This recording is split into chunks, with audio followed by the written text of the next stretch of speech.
Just want to put in the plug that this is possible because of Anjali and that video you sent me.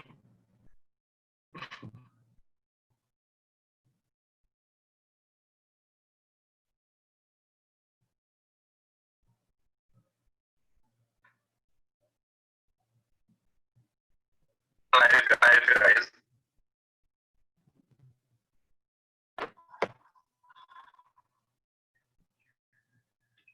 Just want to put in the plug that this is possible because of Anjali and that video you sent me.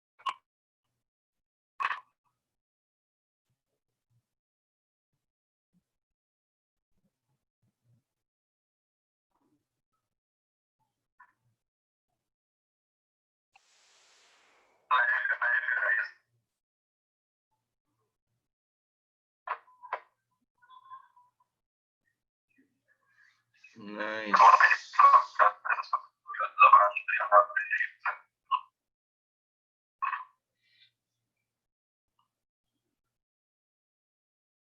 So we are already live on YouTube, by the way. Yes. I believe we are already live.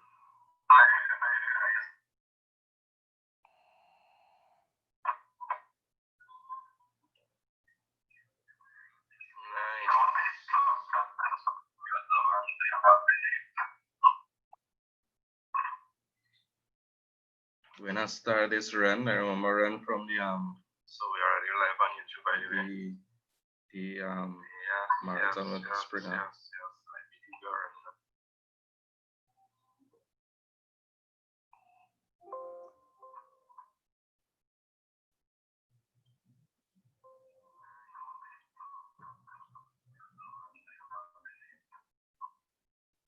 live. So Brandon Yearwood was first in the on the YouTube. And first on the Zoom was who, eh?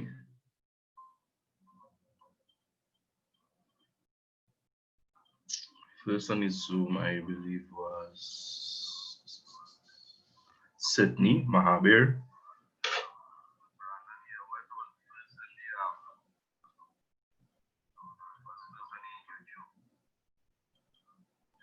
So we have some time, folks. I just came on early. A little bit earlier, so that we could start on time, allow persons to come on board, that kind of thing, yeah? Yeah. And I was seeing Jared message, yes, Jared, we start at 2 o'clock, you can finish eat. You'll get some time to do that, so no stress.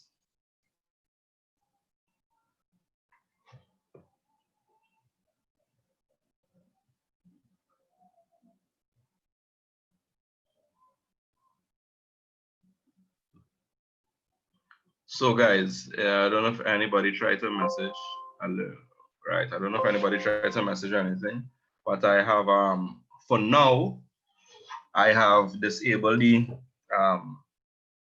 I've disabled you all being able to speak as of now. I know that's kind of against going the whole interactive thing, but as I said, for now, we're doing that. So basically, we'll be looking at all sections of the exam today. I'll be giving you, well, for some persons, it might be repetitive, other persons, not so much. It might be the first time you're hearing this. But we get tips and tricks and ways looking at what exactly is CXC looking out for, any different aspects of the exam, what it is you need to do, that sort of stuff. And within the last hour, once time permits, we will be moving forward. So this is a very, I want this to be interactive. You already are the persons that that guide in this, that guide in the, we'll be looking at past papers. I believe it's 2005 straight up to 2020. So I have from 2005 straight up to 2020. So you all could tell me whichever one you think we need to do. We'll do a little vote and see which year has the most amount of votes. This is for each section, for the situations, for the letter for the contextual dialogue, for the what do you call it? The reading comprehension as well. Yeah, so basically you all are spearheading this and I am just guiding, yeah, like a good teacher is supposed to. You say, the teacher is just supposed to guide and show you to the wisdom, that sort of stuff. So that's what I will be doing today. Yeah, so let's see if we can take 3 hours to do a full paper based on whichever ones you all want. So from 2005, as I said, straight up to 2020, any situation, any contextual dialogue, that sort of stuff, we'll be looking at those. You all will tell me which one you want to do. And then from there, we will take the last hour to allow me to answer any questions you all may have, questions pertaining to the exam, pertaining to how we approach certain aspects of the topic. Whatever questions you have, feel free to ask, and I will be here to assist you all. Nice.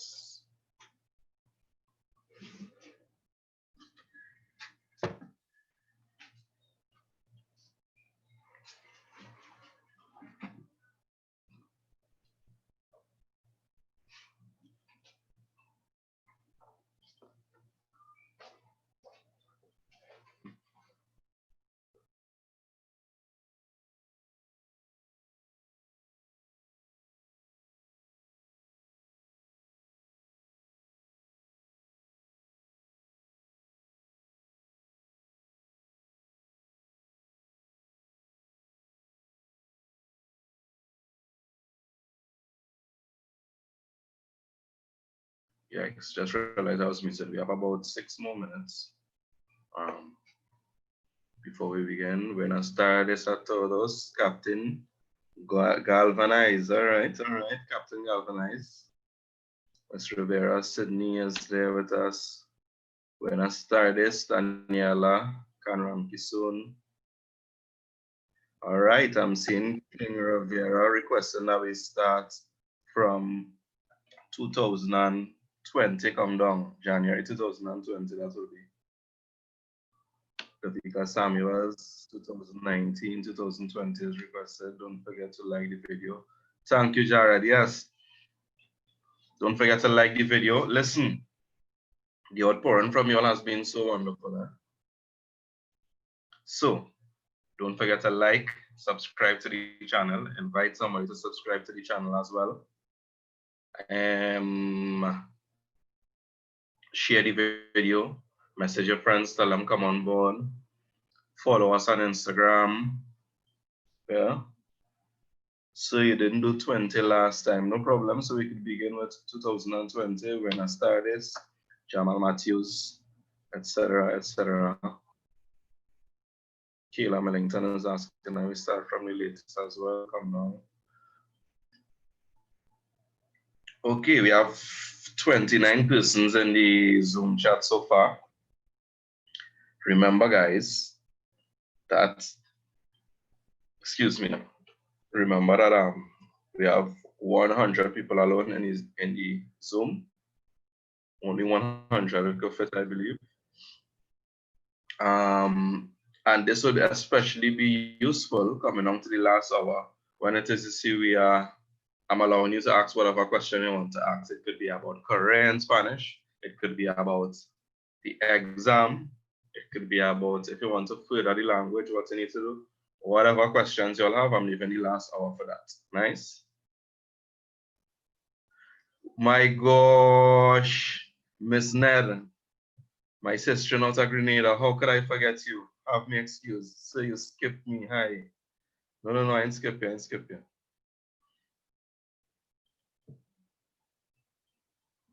Ned is on the scene, guys. I seen Zachary Ford, Theroni Hunt, Nasia. What's up, Nasia? This is on his Zoom. So the numbers climbing slowly on his Zoom. Let's reach 100 on Zoom, guys. We have 3 more minutes. Let's see how much we can get in 3 minutes.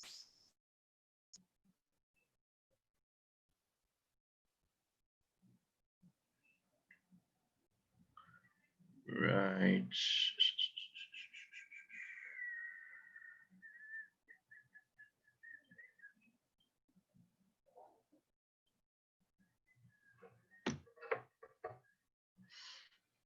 So I'm disabling the waiting room a bit so that you all could flood in. I'm disabling that so we can access it on Zoom. Olivia Lauren, yes, you can access it on Zoom as well. If possible, you could have both of them up, and Atisha Hayward, you could go on Zoom and also have it on YouTube up.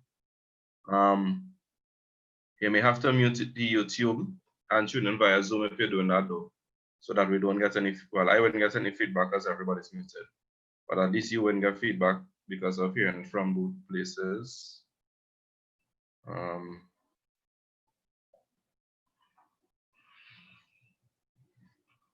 So I know you all have been anticipating this a lot based on the messages that I've been getting in the last week or so.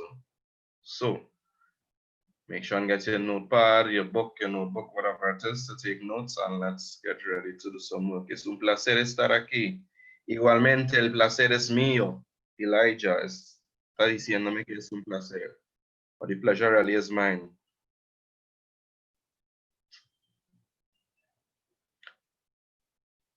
Olivia, really and truly, it's up to you. If you want to go on Zoom alone, that's your choice. If you want to go both on Zoom and YouTube, that's your choice as well.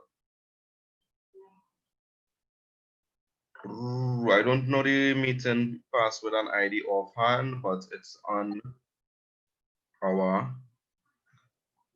Instagram. Just search for this. I'm typing what you're searching for.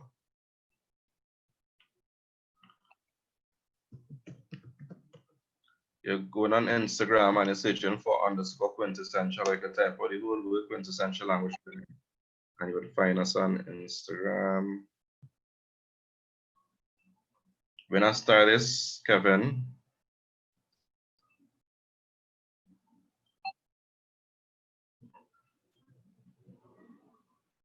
I'm seeing somebody familiar face, this familiar name, sorry, faces. Anurag Kamal. This is on Zoom. Chrisara, Joachim, I hope I'm pronouncing it correctly. Jada, Angelica, Jared, of course, no Jared Umis. Kyle Harrison, Kristen Sinat, Nasia, Ramon, Señor Primer Ministro Ramon. Right. It is now 2 p.m. So let us begin.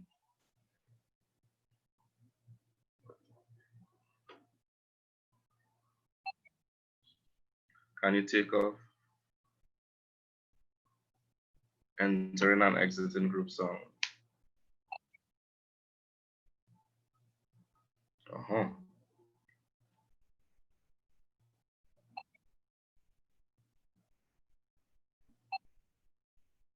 All right, thank you, Anjali, for that.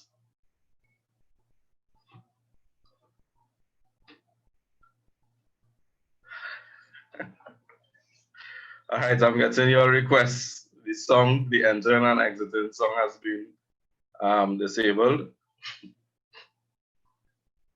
Yes, there's still space in Zoom. Zoom can hold 100, and right now we're at 59 persons in the Zoom. Well, 60. So, 2018 January, please. Go, go, go.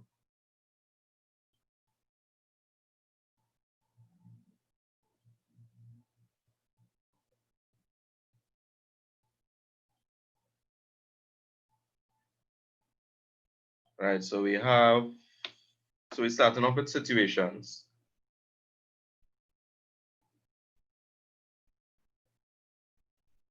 Yes, the YouTube will be a little bit delayed, guys. So let's start with the situations. The YouTube will be a little bit delayed. And the Zoom. Thank you, Kevin, for that. So let's begin. So I know there was a request for the 2020 paper. All right, this is weird.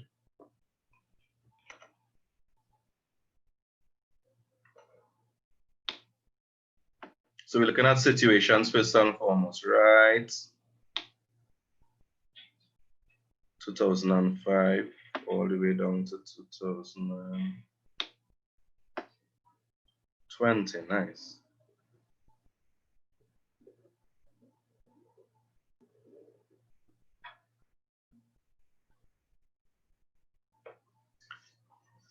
So, the president, everybody ready? Let me get a thumbs up or yes or something so I can know if I can start. Nice, I've seen some thumbs up already. Hi, Angeli. Hi, Ariel. Welcome to the chat. Ready. Hi, nice. So the president of your sports club requests topics for the agenda of the upcoming meeting. Write the message you send, given your suggestion with a reason, right? So we go into the process of what it is CXC looking for. As I would have stated many times before, when we're talking about the situations aspect, once we're talking about the situations aspect of the exam, CXC is looking for you to fulfill certain language functions, right? I repeat, CXC is looking for you to fulfill certain language functions. Now, there are always keywords that you will get in each situation that will tell you what specific language function it is we are trying to fulfill. So before we even continue, just remember, always read the instructions before you start off doing, right? So write in Spanish the information required for each of the situations given below. Do not write more than one sentence for each situation. For some situations, a complete sentence may not be necessary. Do not translate the given situation or the situation given, and do not use abbreviations. Make sure and write out in full for the examiners. And the matron say that, okay, guys, so here's what I'm going to do now. All right, I'll leave the chat, but I wouldn't be paying attention to the chat right now. Periodically, I'll check in on it, right? So let's look at what it's saying here. So the first one says, the president of a sports club requests topics for the agenda of the upcoming meeting. Write the message that you sent. So CXC is interested in seeing a message. So it's almost as if CXC is looking into your phone and they see the text message that would have been sent. And in this text message, two specific language functions are being fulfilled. You are given a suggestion, and there are different ways of suggesting in Spanish, and you are given a reason as well. There are different ways of stating a reason for something in Spanish. So let's go to the whiteboard. So you have to give a suggestion for what it is specifically you want included on the agenda of this meeting, and you have to give a reason why. So let's begin. So we have situations 2020. Nice. So, well, it should be A actually. So there are different ways of suggesting in Spanish. Sugiero que. You could also say recomiendo. That's a way of giving a recommendation or suggestion. Recomiendo que. And once you use any of these, you need to use the present subjunctive immediately after. I repeat, sugiero que, recomiendo que. Once it is we using these, once we're given suggestions, you need to include after whatever the suggestion is, you need to include a conjugated verb in the present tense. Nice. So I'll be checking in periodically on both chats, right?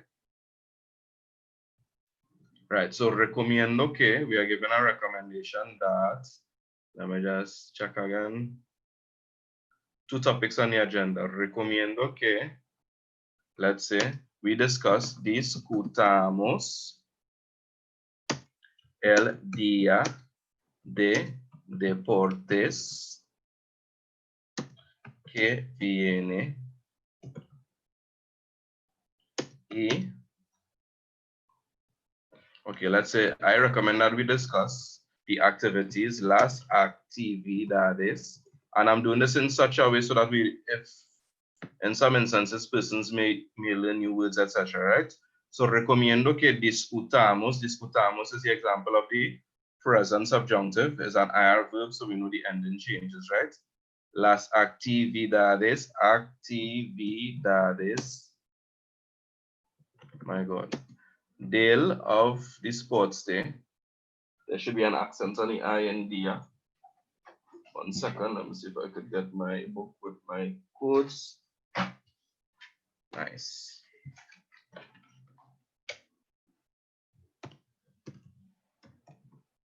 Del Dia de Deportes. So let's discuss. I recommend or I suggest that we discuss the activities of the sports day that's coming. And la comida también hay. Porque no tenemos mucho tiempo. Because we do not have a lot of time. Yeah? So very quickly, let me see.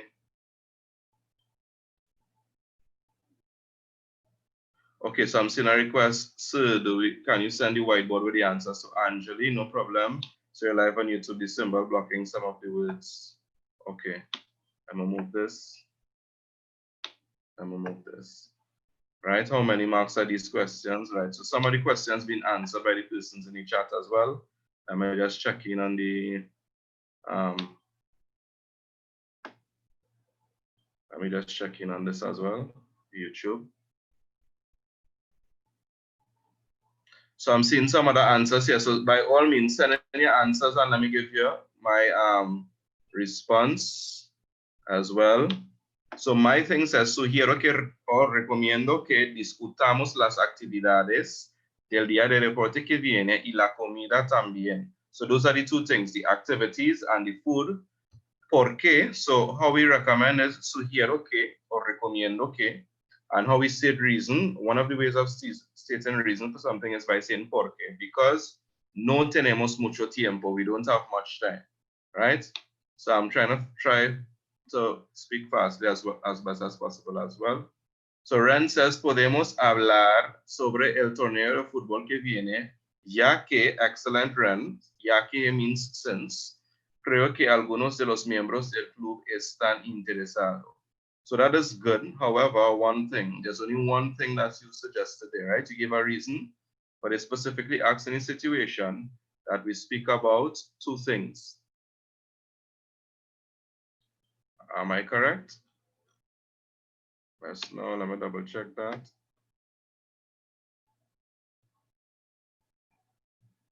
No, my bad. That's my error. They didn't specify two things, right?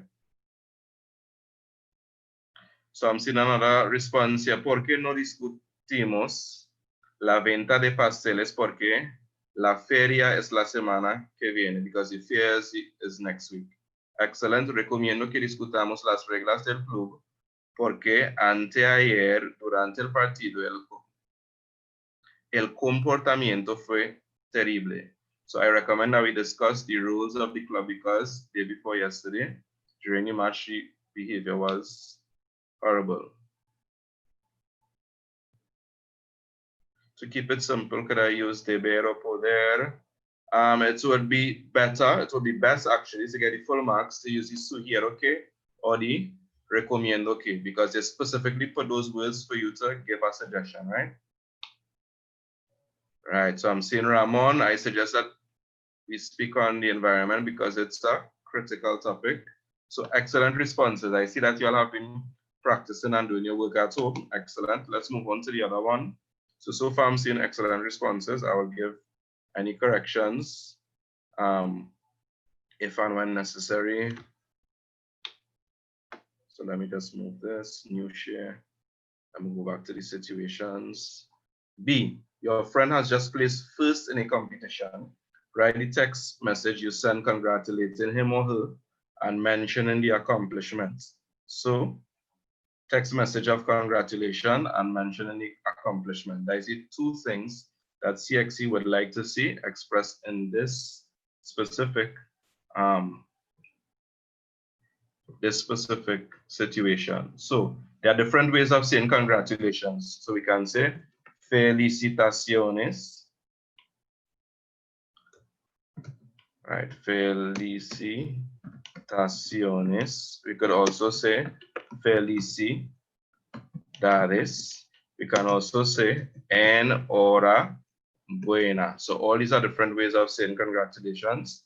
And I give one congratulations for felicitaciones por ganar el premio de mejor jugador de la competencia, for instance, right? So congratulations for winning the prize of the best footballer of the competition.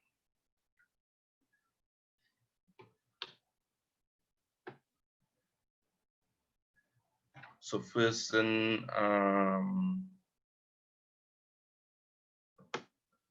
the accomplishment is the best footballer in the competition, or you could even say felicitaciones, enhorabuena por ganar el premio del mejor estudiante de español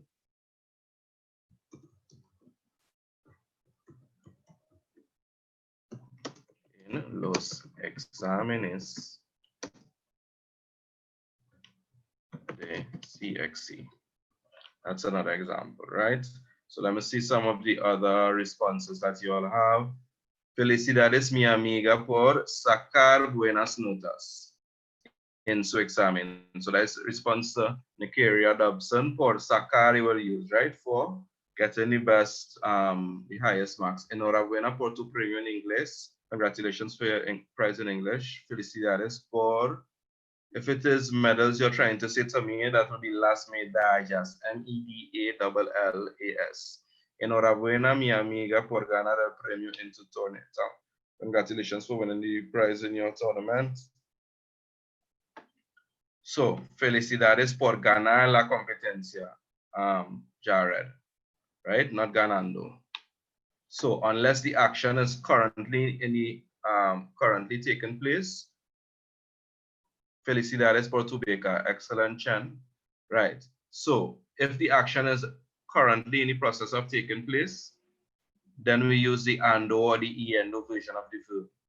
If it is not currently taking place, then we use the infinitive. I remember I spoke about that last time. I know that could be something that's quite a bit confusing to students, but that is the best way to describe it so that it is easier to understand.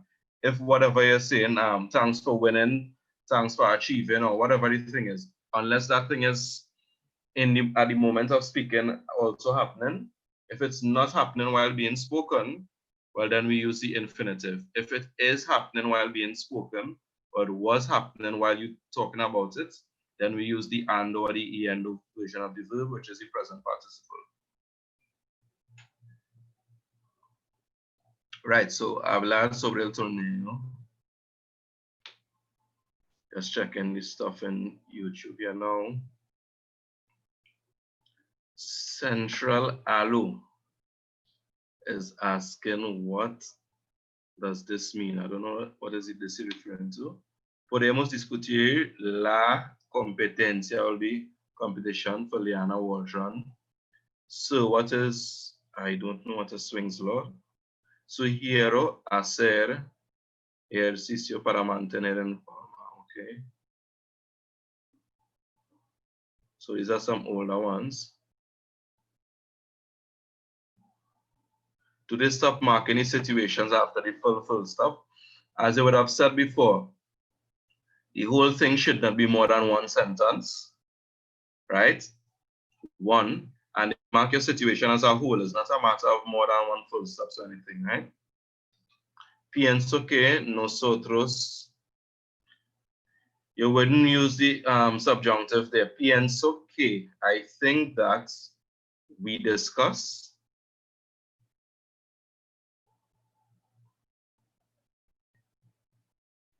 Sobre limpiar la piscina porque hay un concurso la semana próxima.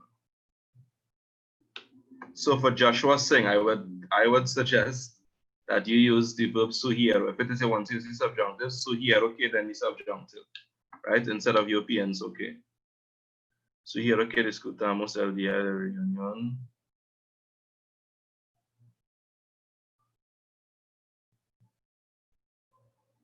Felicidades en veniendo primero en la competencia. Once again, LeBron MLG.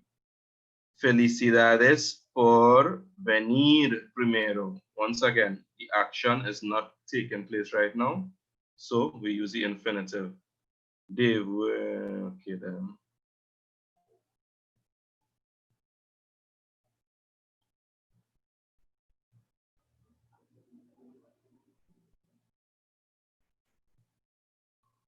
Nice, so let's move on now. We're moving again. See, you are having a birthday party. Write a text message inviting your friend, giving one detail about the party. Nice. So, how do we invite? How do we give an invite in Spanish? We should know this by heart. We met it so many times with me from since March and doing the crash course and all these different things. So, te invito. Te invito is always say I invite you or you give an invite, right? If it were not a situation like this one where it's not a friend, somebody that you don't know well, you would have had to say le invito. Sorry. L-E-I-N-V-I-T-O. Le invito, right? Le is the formal way of saying I invite you, but the situation doesn't have some formality, so I'm going to rub off this.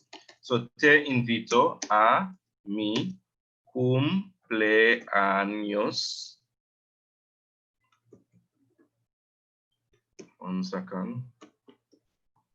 Cumpleaños. Sorry, a mi fiesta de cumpleaños.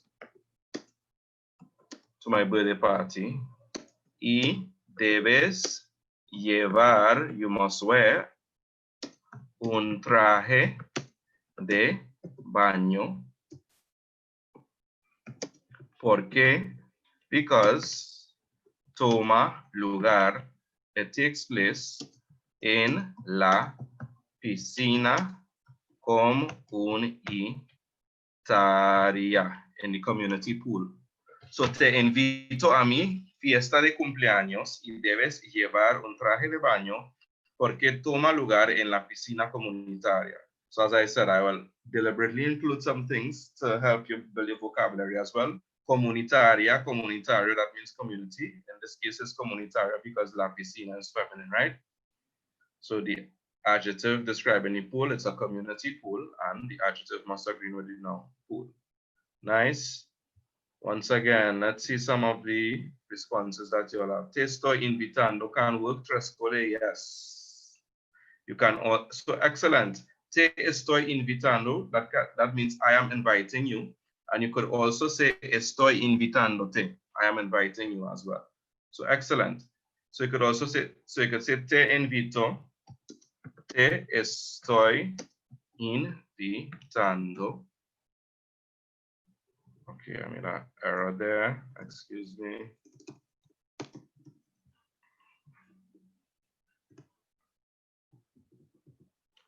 So te estoy invitando. You can also say estoy invitando. Accent on the E. Invitándote, I am inviting you. A mi fiesta de cumpleaños y debes llevar un traje de baño. All right, but before we go on to D, let me just check the YouTube to see if you have any queries there. As I said, this is going to be interactive. Okay, Gabriel Johnson is saying, te invito a mi fiesta de cumpleaños y la fiesta será en un bote. If you want to say it will be, that has to deal with location. It will be on a boat. You have to use the verb estar. Estará en un bote. But the best thing to use will be tomar lugar. Tomará lugar en un bote. Right? This is on Zoom. That comment is on Zoom. Let's see any comments on YouTube. YouTube. Say that like a real training.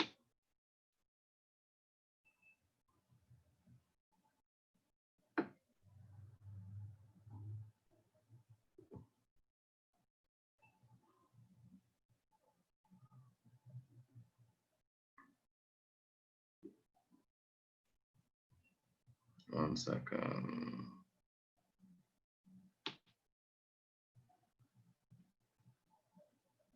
Calm yourself now. All right, all right. Right, so no worry, we have dealt with sing.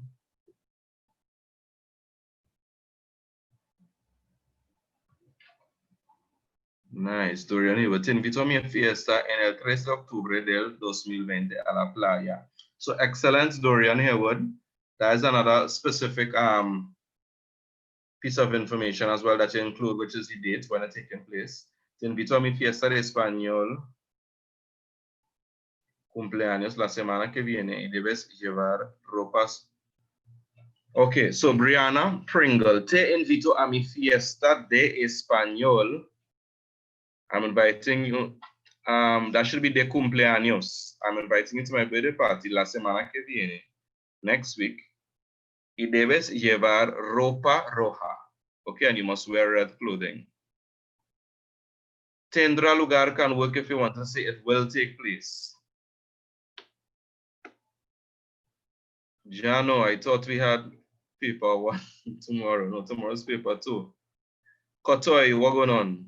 Is it possible for you to show the situations that you are reading, please, sir? Okay. So you should get some moderators in the chat. Yes, Eden, I am doing this by my. I know Spring, I have this time around. Spring, I was working as a moderator the last time, right? But no stress. We will work it out, right?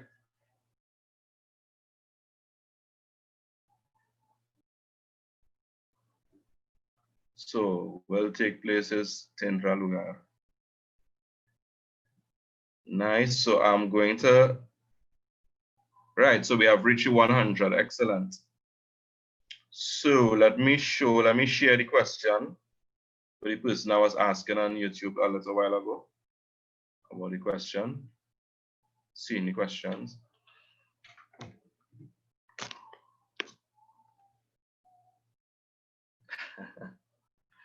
All right, GMC. I'm seeing GMC saying that they are a good moderator.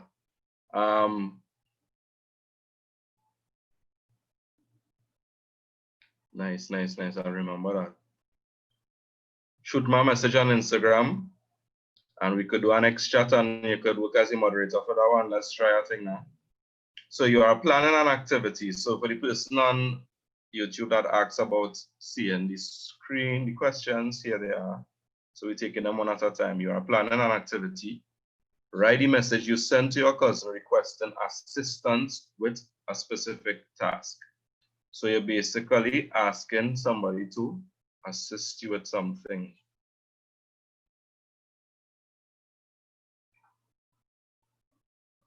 Okay. 1 second here, guys.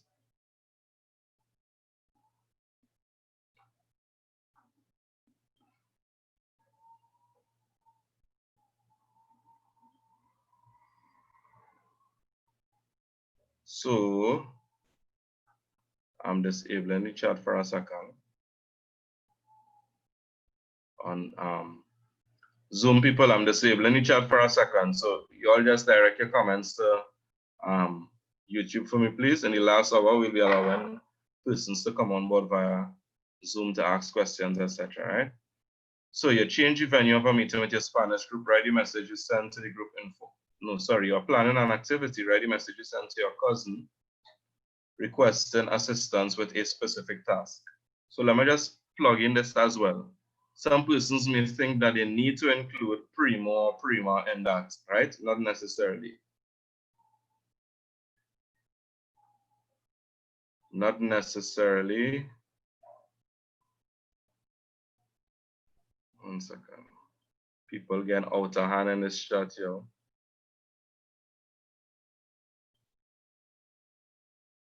So let me just deal with this real quick.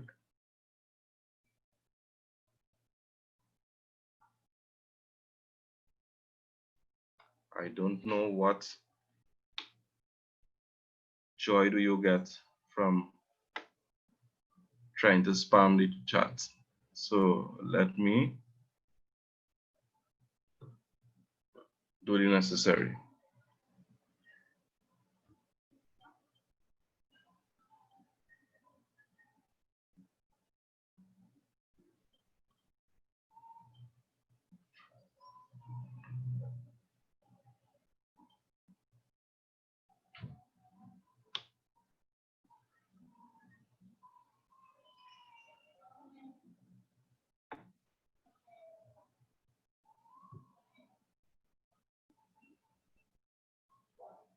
One sec, guys.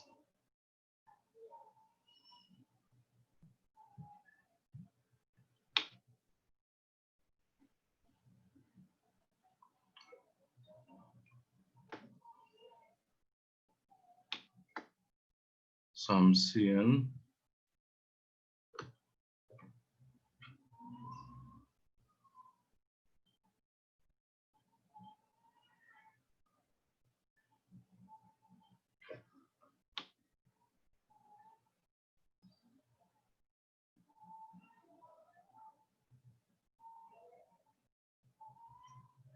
just give me a second here, guys. Puedes ayudarme con mis deberes?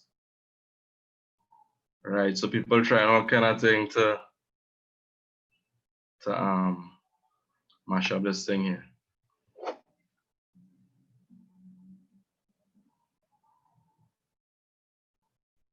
Just give me 1 second. Let me just try and put things in place so that we don't have this madness taking place, right? So you'll bear with me 1 second.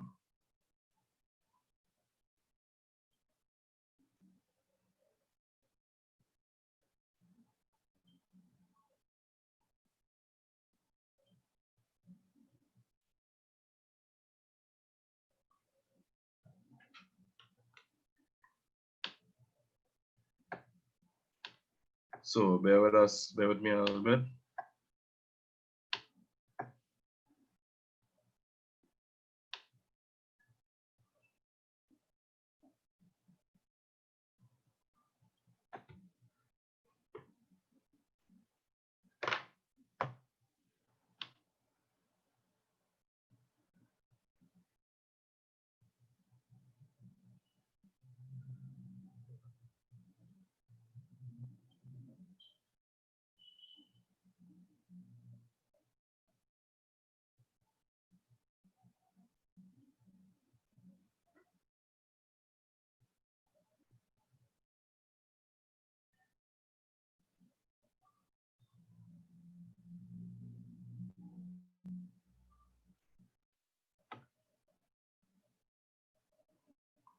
All right.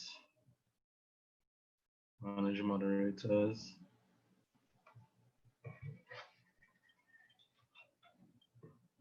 So guys, just hold on a bit, right? So for those persons that trying to troll the whole thing, I just put some things in place now so that we could deal with them basically.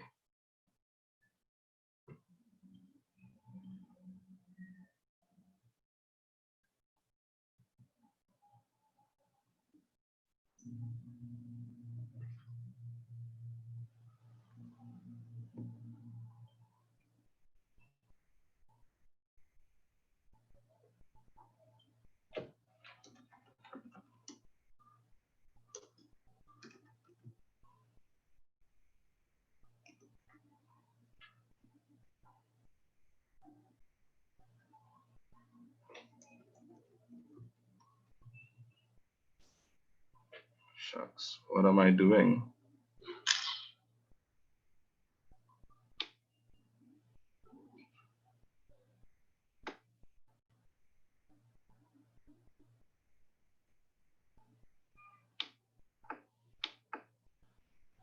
Sydney Mahavir.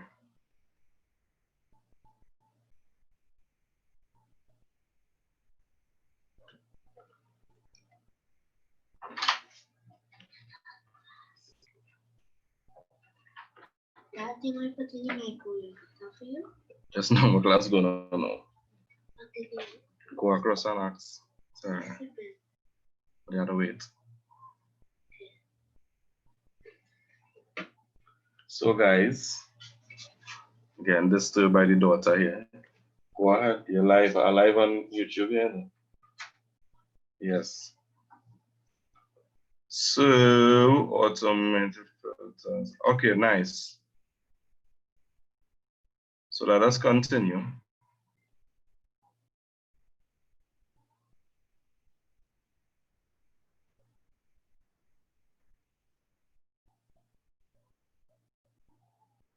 Okay, JMC, I don't know who you are, but can you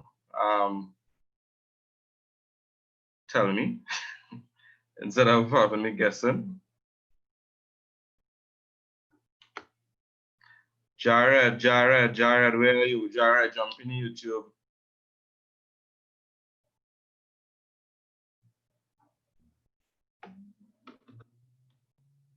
Nice. Jared, I'm going to make you a moderator as well.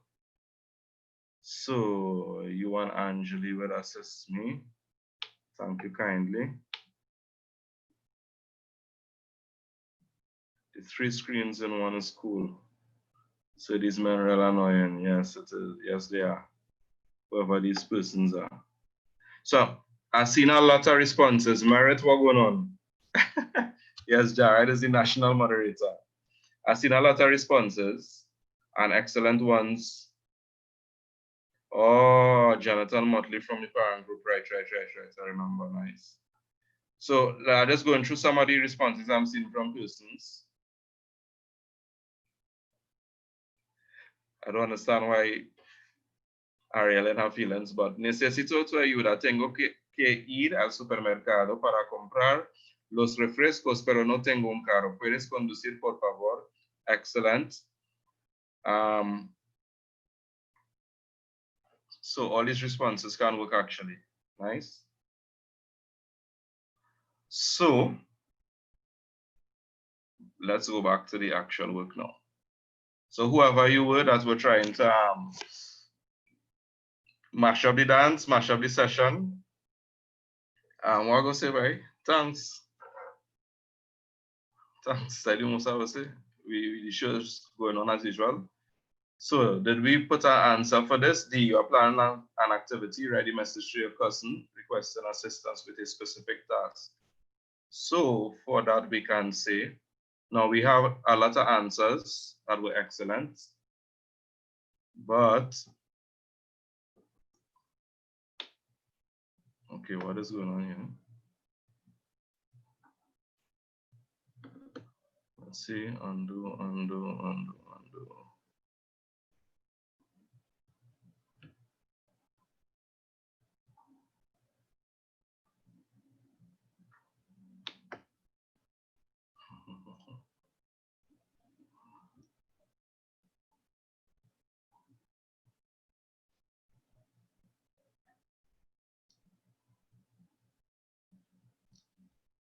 Nice. So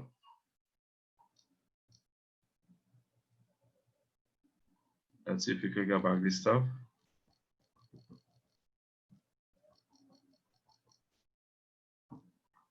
All right, so we're continuing. So we missed out a whole thing there. What we had for C, let's see if we can get back that. Let's look at C and D one time. So C said, you're having a birthday party and one specific thing that you told them, and then D said you're planning an activity, write the message you sent to your cousin. So let's go straight back to that. We have no time to waste. Nice. So suitable response for C was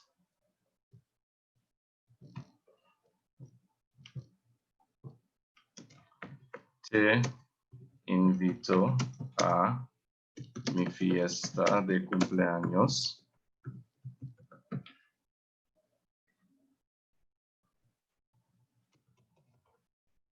De cumpleaños. So I'm seeing that this person is trying very hard. So you know what we're going to do?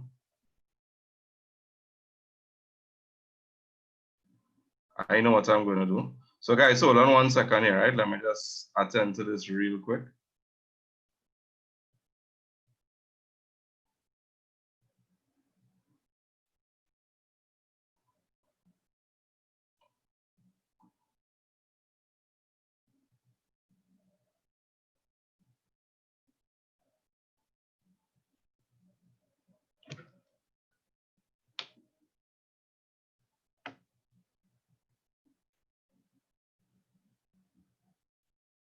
Cancel.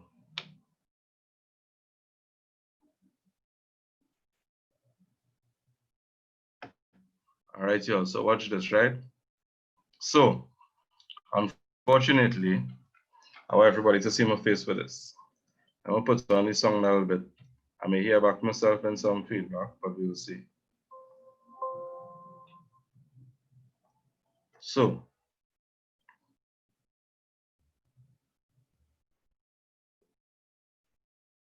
okay, let me see what person saying disable annotations.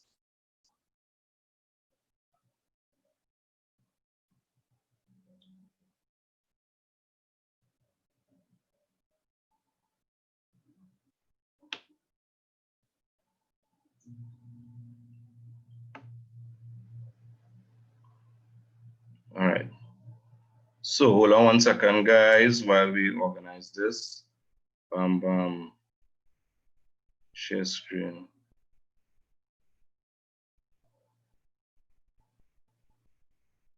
Clear viewers drawings.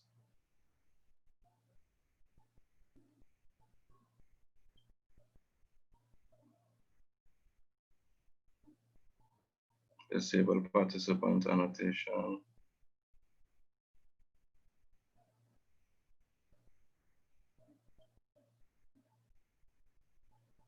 Right. So let's continue. So te invito a mi fiesta de cumpleaños. Y tiene que, I can't remember the exact thing I said, but tiene que llevar un traje de baño.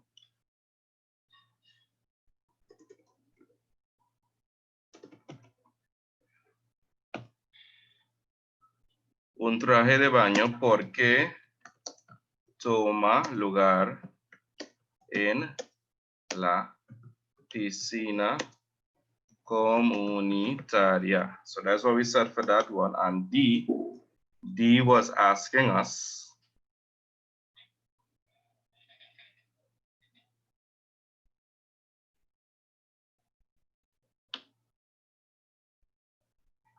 so Preston equal Jack, etc. Nice, nice. So guys, we're back at it, right? Don't allow anybody to upset all you. We're moving ahead with this and we're getting through this today. We've been successful in it. We're making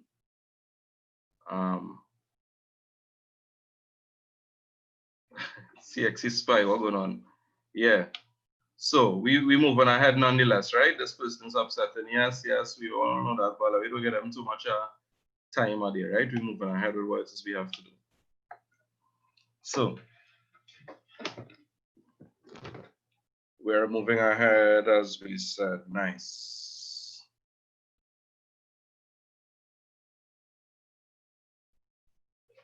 So te invito a mi fiesta de cumpleaños. Let's look at D.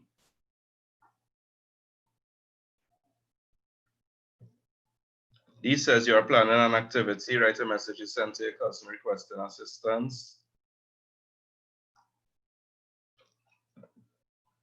Right, and that message will be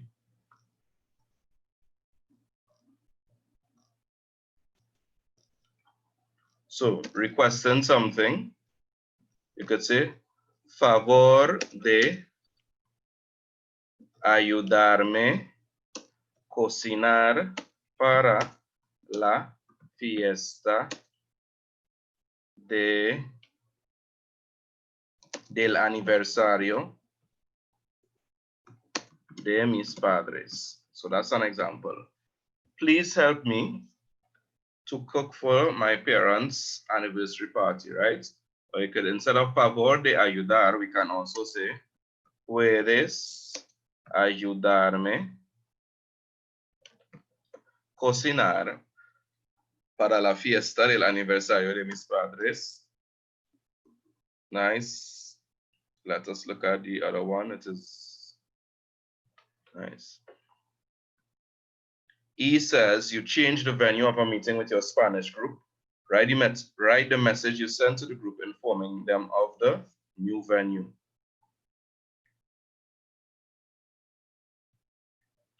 And what can we say for this? We can say la reunión, the meeting,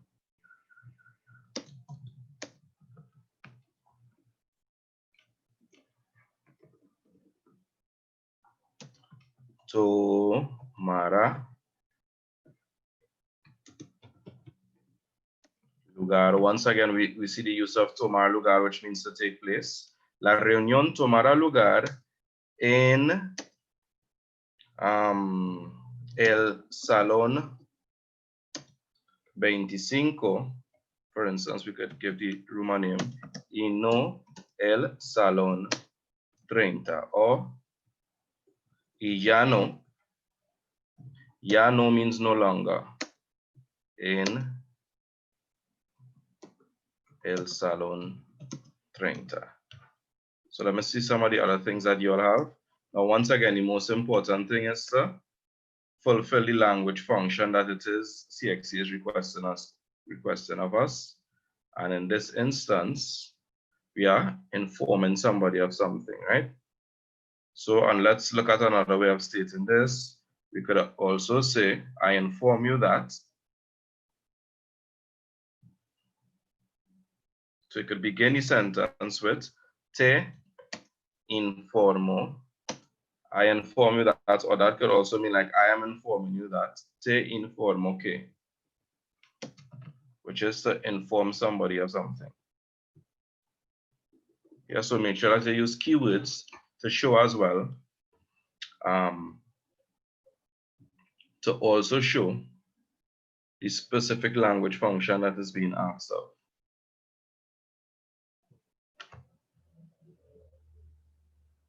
So let's see some of the things. Voy a tener una fiesta de cumpleaños y necesito tu ayuda.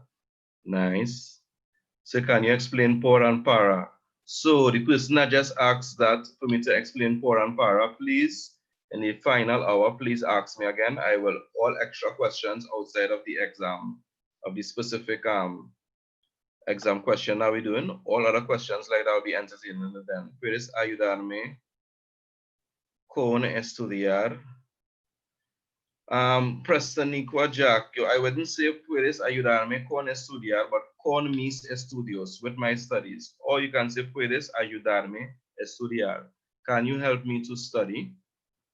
Decidí cambiar la ubicación de la reunión a la biblioteca. Excellent. I decided to change the location of the meeting to the library. So I am trying to use basic Spanish that you all would be able to understand, right? And that persons who may not be as advanced as others could also learn off and use back as well for the exam tomorrow. But Michael Morris, this is excellent. Decidí cambiar la ubicación de la reunión. I decided to change la ubicación as the location of the meeting to the library. La reunión, tomar, you have to conjugate that with verb de haber. So tomará, lugar, will take place. Or va a tomar lugar, the immediate future construction. Could use that, right? Será en el centro comercial will be incorrect because it's location we're talking about, the mall, and you would use the verb estar for location.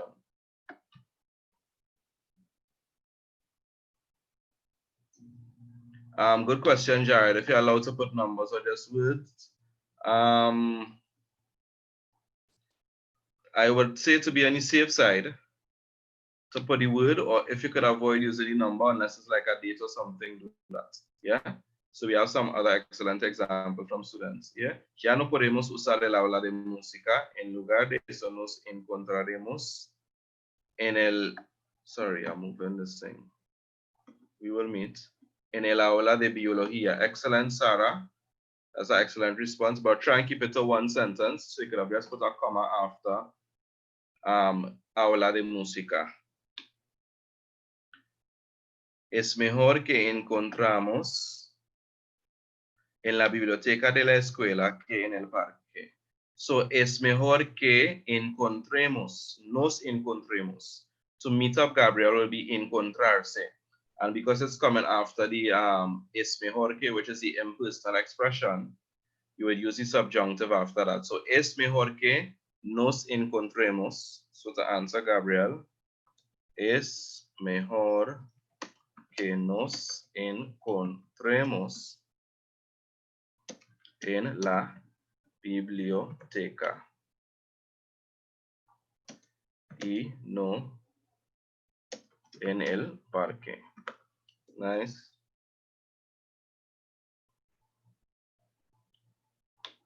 Encontrar means to find, right? Encontrar means to find, but encontrarse means to meet up with somebody. What is the purpose of the K? Just remind me where exactly you're speaking of there. K means that. That's a relative pronoun that means that. So it is better that we meet up in.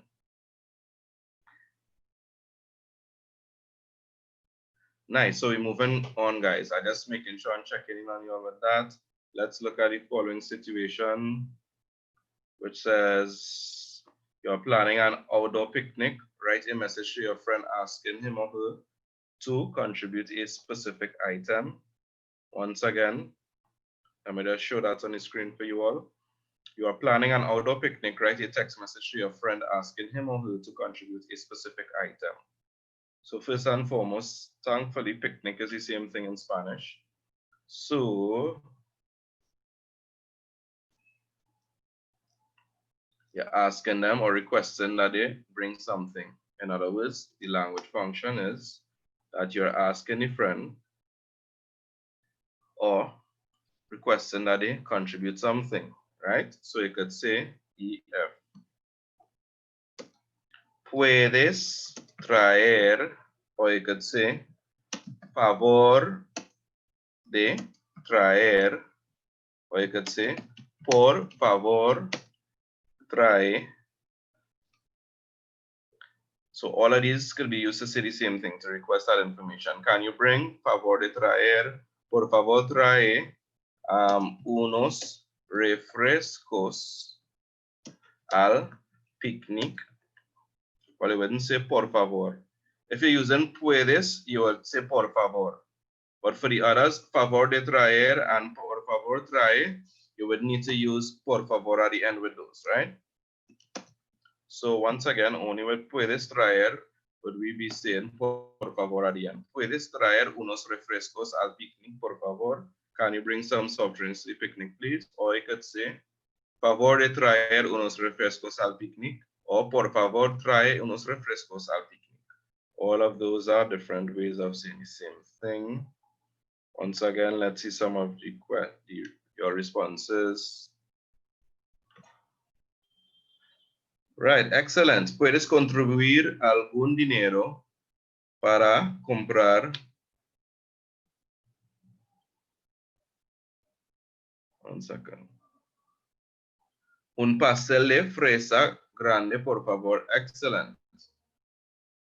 Puedes traer los refrescos. Excellent. That can be used as well.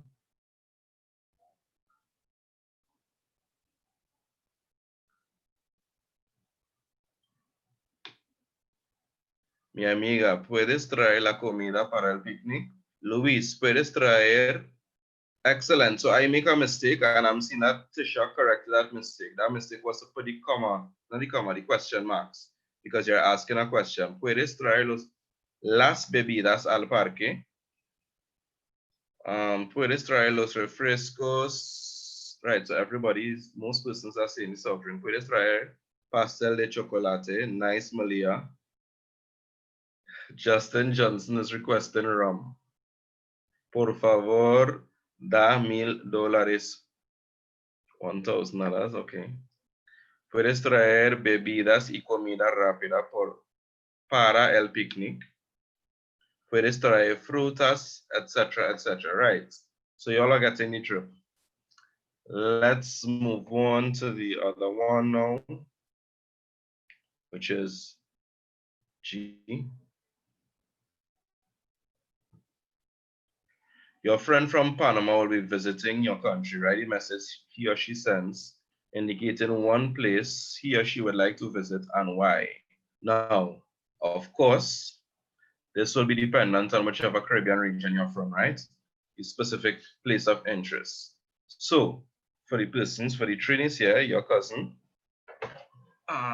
Sorry, not your cousin, your friend from Panama is visiting, and write a text message that the person sends indicating one person he would like to visit and why. So let me not use a Trinidad example. Let me use an example for another region. Let's use Jamaica. So you can, the friend can say,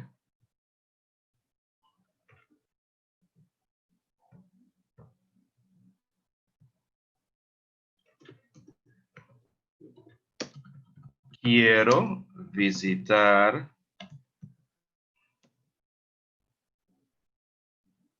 al río, accent on the I in Rio, al río Duns, porque, because I want to, okay, Duns River. I want to visit Duns River or Quisiera. I would like to, or I could even say me gustaría.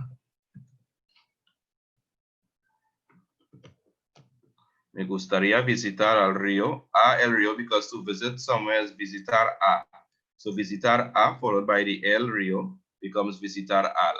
So quiero o quisiera o me gustaría visitar al río Duns porque you could say because the water is clear, porque me dicen, they tell me, o porque yo sé, I know. Sorry. Que las aguas son cristalinas. Now this is something I have to verify, las aguas. Even though aguas is masculine, I was seeing somewhere the other day that when you're pluralizing it, we use the feminine las aguas, right? So if you want to escape that, you could also say el agua, because me dicen, they say to me, or you say, I know that el agua, the water, is cristalina, crystal. Or any other adjective you want to use, if you want to use the water is beautiful, etc., etc. So let me see some of the comments that you all would have put.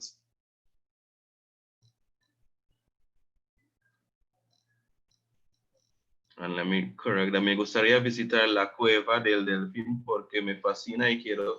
Right, so you see, excellent responses here. I want to visit Dolphin Cave because I miss that person.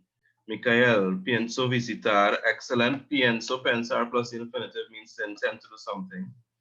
I intend to visit your country next month y me gustaría ir al parque acuático, Cool Runnings, porque parece muy emocionante because it seems quite exciting. Quiero visitar la playa de Maracas porque me gustaría la agua.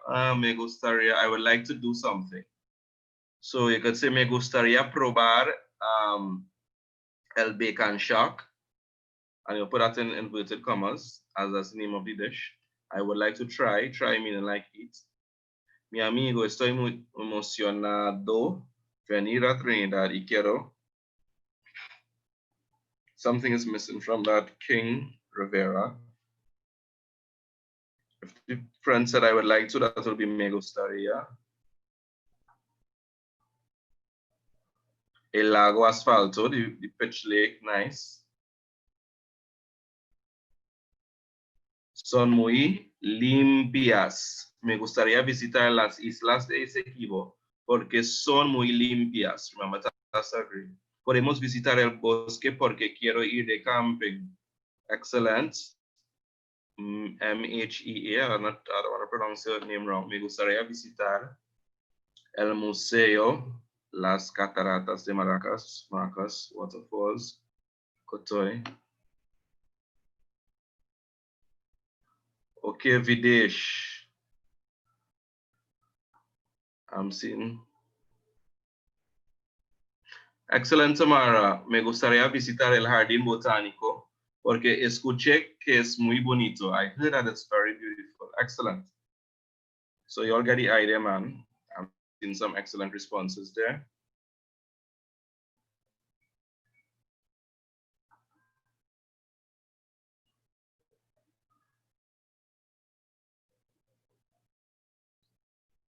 So now that we've sorted out, that's the persons on Zoom. You all can, yeah, you would see what I'm talking about for the person that requested that.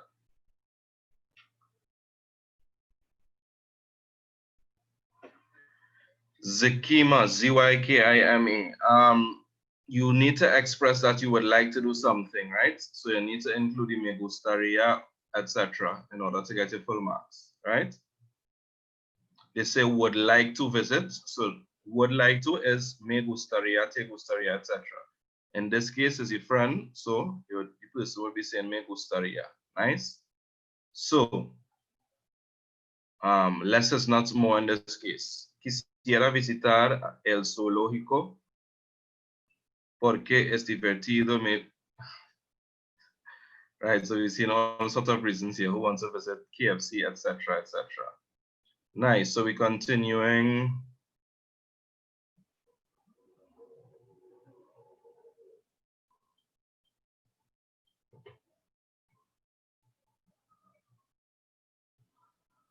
Your cousin abroad wants to know about your school rules, right? The text message you send telling him or her about 2 important rules. Okay. So we would say that by saying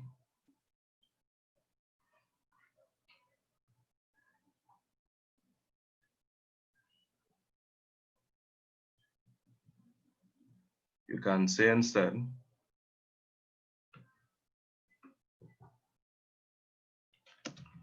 dos reglas muy importantes son no comer en la clase y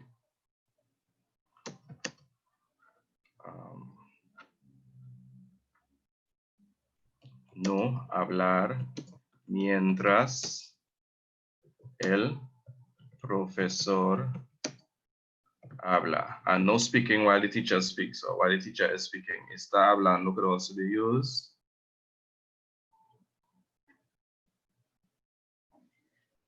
So ellos no permiten que nosotros usemos. So they do not allow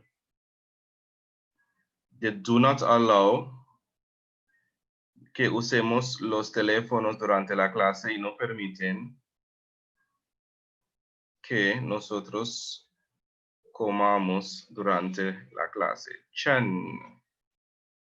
Dos reglas importantes en mi escuela son no usar teléfono celular durante la clase y no luchar. Nice, excellent.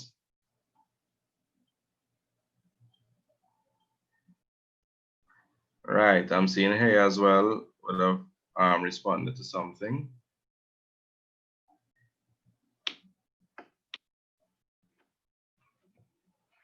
So let's move to the next question.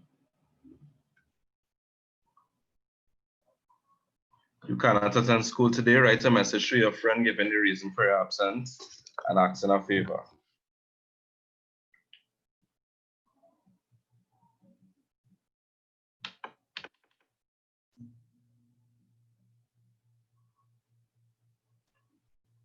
One second. Computer just giving some trouble here, so just bear with me, guys.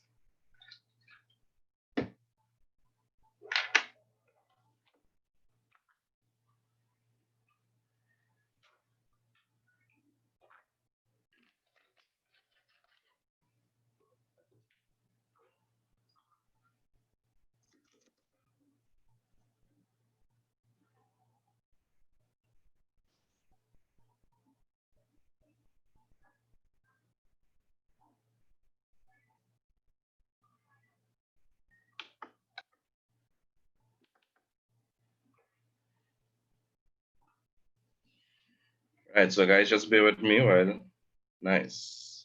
We did not, so here's what we're gonna do, right? As we continue. Excellent. En mi escuela se prohíbe fumar y mascar chicle. So I'm seeing all the responses coming through. Se prohíbe. No se puede fumar en mi colegio y no beber en la clase. Dos reglas importantes son no masticar. Somebody put before mascar, that should be masticar means to chew, masticar chicle. Machacar, M-A-C-H-A-C-A-R. I repeat, machacar, M-A-C-H-A-C-A-R is a synonym for to chew. Machacar or masticar. Machacar literally means like to crush up, but it can mean as well to chew. It could be used in any context to mean to chew as well. Nice.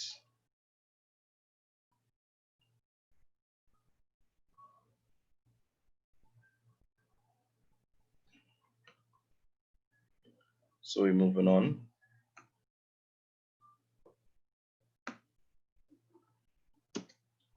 And question I says, you cannot attend school, write a message to your friend giving a reason for your absence and asking for a favor. So you can simply say, no asisto la escuela hoy. I can't attend school today. And you can simply say,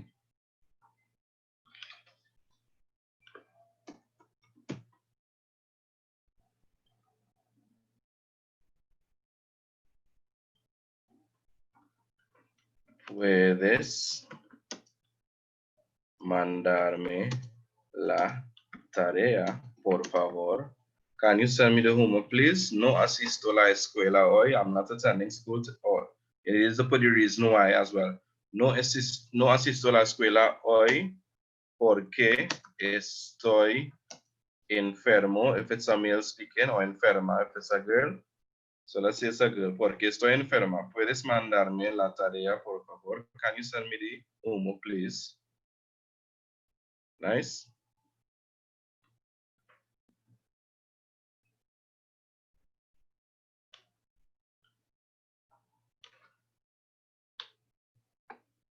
All right, so let's speed up a bit, right? H-I-J.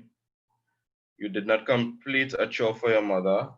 A chore your mother asked you to do. Write the notes you leave for your mother, giving a reason for not doing the chore, and seeing how you will make up for it. So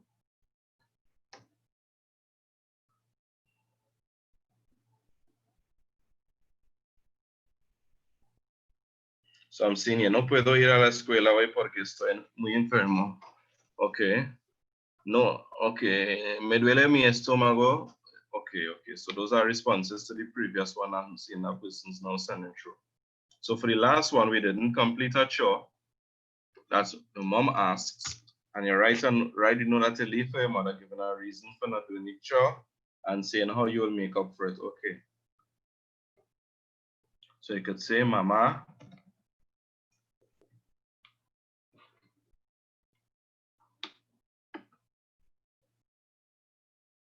one second.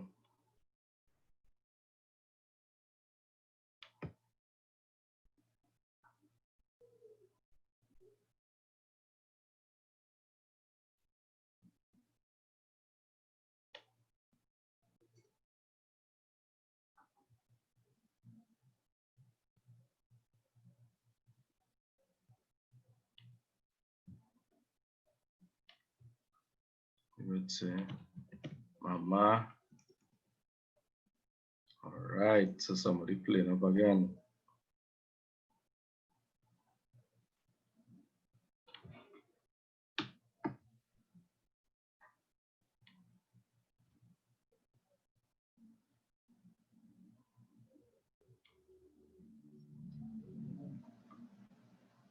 Just now, one second. No, right, so Tamia is asking, yes, homework is also los deberes.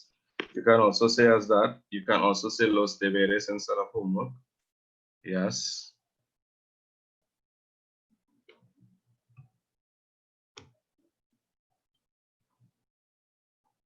Let me just check some of the answers here as well. Mamá lo haré más tarde.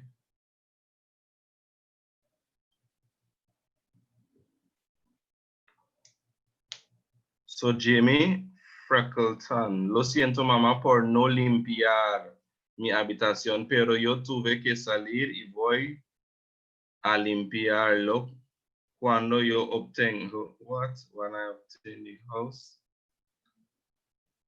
No hice lavar los platos, no, we would say, no lavé los platos porque yo olvido, pero lavaré los platos todos los días por la semana. So excellent, that's an excellent response that we could use there. I'm seeing Amelia Edwards giving us that response. Let us see if this thing will, is working now.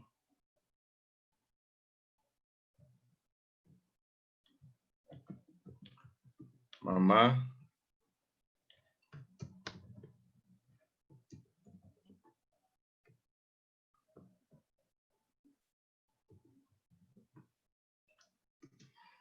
No. Lavé los platos. I didn't wash the vest. Porque tuve un examen en línea. You could say this is a more reasonable excuse for your mom not to get too vexed with you. So, mamá, no lavé los platos porque tuve un examen en línea, online. Sin embargo, you could say I will do it, lo haré inmediatamente. I will do it immediately, right? So inmediatamente, that means immediately. As a word you should know at this level. It's a long word, so be careful with the spelling. All right, so that was J.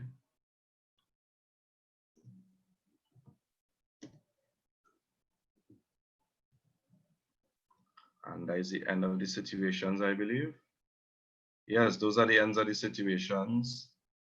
So let me stop sharing here. And once again, for the people, or did I put lines instead of linear? I'm seeing some persons slightly correcting me here. Okay. In linear.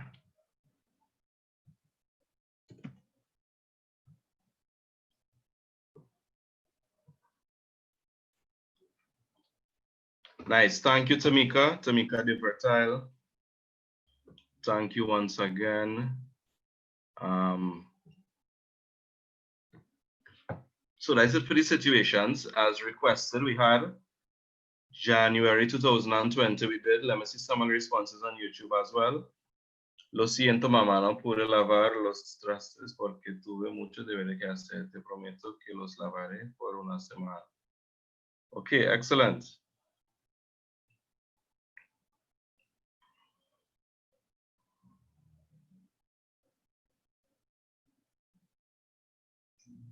So I'm seeing Brianna Pringle as a response as well. But remember, there's another side to the question as well, right? Saying how you will make up for it, not just stating what you didn't do, but also saying how you would make up for it. Right, so let's move on now. Let's move to the, what you all want to do next? I put it up for you all to respond. You all want to do the letter next? You want to do the contextual dialogue? Which one you want to do next? Want to do the comprehension?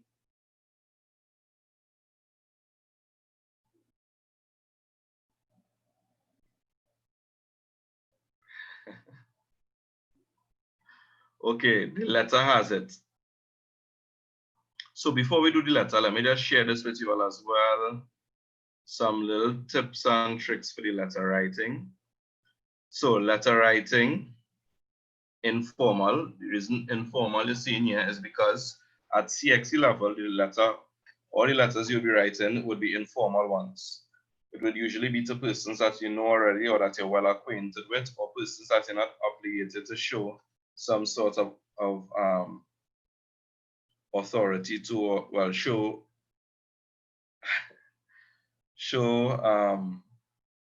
extra respect to. I'm seeing Jared asking, hit me with idioms. Angeli, they soul are soul, yes. At Anura one time. So letter writing format. So, one second, let me just deal with this. I'm seeing somebody raise their hand.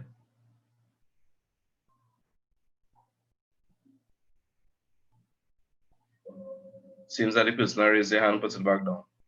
So even before we go into the letter, in the meantime, while we're looking at this, you all can decide on which year we want to do, right? So the first things first, it is advisable that you put in the corner here, for instance, Arima. I know people have all kind of bad things to say about Arima, but I'm Arima born and raised. I don't live there anymore. So good things come from Arima too, guys.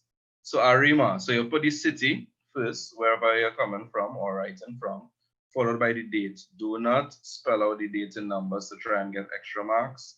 You will not get extra marks. It would not work. For the people on YouTube that say in dialogue, the letters already had it. So we're working on the letter now. In the meantime, while you decide, while we're waiting and we're going through the guidelines,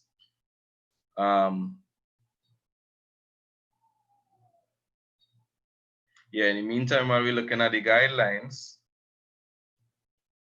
you all can decide which year letter you want to do. So you put the tongue you're writing from, Arima in my case, 14 de octubre de 2019, 14th of October 2019, right? Of course, the date. This will be an old note that I made up.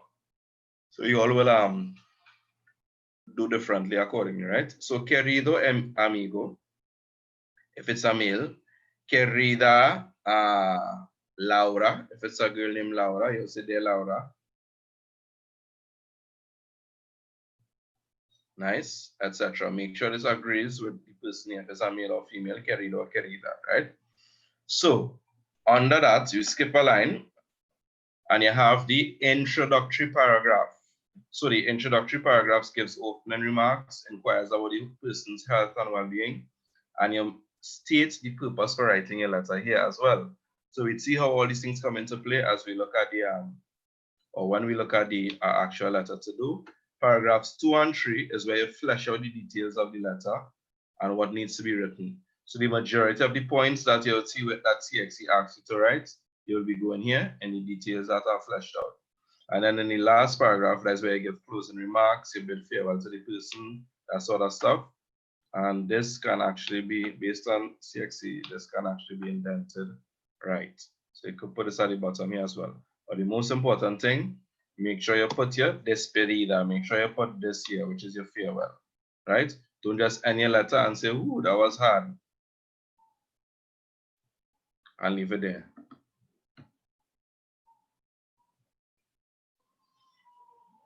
Tamika Miguel on the Zoom, I also put a colon. Did I put a comma before? Yes, you put a colon instead of a comma, right?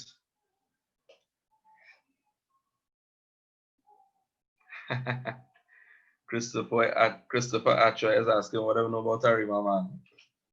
Arima's the best place to live. Nice. So I live in Arima now. I'm living central now, but yeah.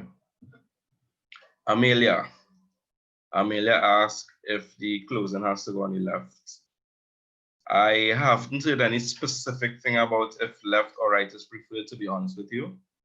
But in textbooks where they would have said that they collaborated with CXC, I have seen where it has been put on the bottom left-hand corner instead of the right. Let me double check in this book as well, which is one of those books. Let's see how they do the letter there. I should get an example of a letter here very quickly. Let me find that for you all and verify.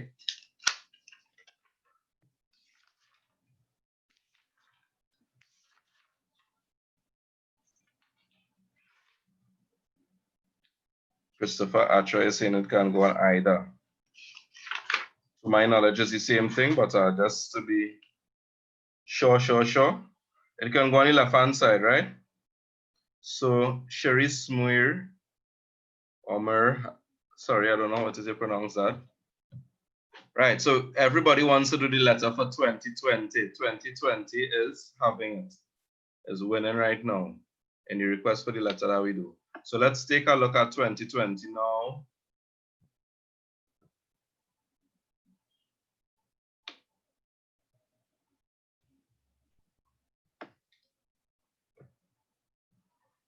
A storm has passed through your island. Write a letter to your friend in Costa Rica telling him or her about the storm. Be sure to include details about the storm, preparations you made for the storm, how the storm affected your family and neighborhood, and how you plan to prepare. Let me just move this.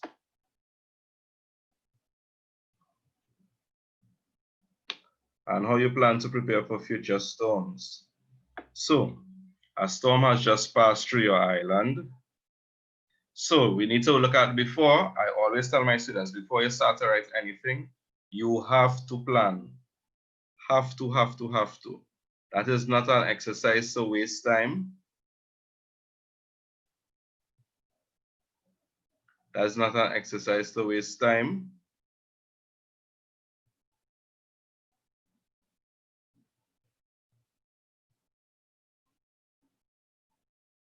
Actually, unfortunately, the Zoom class is full, so you can't join, right? So let me stop sharing for a second. So I'm seeing some persons already highlighting and using some of the different idioms, etc. You know, we'd have posted some idioms this week for you all as well. So here's the thing. Let me delete this. Nice. So here's the thing. We're doing 2020 and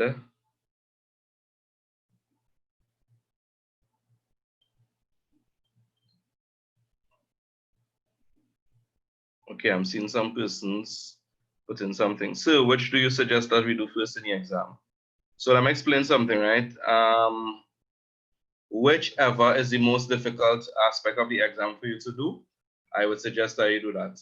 If it is you think the letter makes you take the most amount of time, start with the letter first. If you think it's the contextual dialogue, start with that first. The comprehension, situations, whichever aspect of the exam you find yourself having to devote the most amount of energy towards, do that section first. That is one.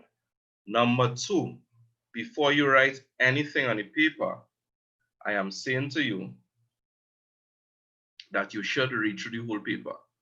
So take a 5 minutes at the start of the exam to speed read and see what it is they're requesting of you. Briskly, very quickly, you read through the situations. Very quickly, you look at the letter and what is the topic and that sort of stuff. You look at the contextual dialogue. And finally, at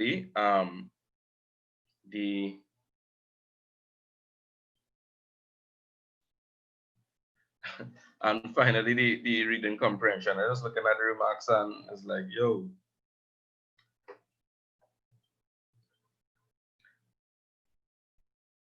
Okay, Angeli said that she tried going in order before and that makes her angry, so the letter lasts for her. Well, as I say, everybody will have their own way of doing it. There's no one size fits all way. What I would say is that whichever section you find yourself having to devote the most amount of time to do that first. That's my simple piece of advice. Nice. So we went through the guide already. So let me just bring up the whiteboard again. So we're looking at the letter now. Let's move to the other another page, sorry. And for the persons that are asking, I know what your students have been amazing during this time. And I know that there are all sorts of group chats and stuff that have been set up. So these notes will be sent to the group chat. The persons who know who I'm talking to know themselves. So if they like, I don't know how the numbers going because I know that one of the groups was full to capacity and they had to fill our next group. So I don't want to talk on anybody's behalf and give information that I am not in control of it. for the persons who I'm talking to, they can provide that information to you all.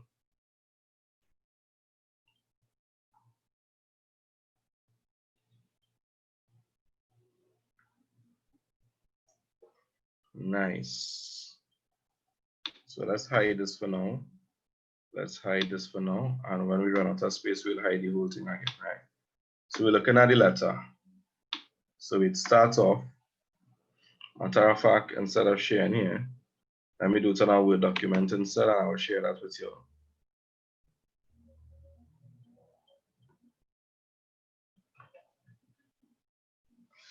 That way we can check the word count and all of that as well. Let's delete this. So we're doing it on the spot, guys. We're doing it on the spot.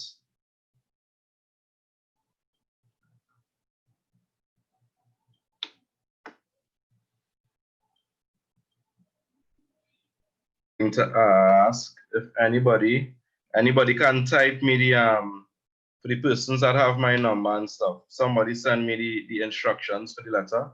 Well, the actual wording, this wording that we see here, somebody send it to me, please, in WhatsApp or something, and I'm included. As so much as pass through your island, write a letter to your friend in Costa Rica, telling them about the storm. Be sure to include the details. So we're looking at details, preparations made, effect of storm on family and neighbor, and plans for future storms. Don't worry, we're starting just now.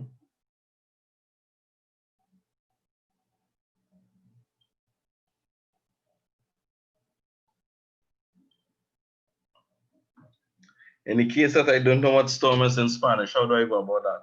Well, there are two ways of saying storm. You can either say tormenta, una tormenta, or una tempestad.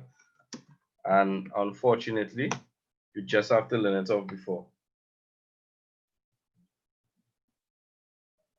So let's write in shorthand. Storm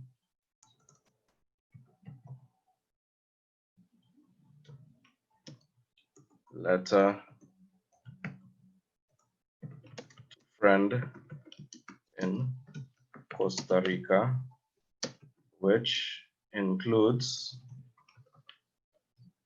we need to include details of the storm,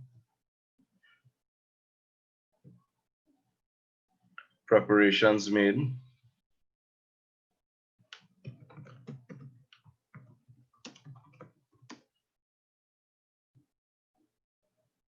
how the storm affected family and neighborhood,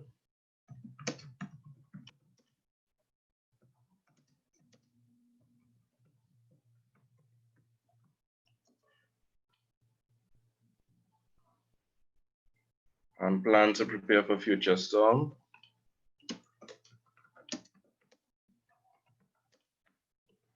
Nice, so these are the main things that we're writing about here.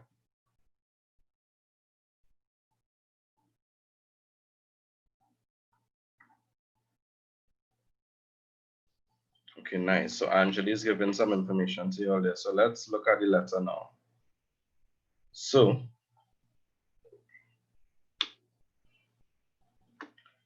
a storm and all these different things. Nice. So first things first, well, in my case, I will change the language to Spanish. So that should make it easy for me with accents, etc. And so we start off, we align left. So we're saying, Arrima, what's today said, 22 de, and you're not putting dot or slash as you would do shorthand in English, right? 22 de julio de 2020. And on the right hand side, let's say we write into querido Ramon or Carlos. Querido Carlos. Now remember, based on the letter that, based on what we saw before, what do we include in the first paragraph? Give opening remarks, inquire about the person's health and well-being, states purpose of the letter, right? So, querido Carlos, espero que You could even say this. Hace un rato que no hablamos. It's been a while since we spoke. Ojalá que todo vaya bien con tu familia in Costa Rica. I hope that everything is fine with your family in Costa Rica. Nice. So it's been a while. Hace un rato. This is an example of an idiom. Hace un rato que. It's been a while that. Right? Then we have the use of the subjunctive here. Ojalá que todo vaya bien. Ojalá plus the subjunctive. So using idioms, subjunctive, all these things are examples of little language techniques that will drive your mark up into the excellent ranking for CXC and push you towards getting that grade 1. So, hace un rato que no hablamos. Ojalá que todo vaya bien con tu familia. Or you could even say contigo y tu familia en Costa Rica. Tuve,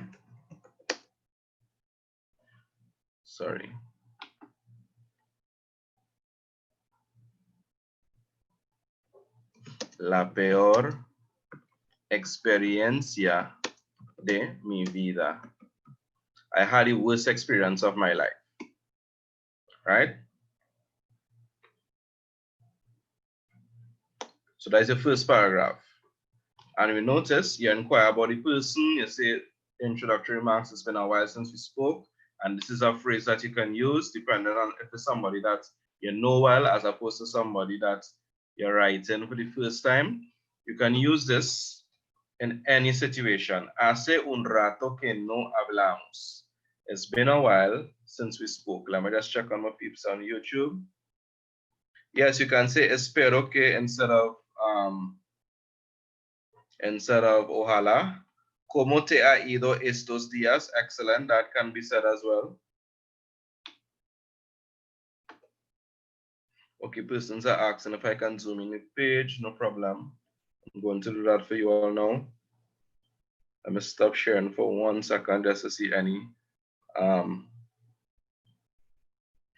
Right. So somebody, Jared, is asking which paragraph is the purpose of the letter going in, and that's paragraph 1, as was told. Correct there. It is going in paragraph 1. So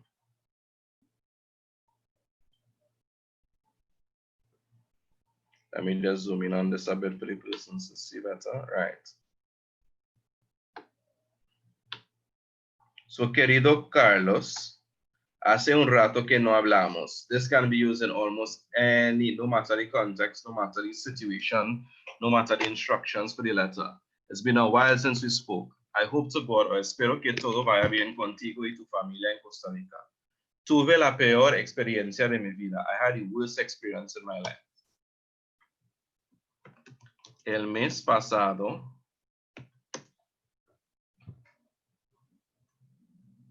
so we know we're including details of the storm, preparations that were made, how it affected the family and neighborhood, and plans to prep for the future.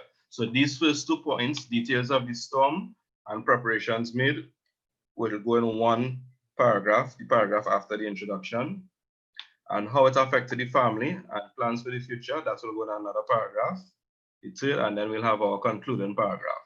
That is the format that I recommend for students.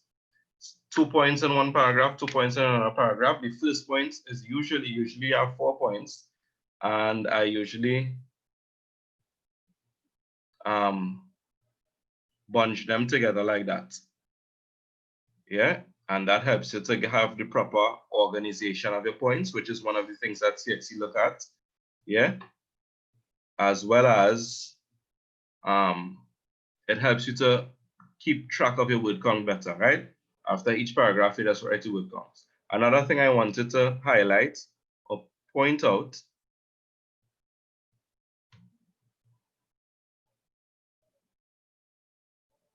one second here.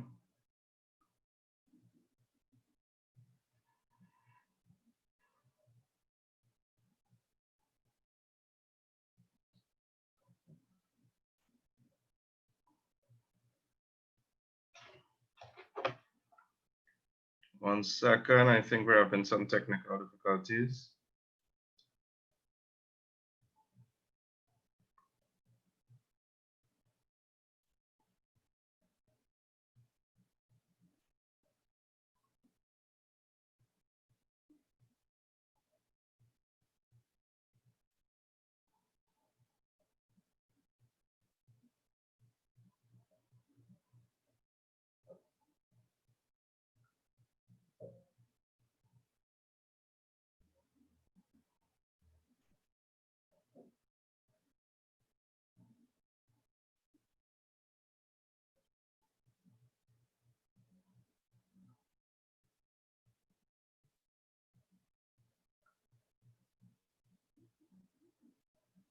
All right, just bear with me a second here, guys. Let me just double check something for you all.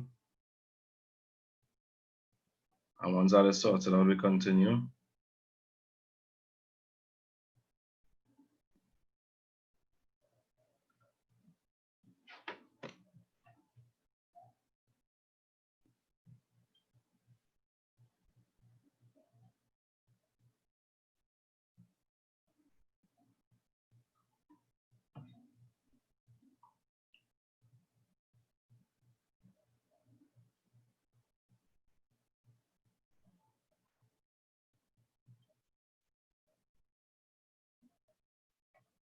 Right. Oh, right. Sorry about that, guys. I apologize humbly. I just had a bit of a scare there, right? So we're continuing. So Jared is asking if you have to say, I am writing to tell you this, right? So we have two ways we could include the information. There are two ways that we could include the information in the introduction about the reason for writing, right? So we could say it implicitly like this. We know we're going to write about something horrible where we said, tuve la peor experiencia de mi vida. Or you can say, te escribo para decirte una tormenta en mi país. I'm writing to tell you about a storm in my country. Yeah? Personally, I like the first way. Tuve la peor experiencia de mi vida. I had the worst experience of my life, right?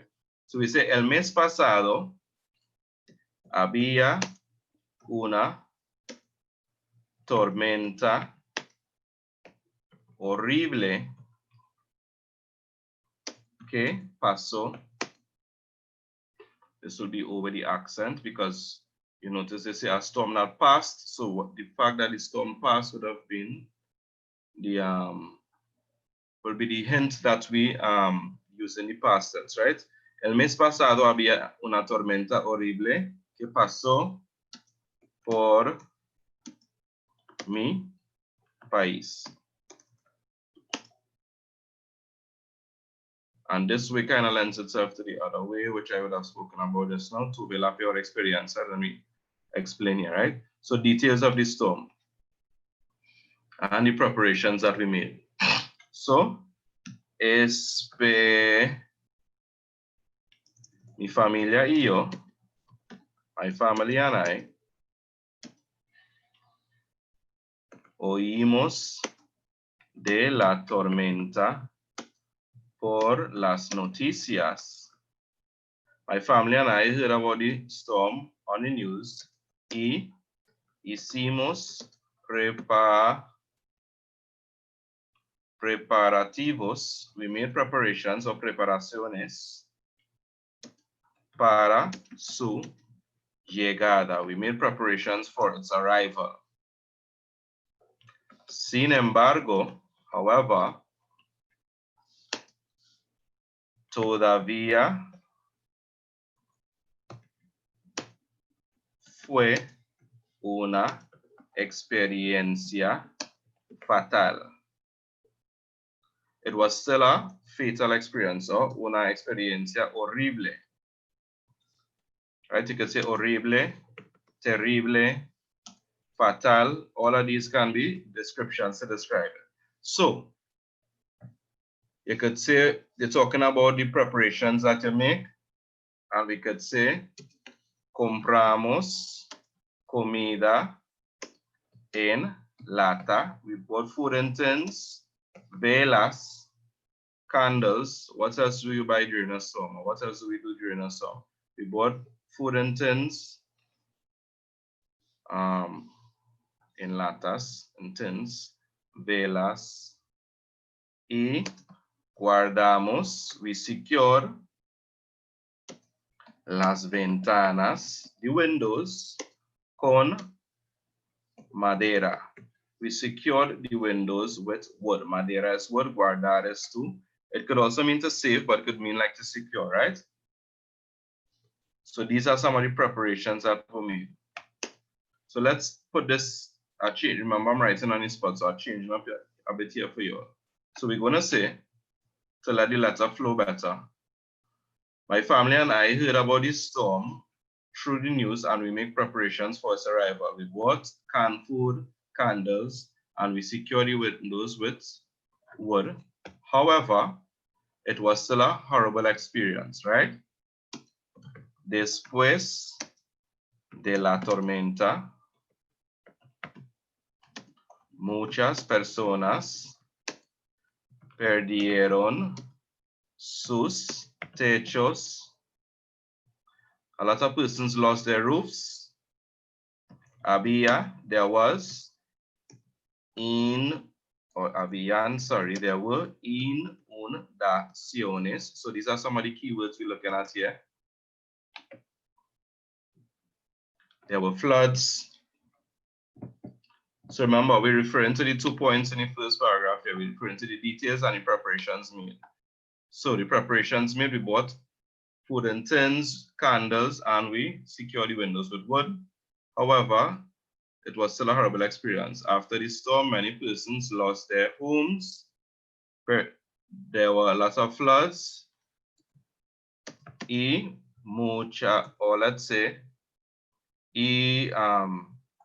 Hundreds of persons died. Cientos de personas murieron. Hundreds of persons died. Nice. So this is the first paragraph. Well, the first body paragraph.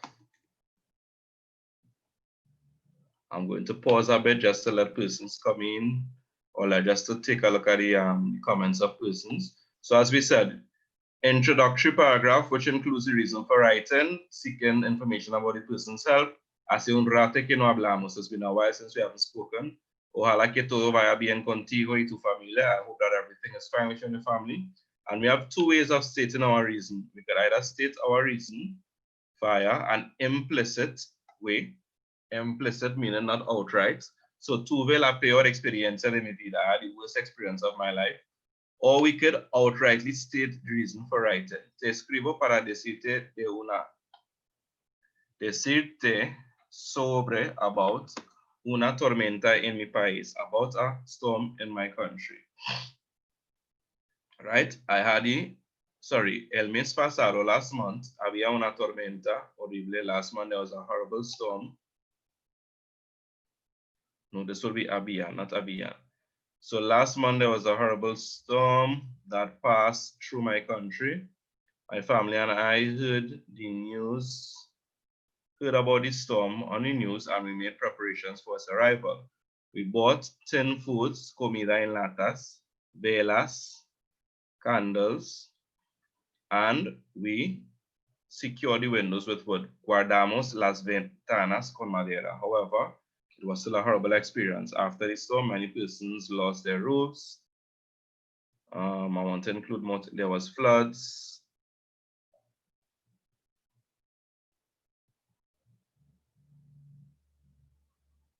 And hundreds of persons died. Now, remember, we're moving with our word count.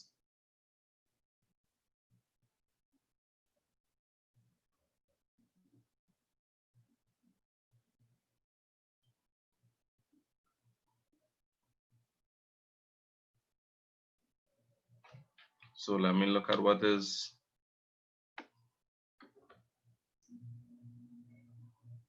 Let me look. add this.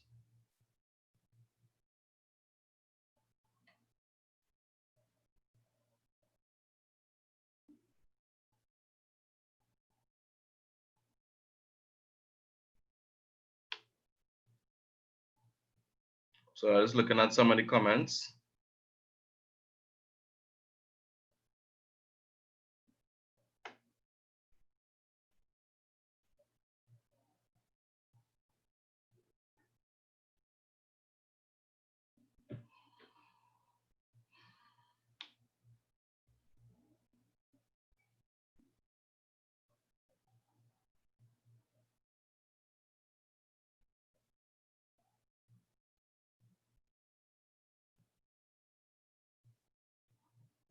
Nice. I'm seeing that Angela gave some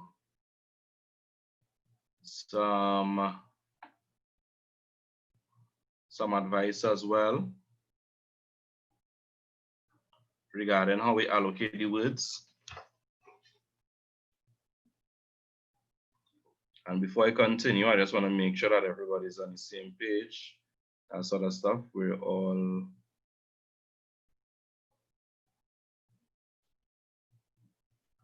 is there a specific pen? There's no instructions on a specific pen. Make sure that your pen is writing properly and that your handwriting is legible.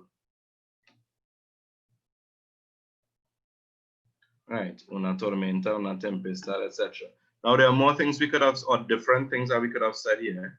We could have spoken about the fact that you used, let me share it again so that you see what I'm speaking about. We could have spoken about the fact that you heard the news on the radio. You could have said that instead. We could have said that person's homes were destroyed. We could say that there was trees in the streets, right? There are different things that could have been said, but this is just what I use. As I said, a letter is unique to the person that is writing it. It's not as if there's one correct answer alone. The most important thing is that you include the specific information that CAPE is requiring you to include. So details, preparations, maybe talk about that. How it affected the family and the neighborhood, plan to prep for future storms. So, la tormenta. Just now, let's see where we wrote last. Después de la tormenta, muchas personas perdieron sus techos, había inundaciones y cientos de personas murieron.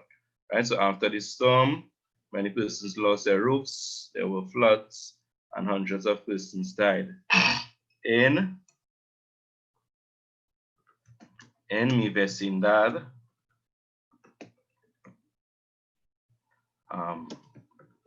so I want to say in my neighborhood, we lost, you lost the life of a specific person or somebody that is there to the neighborhood, right? So I would say, en mi vecindad, perdimos el querido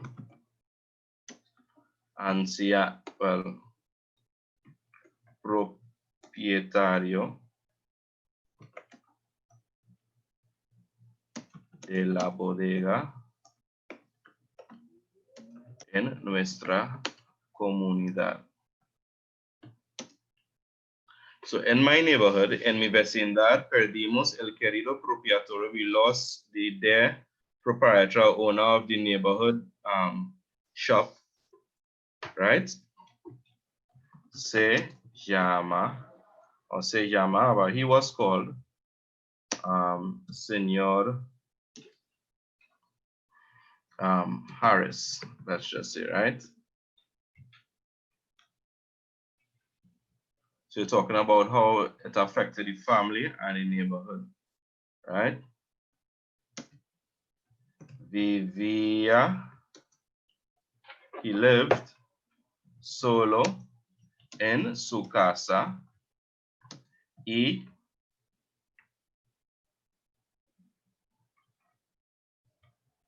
se ahogó.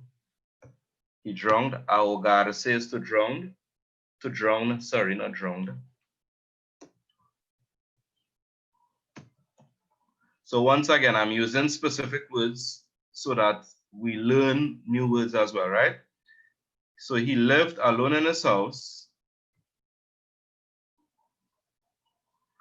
Vivía solo en su casa y se ahogó en la inundación a causa de la tormenta. Or you could use tempestad.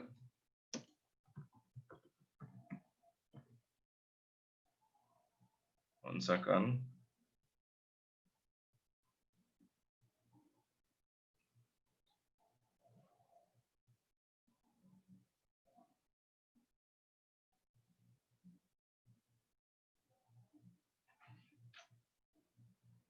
Let's say llamaba Señor Harris. And he lived alone in his house and he drowned,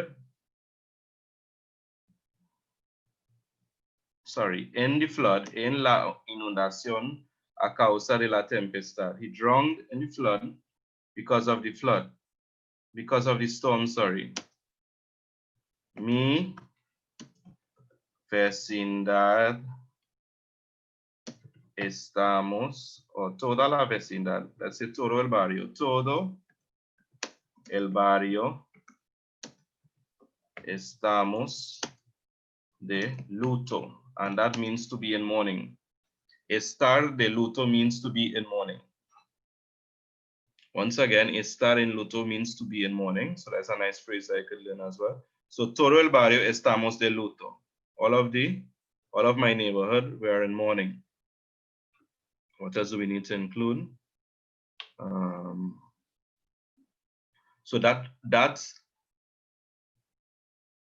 states how it affected the family and the neighborhood. Estar de luto, to be in mourning. And to be in mourning automatically assumes, of course, that you are sad, etc., right? Another way of expressing that could have been estamos muy tristes, we are very sad, etc. But by using the phrase estar de luto, that covers the all those feelings that are associated with mourning, right? So how it affected your family and the neighborhood? So that answers that.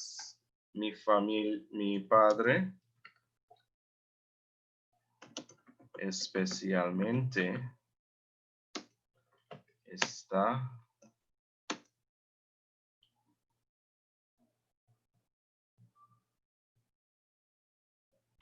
what I want to say about my father.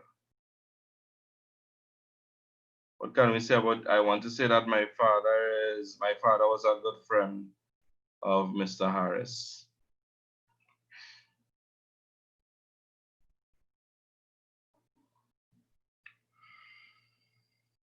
Okay, mi padre está muy triste porque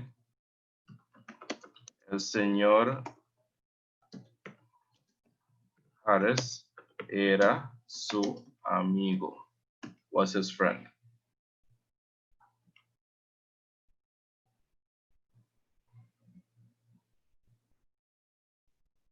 It's saying, sir, you're on 176 words.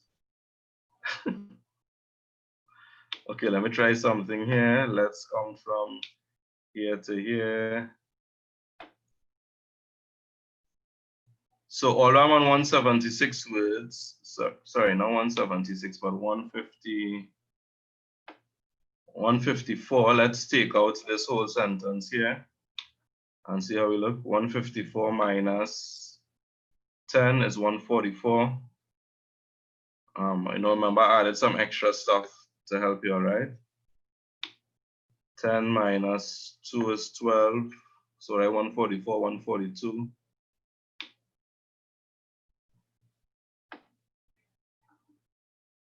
Ok, mi padre especialmente está muy triste porque el señor Harris era su amigo. A causa de la tormenta, decidimos siempre, we decided to always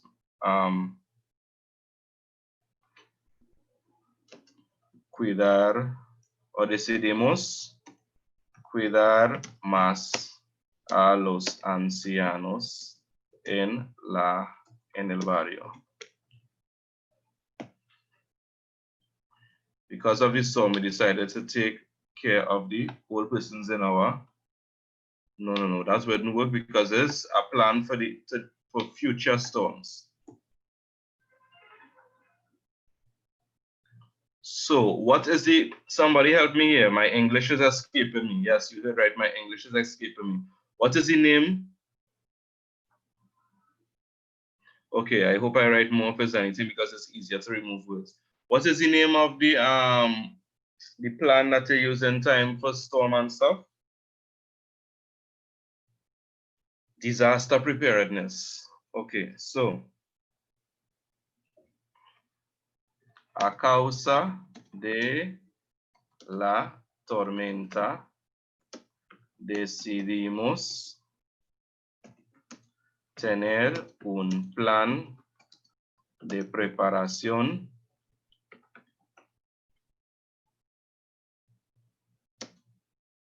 comunitario, a community preparation plan para tormentas. Or you could even say it's for natural disasters, para desastres naturales. And we're learning words here, as I said, right? So I will finish write it and then I'll show you how we could take out words or cut this down so that it would be within the 130 to 150 words. So en mi vecindad perdimos el querido propietario de la bodega en nuestra comunidad se llamaba Señor Harris. He lived alone in his house and he drowned because of the storm. The whole neighborhood is in mourning. My father especially is very sad because Mr. Harris was his friend. Because of the storm, we decided to have a community disaster preparedness plan. Right, so we talk about how it affected the family, the neighborhood, and plans for future storms, right?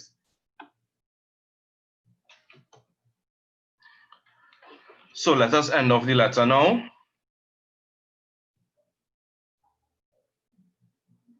What can we end off by saying? We wouldn't just end it off abruptly, but we need to let it end off smoothly. Let us say to end it off then,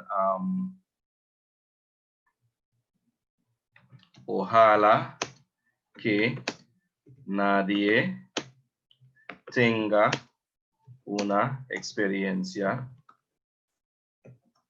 I hope to God that nadie means no one has a similar experience, una experiencia similar.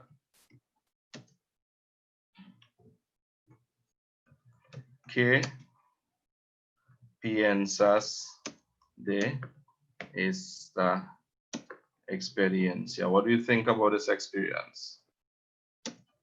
Escríbeme pronto para decirme.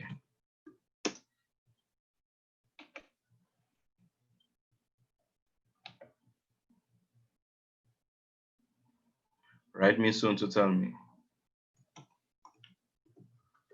Abrazos, hugs, and this could be from, let's say it's Clarita. I'll have to double check. If it's Clarita, I would have to make sure that all the adjectives and stuff would have been similar with that of a female that was writing, nice? So we have the whole letter here, right? And let us see our word count based on this, and I will show you how you could cut down. Our word count is 217. So here's what we're gonna do. I'm gonna copy. I want to leave the original as well. So on another page, let's look at it now. So Arima, the 22nd of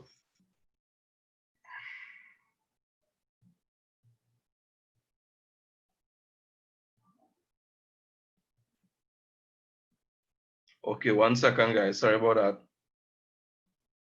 It seems as the screen's sharing stopped.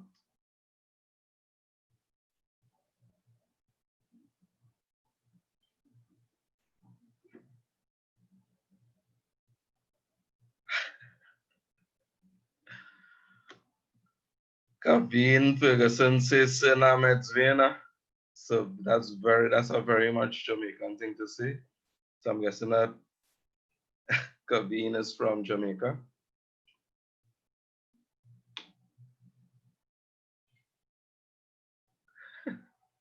Guys, I'm sorry. So you stop sharing your screen. Your screen says no screen, no screen, no screen, right? Okay. Yes, sir. Can you translate for other countries? In Trinidad, we would say, sir, not taking me on. Tell me if I'm right, Kaveen, with my translation of Jamaican. When he says, sir, not Medzwe. Right? So watch.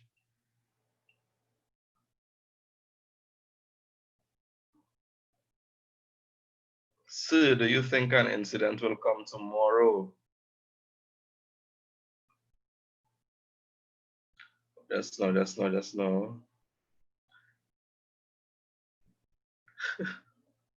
So I'm now seeing all the messages come through on YouTube as well.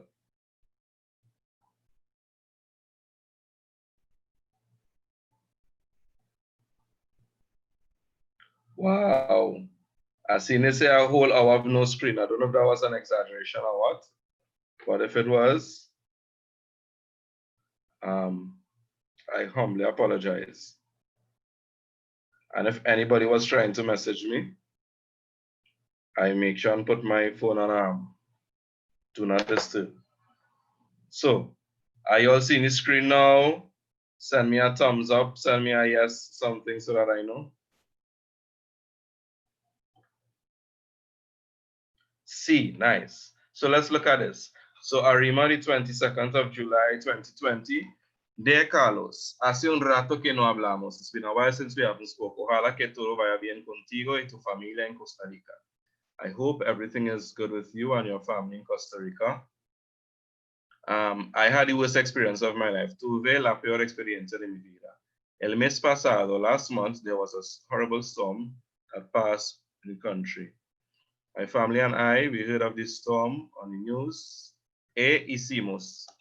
It should be hicimos, right? Because although the word begins in H is silent. So the first song that we hear is I. So E followed by the I song, we change the letter E, which means An in Spanish.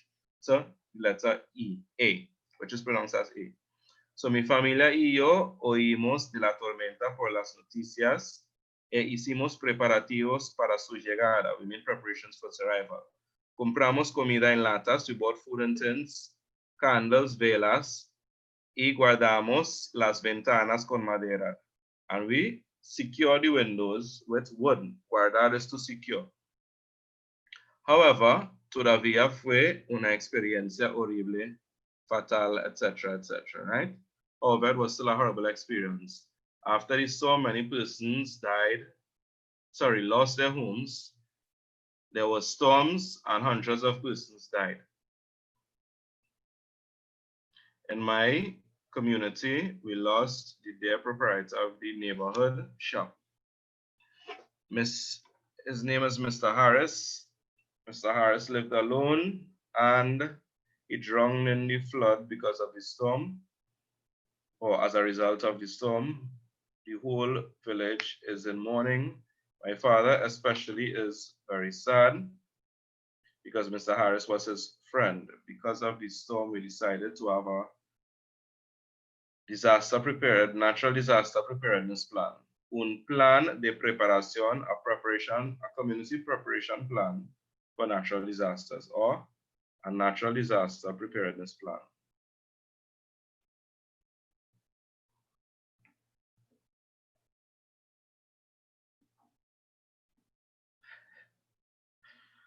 Right? Ojalá que nadie tenga una experiencia similar. I hope that no one has a similar experience. ¿Qué piensas de esa experiencia? What do you think about this experience? Write me soon to tell me. And then you give your closing. So what I was saying, guys, this was the copy. This was the one before that we did. So I was over the word count, and I'm going to show us now how we could not be over the word count. So remember, I would have written some extra things for you all. so that you see more than one ways of expressing the same thing. So first and foremost, I use the shorter version. Last month there was a horrible storm. My family and I heard of this storm on the news and we made preparations. We bought these things. I would take out this line.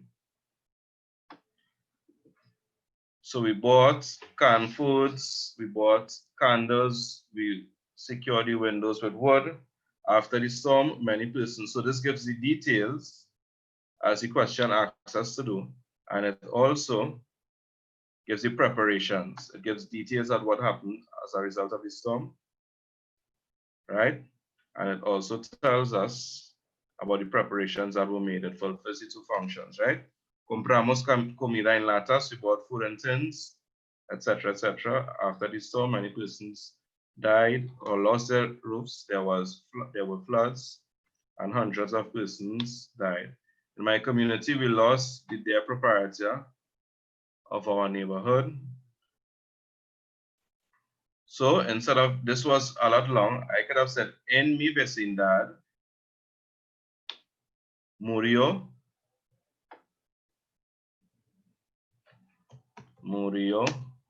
un anciano que se llamaba Señor Harris.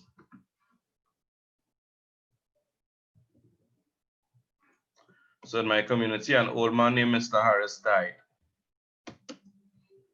Right? Instead of saying all of that he was a shop owner and that kind of thing, yeah? So we know that old people especially are vulnerable during this sort of stuff, right? So in my community, an old person, un anciano, is an elderly person, right? An elderly person called Mr. Harris died.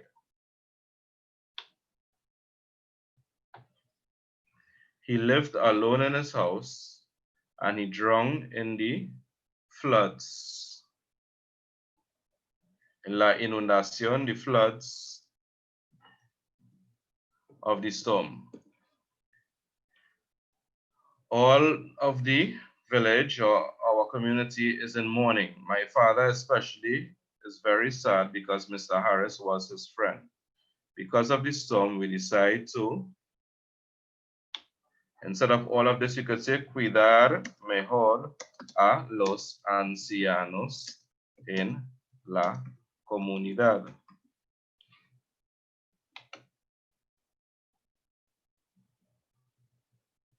All right, we are going to take better care of the old persons within community.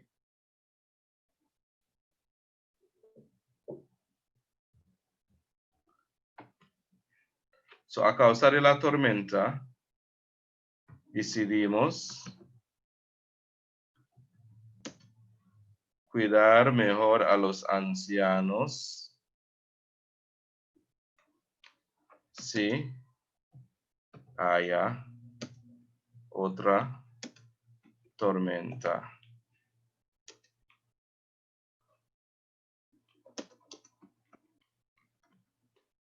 So, as I said, I'm including certain things deliberately. So let me pause again just to look at the comments. Is this life going, rest in peace, Mr. Harris, is this life going to be saved? Yes.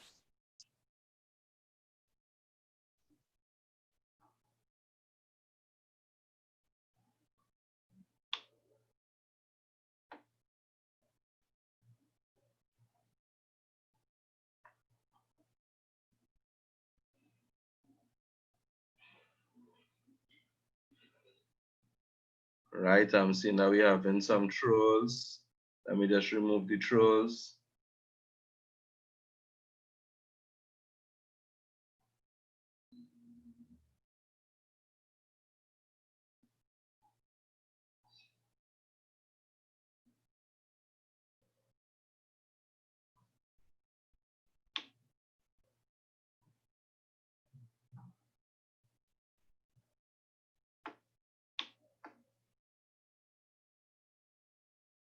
No, it does not apply to the address. And we're doing we're doing all parts of our paper 2 today, from situations, letter, everything. Yeah. So I did one, I included some extra expressions and stuff for everybody.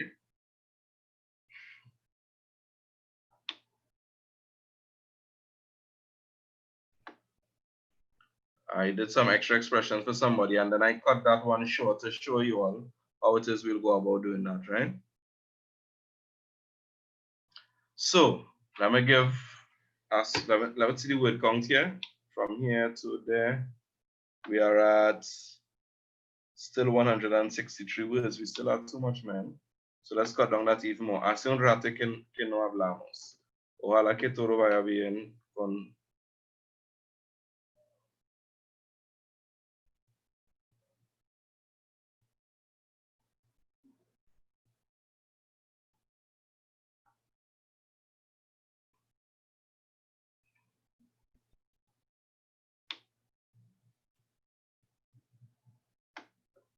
So mi familia y yo oímos en mi vecindad murió un anciano.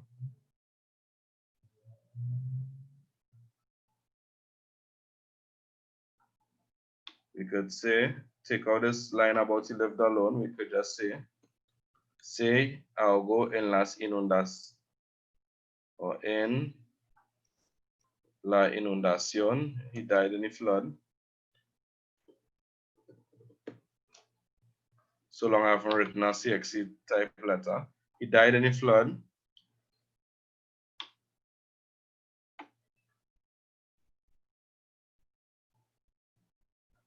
Estamos de luto, sorry.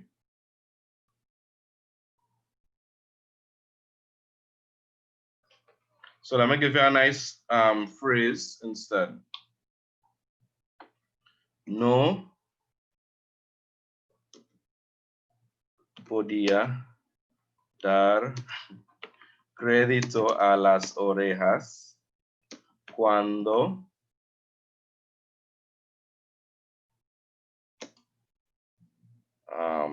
I learned, or I got the news that recibí noticias que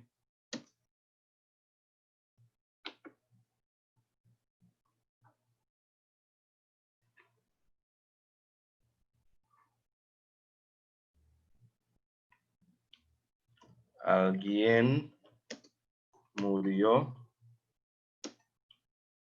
en nuestra vecindad o en nuestro barrio. Right?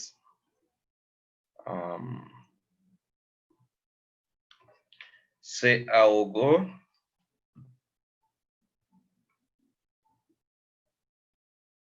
So you could say he drowned, se ahogó en la inundación.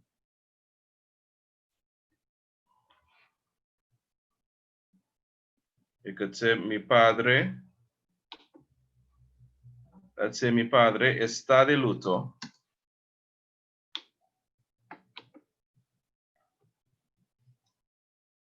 And this is just a change of the word count. My father está de luto.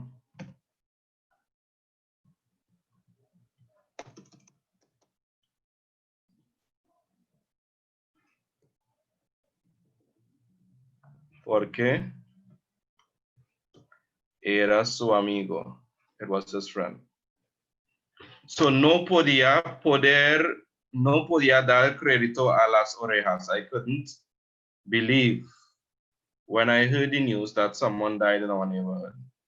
He drowned in the flood. My father was in mourning because it was his friend. Because of the storm, we decided to take better care of the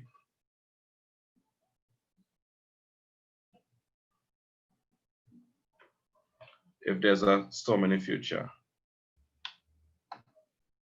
So let's check the word count again. All right, we are at 149. So CXC, although the word count is 130 to 150.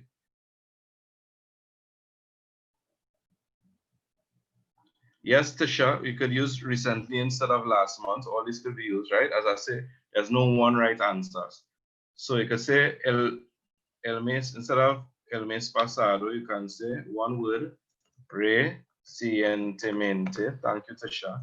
There was a horrible storm.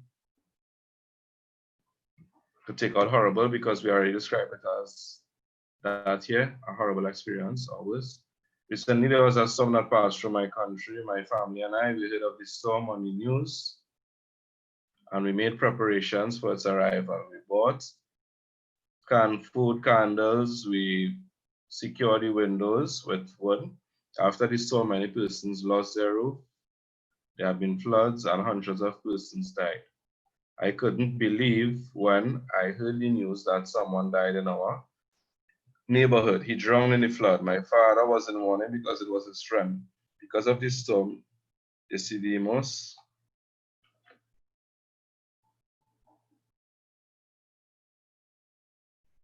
tener un plan. I want to use the higher, for instance, un plan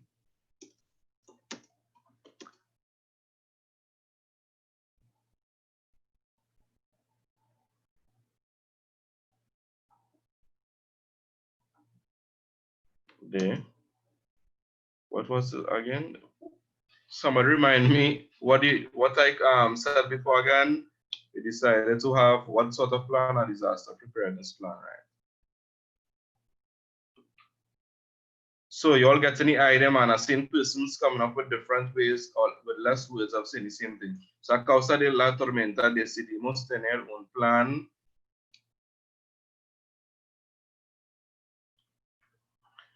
de disaster preparedness, de preparación para el futuro. Now, haya, which is what I used before, is the subjunctive of I. There is or there are, right? So because we don't know if there would be, that's why we use haya before. So a causa de la tormenta decidimos tener un plan de preparación para el futuro. A preparation plan for the future. Ojalá que nadie tenga una experiencia. I hope no one has a similar experience. What do you think of this experience? Write me soon. So let's check our word count again. And we are at 148. So this is good once again. And I'm going to save this document. And of course, you all could check Anjali, the persons in the PSCG. I will be sending all the notes and everything that we took down today there to the group. So I'm going to name the sample letter Csec Span 2020. Nice. So we're going to stop sharing here. PCSG, thank you.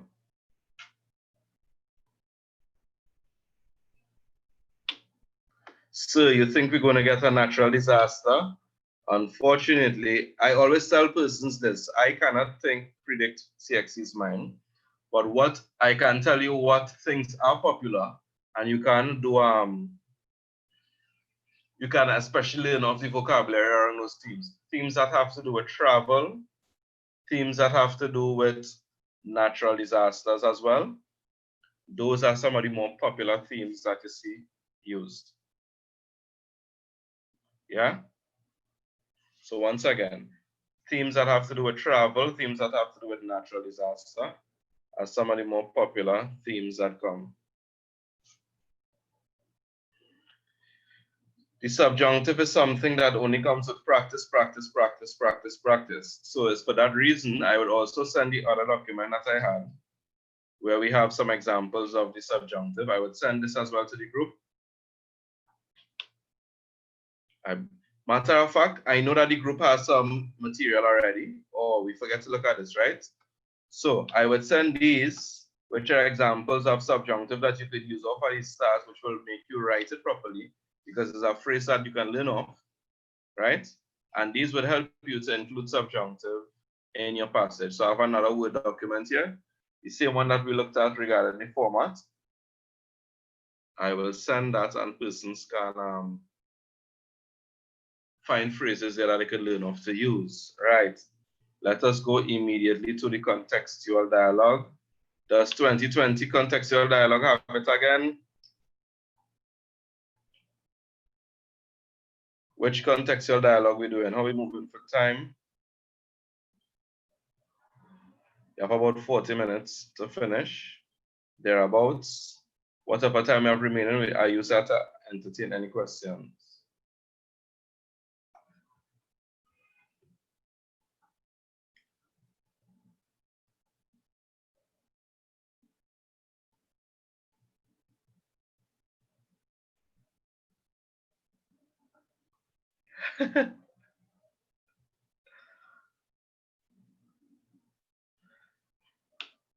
So I'm seeing some persons asking for a break. Asking for a 10 minutes break. Let's take a decision on that.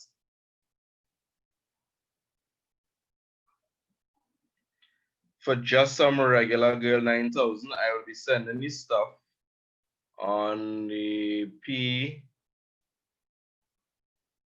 Spanish PSCG, something so. It's a study group, a WhatsApp study group that has been going around. I would be set right. Look, Angela just sent the information there. There's a Padlet, you can access it. So one person requested a break. Anybody, if it is we have more than 10, we will take a break. Yes, the stuff would be sent later today. If there's anybody that else that agrees, Ariel say 5 minutes maximum. Elijah said, now let's push forward. Christy is avoiding the subjunctive at all costs.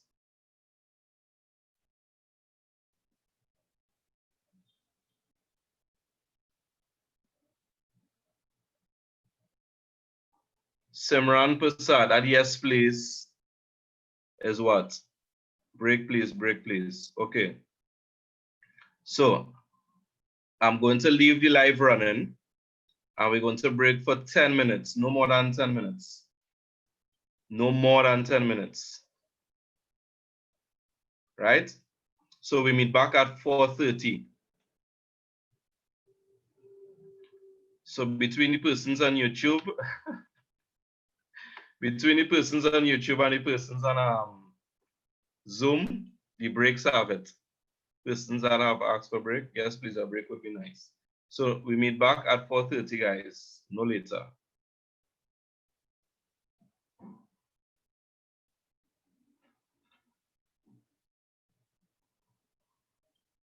4:30, we meet back at 4:30.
Guys, welcome back. I see people like the concern for me, boy.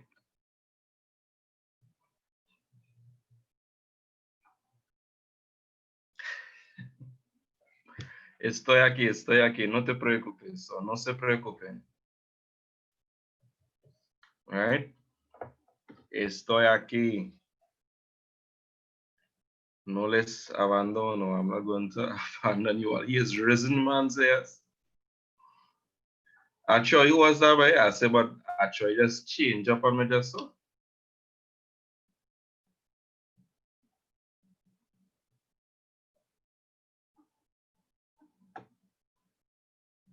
I see somebody ask before to when is the oral exam for Trinidad.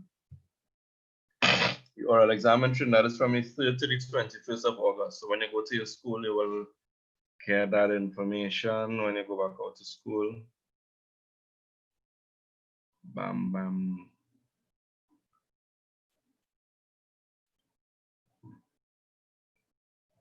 So once again, it seems like if we're doing the whole of the 2020 paper, people are not asking to do situations and letters and stuff and other things. So which one are we doing for the situation? Same 2020? The contextual dialogue, sorry. 2020, Shalice Escoffrey. Yo, Jeremiah, that's not funny, I bet yo. Man, say you thought people are Mr. Harris, eh?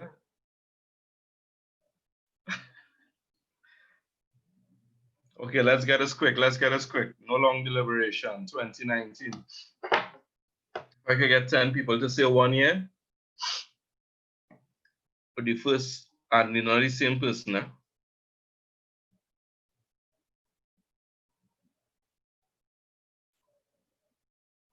All right, I've seen a couple 2019s. Let's do something different, guys. Let's try the 2019 contextual. Everybody so feels CXC gonna bring back the same exact thing that they bring back from me last time. Huh?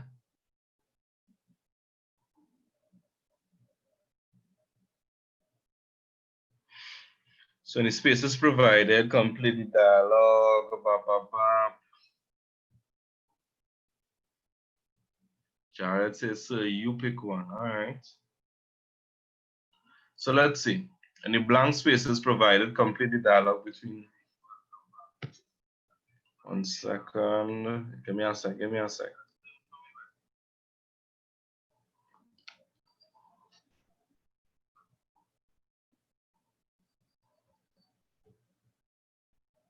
Mount a second, I ask for. Yes, yes, you're seeing me in 2 places.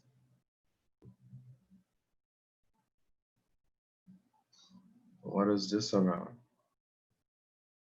Let me stop sharing, right.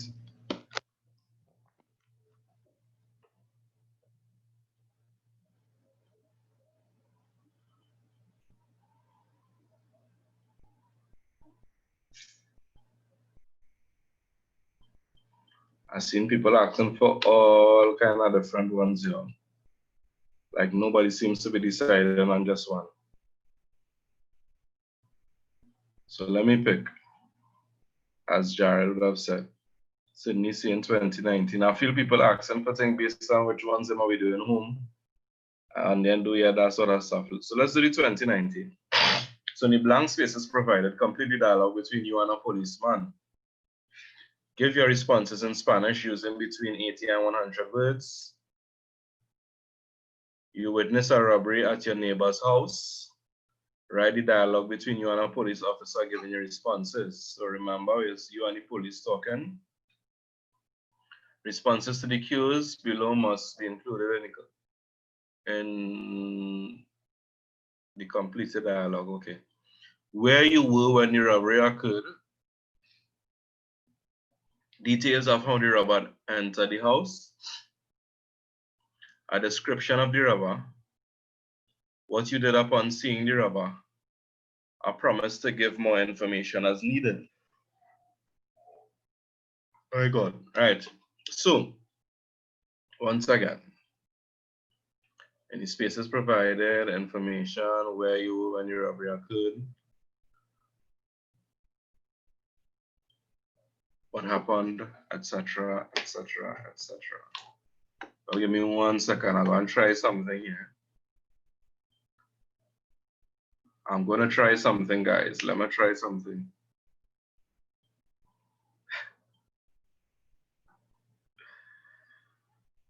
I'm going to try something here. You want tips? Why I'm trying something, let me talk, right? I'm not the best multitasker, but I'm going to try it.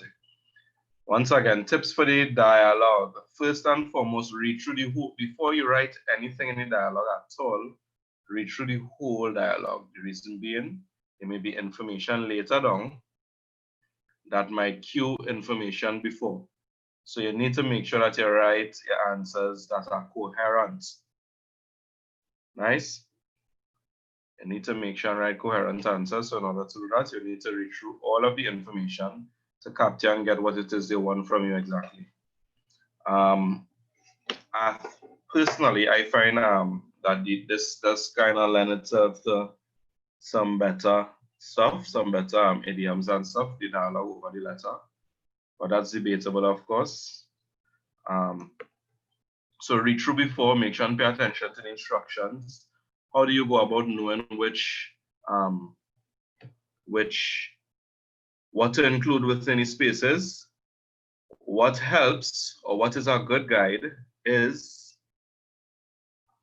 this one. Remember, guys, that I am a man, and I don't know about other people, but it is true for me at least. You know, they say man can multitask, right? I'm one of those guys. I can't multitask. So yeah, what was I saying last? I might start to see what I'm looking for here, what kind of man is told you if you look sharp. Right.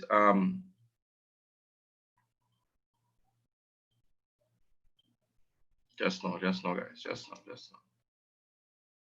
Yeah, so if you're multitask, at least nowadays kind of thing. I'm trying to see if I could get to copy and paste the stuff for the dialogue. If I have a document on my computer here to be able to do that. Can anybody send me a copy of the dialogue where I could copy and paste it? So that will make it easier. You'll help me out as I help you out, guys. 21, I feel like if I saw this before, not happened before. But we shall see.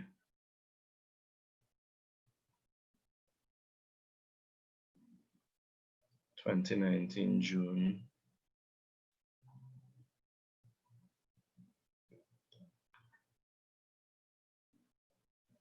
Yes, I did see it before. Unfortunately, it was a student that sent this to me and it was corrected. So I think they just sent pictures where they wrote on the script. I'm gonna verify that, which is not something I could, it's not a PDF that I can copy and paste. Do I? No.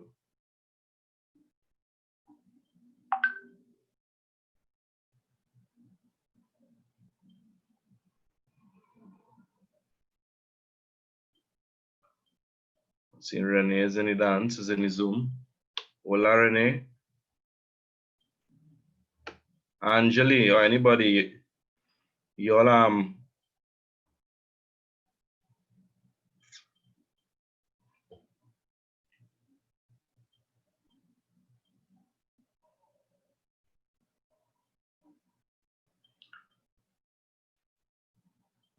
so some computer expert said how my RAM is lacking.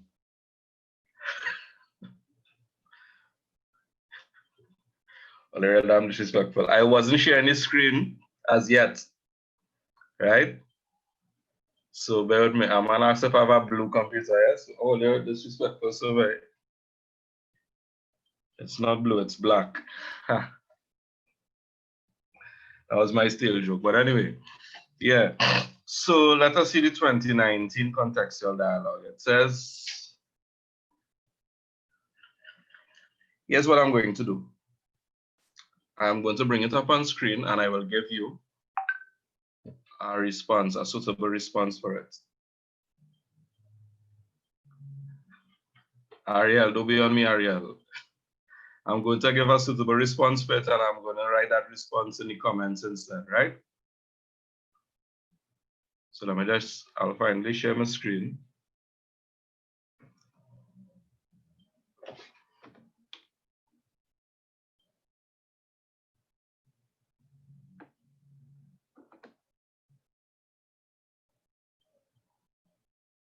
Wait.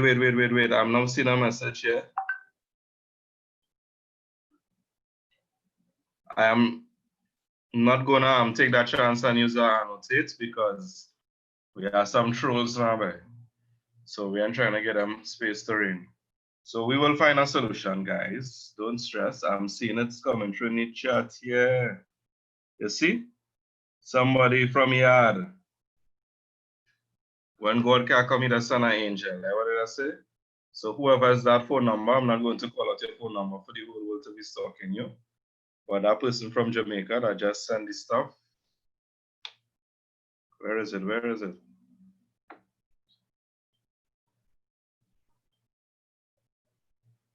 Oh, shucks. I wouldn't see because I'm in.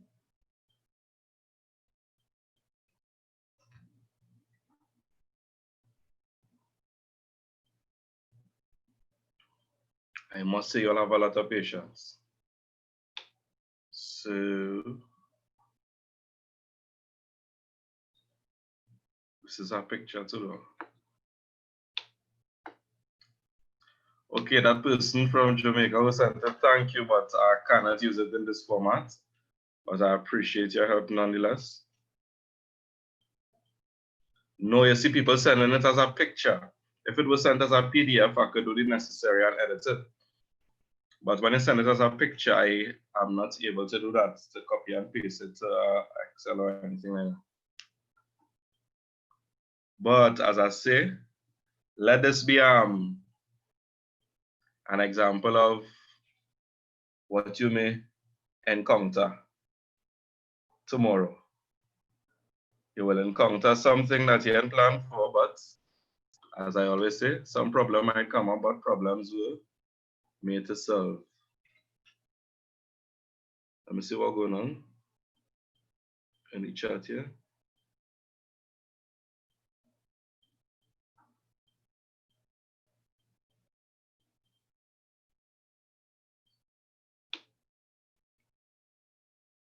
Okay, if anybody acting up in the chat, you know what will be the consequences.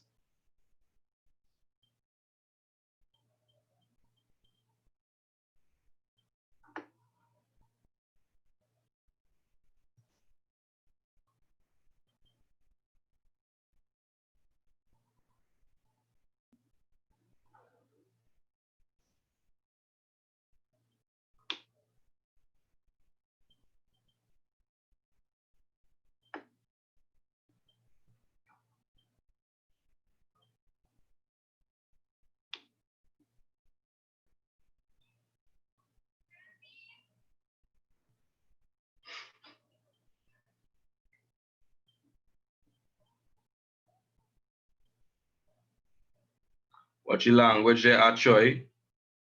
Watch your language. Let me organize that. So what do you do when you encounter unfamiliar words? You just have to try and figure it out in context. Get out of your mind the idea. One second, guys. Get out of your mind the idea that you will know every single word in Spanish for the exam. None of us even know every single word in English. I myself, I do not know every single word in Spanish or in English. So, when we do not know every single word, what do? We use context cues. So that is all you need to, that's the most important thing you need to know, all right? Okay, I'm seeing that some persons would have sent this stuff, so we're gonna work on that now. You all know, just bear with me, have some patience. And we're gonna work on the dialogue now.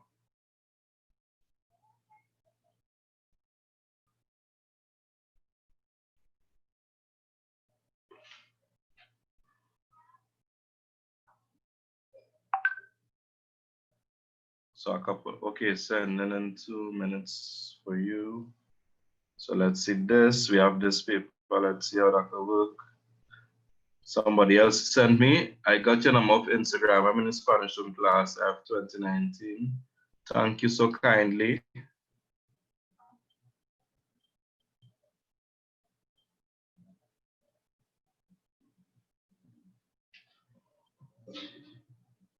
Guys, if it's a photo, remember, I have it already in photo form. So if it's a photo, I would not be able to make any edits with it. So you need to send me not in photo form. All right, I think it's coming through, you know.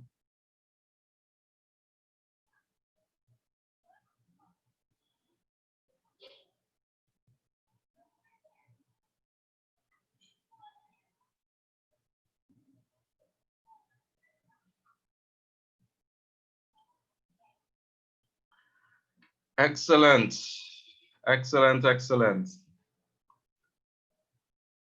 They say when God can come, he does send an angel. Thank you. I just send you thanks to that person. So thank you so kindly. And we are continuing now. Patience is key. That's something like an Instagram code there, Jared. You had a picture of you looking down at the ground and doing them gun pose on them or some madness, so like all the users do to complete that code.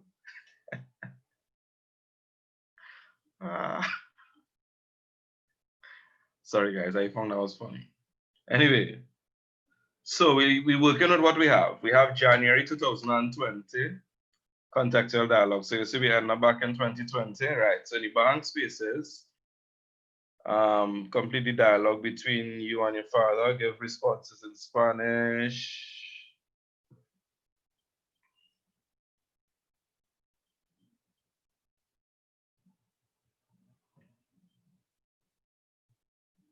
So let's see. You and your friends will be going on a school trip to a Latin American country. You and your father discussing the preparations before leaving. You must include excitement to travel, information about personal items you have packed, organization and safety of travel documents and spending money, reassurance to worry parents about your responsible behavior, promise to keep in touch while abroad. Nice. So this is excellent, and we have all of this here. But before I continue, I don't want to repeat what happened before, so let me just make sure that everybody is with me right now. Right. Hey, you know, I even checked to see how many people was in the live. Well, I didn't check in front of y'all. I think we reached up to like, well, 500, 400 and something persons last time I checked. So I'm gonna put my plug here one time, guys. If it is you're looking at this live and you do not follow the page on Instagram, on Facebook, I know Facebook is for the older persons. Yes, I will zoom in on a little bit when I start to type, right? So if it is you're not following Quintessential, my page as yet, please, please, please, 465 persons, nice. I see if you could break that 500 barrier now. I'm feeling like if this is the versus challenge with Bounty Killer and Beanie Man, yeah, if you break that challenge, you're looking to reach 500. Right. So I will zoom in when it is. Like up the video, guys. Nice, nice. Like the video. If it is not following us, go follow us. Subscribe to our page. Let me do our thing. We could try something again for the we could try something for the what do you call this thing? For the paper one. For the paper one. For the oral exam. So give me a shout out to them. A shout out to the currency. Is the currency. Micah Mohammed, send my message on Instagram now, quintessential language learning. I know it's a long word, but look at the spelling right there. You're searching for quintessential language learning on any platform, well, not any platform, but we're on Facebook, we're on Instagram, we're on YouTube. Search up for us. Let us get the word out there. If you know people are writing exam this year, you know people are writing next year. They're in lower forms than you know persons that doing CAPE. Send out the word, send out the information. Wow. Send out the word, eh? A song all the way.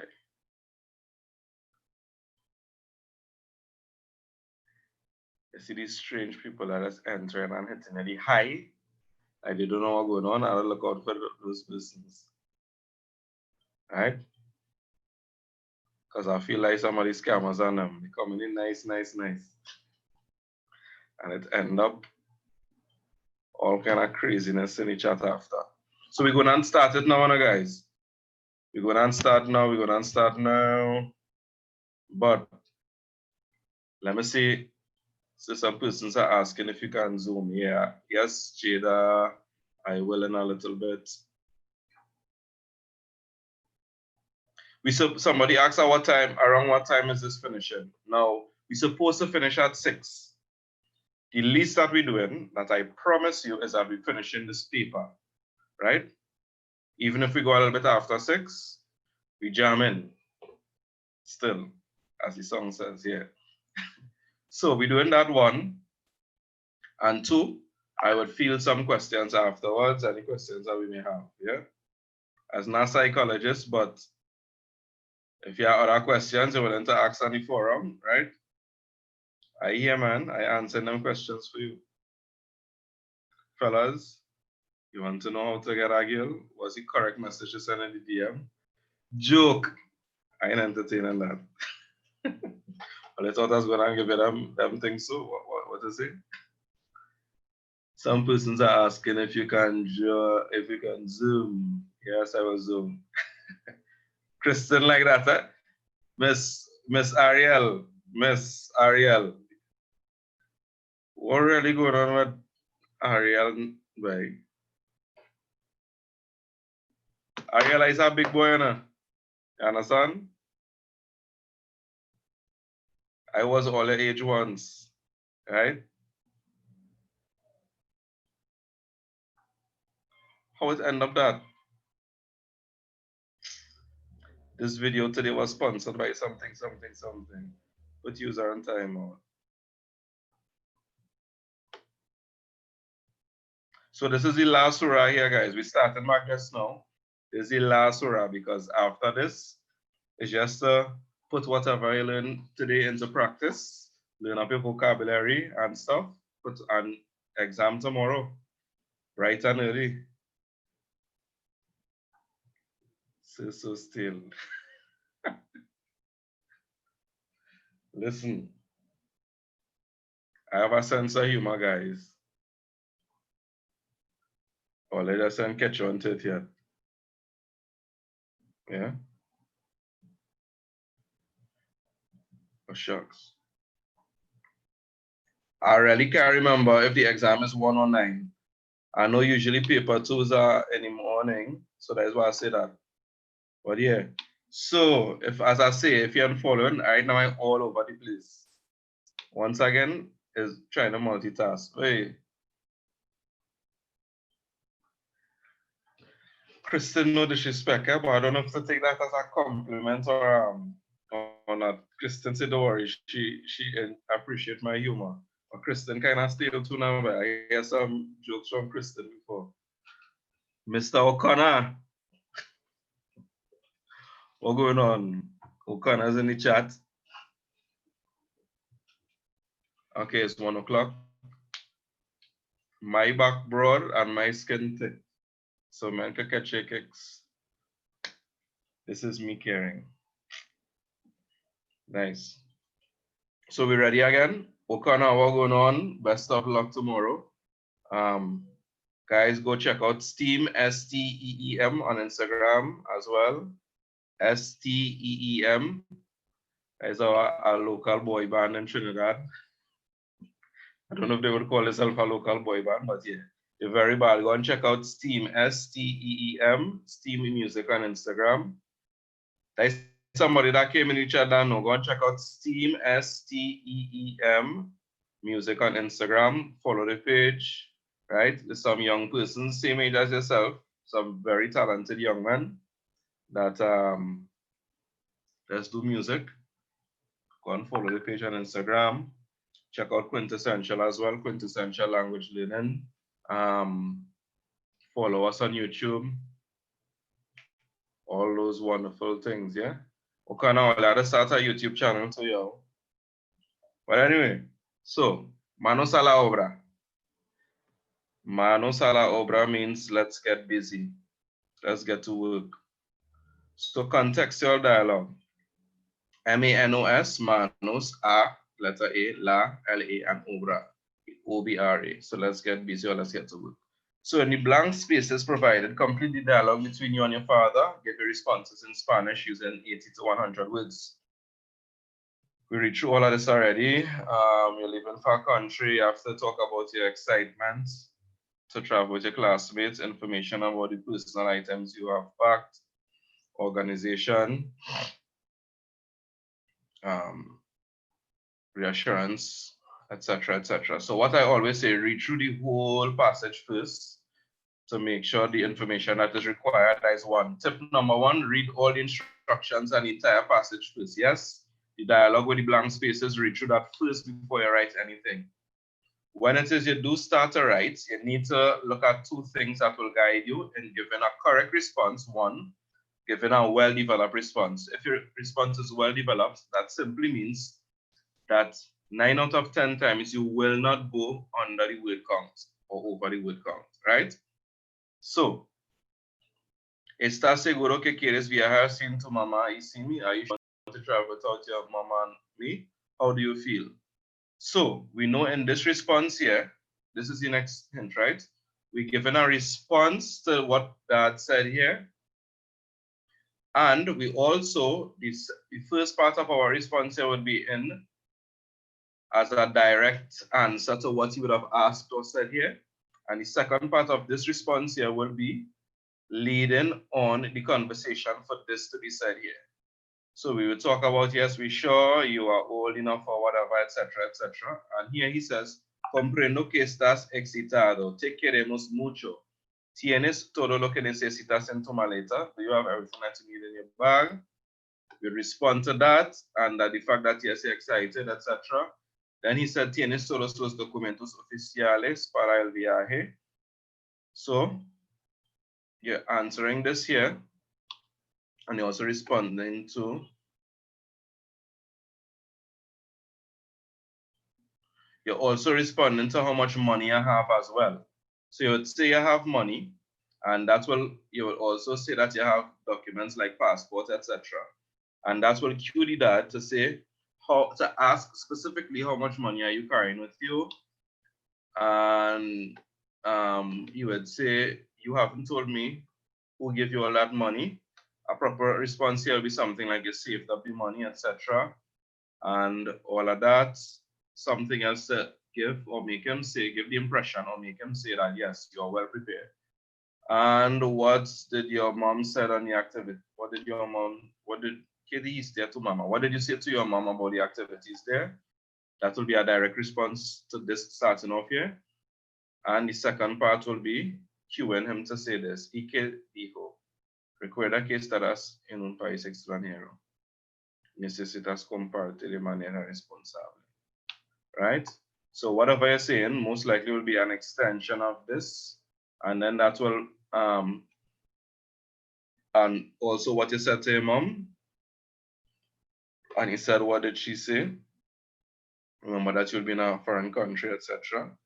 So we'll see how we develop it, right? I think that's enough to go through for now. Let me pause and take a look at the comments before I start to write. Because when we start, we're just going straight up. Stop every single time this is happening. Right, I almost forgot to zoom for y'all. I will do that now as I begin typing.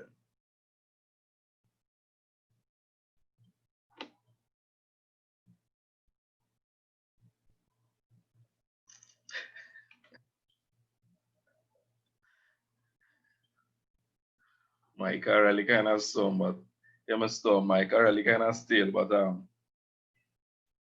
is he kind of still? I just appreciate now. Right? You know, like when I joke so still, it does make a laugh. Yeah.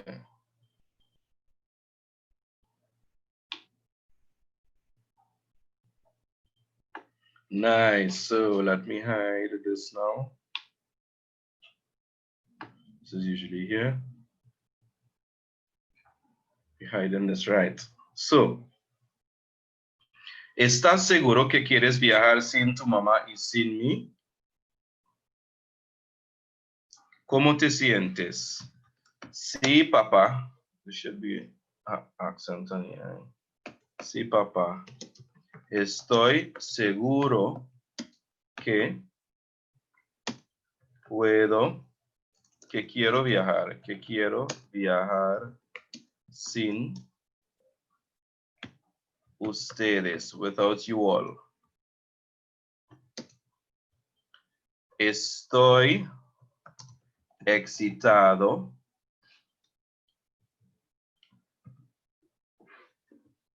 if it were a girl, of course, excitada, viajar solo con mis amigos. I'm excited to travel alone with my friend. So he says, comprendo. So he could say, estoy excitado viajar solo por primera vez, for the first time, and with my friends. So then he says, I understand that you're excited. We love you a lot. Do you have everything that you need in your maletas handbag? Not handbag, but your luggage basically, right? Your suitcase, right? ¿Tienes todo lo que necesitas en tu maleta? So yeah, answer will be a response to that. And right, it will cue us for him to ask us if you have all your official documents, if it's in a safe place. So you will say, tienes todo lo que necesitas en tu maleta. Ya empaqué. Ya means already, and it always comes before the verb, the conjugated verb. So let me just make sure that this is in Spanish for you. Let's make sure Spanish is the default.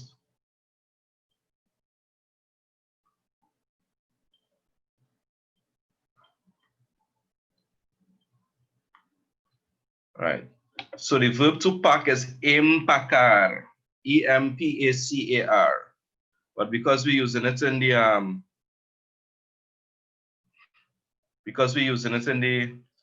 preterite tense, that's why we change it to paquet, to maintain the cut sound. Right? If it was C, it would be passé, and I would change the whole sound of the verb. So that's why we put Q-U-E with the accent to keep the sound. So ya empaqué la ropa, mis vitaminas. I already packed clothes, my vitamins. Un recuerdo. Un recuerdo is a souvenir, right? Un recuerdo para compartir con un amigo. O cuando. See, all right. So I already packed clothes, my vitamins. Souvenir is un recuerdo para compartir si consigo, if I get un nuevo amigo, if I get a new friend. What else do you pack? What else do you pack? La pasta dental, or let's say personal items. You could say pasta dental or pasta de dientes, la pasta de dientes, for the sake of making up words. Y todos los artículos personales, and all personal items. So personal items would include like cream, etc. It would include every single thing, right? because there's so many things to pack when you're packing. So ya empaqué la ropa, clothing, my vitamins, mis vitaminas, un recuerdo para compartir. So as I said, deliberately putting in words that you may not have known and will learn. Un recuerdo means a souvenir, right? Un recuerdo para compartir si consigo, if I obtain or get a new friend, la pasta de dientes, toothpaste, and all personal items, right? ¿Tienes todos tus documentos oficiales para el viaje en un lugar seguro? Do you have all your official documents for travel in a safe place? And it could say, sí, papá.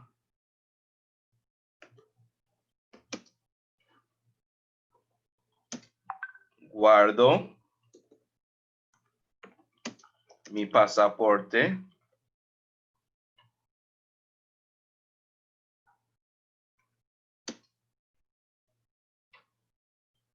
y, okay, mi pasaporte, you could say cédula o carnet de identidad. Identidad. Now, cédula de identidad or carnet de identidad, that means ID card, right? I believe cédula has an accent on the E. I'll double check that just now. So it's C, Papa. Papa should have an accent on the A as well. Papa without an accent on the A means potato. So sí, papá, guardo mi pasaporte, mi cédula de identidad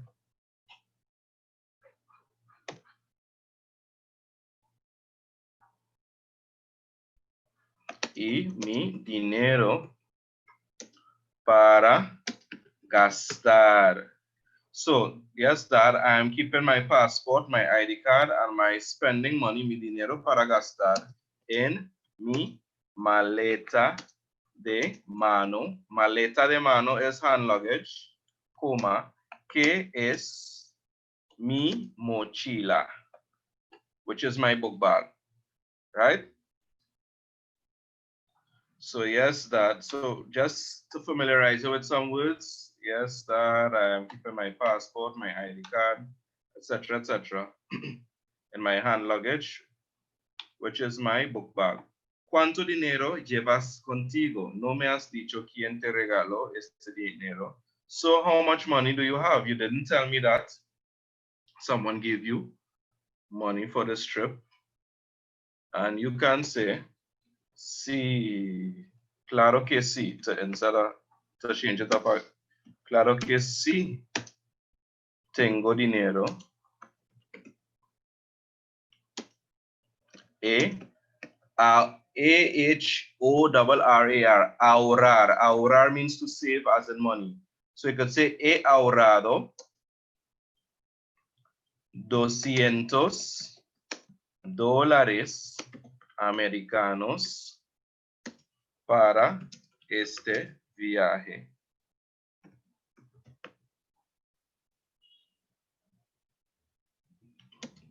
También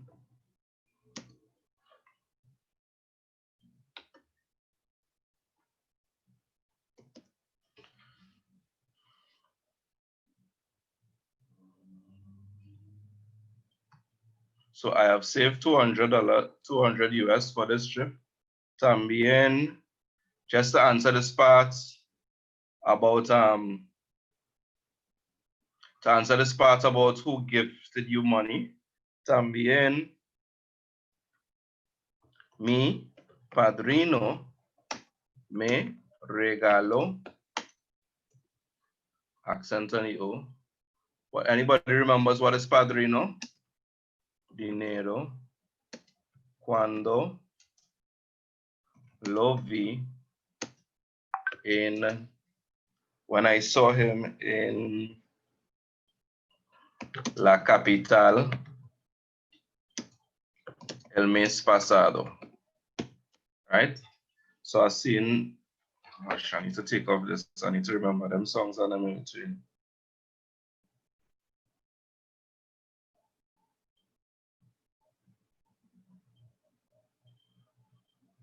1 second, ladies and gents.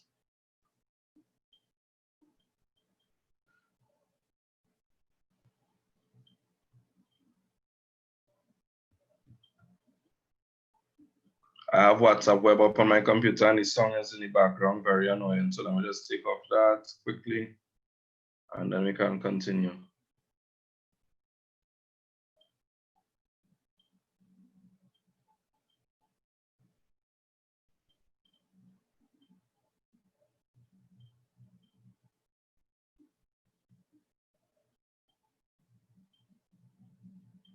Nice, I've seen people responding, Godfather, right?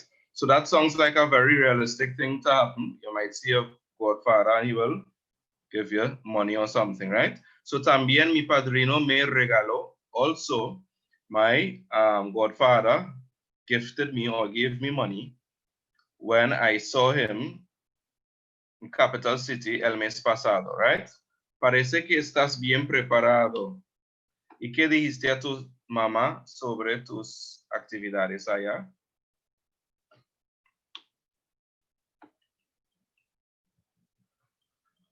What did you say to your mother about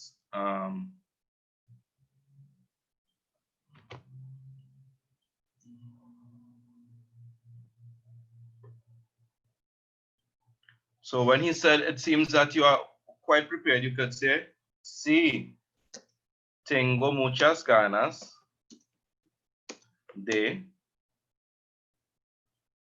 viajar.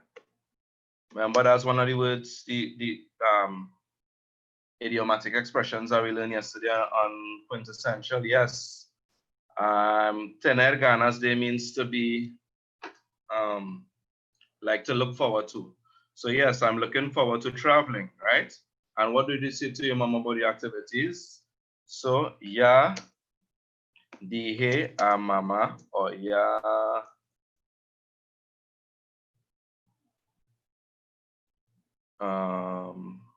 you could say ya mostré. I already showed mom or shared with mom. Ya compartí con mamá el itinerario de mi viaje. I already shared with mom, I already showed mom. El itinerario is the itinerary, right?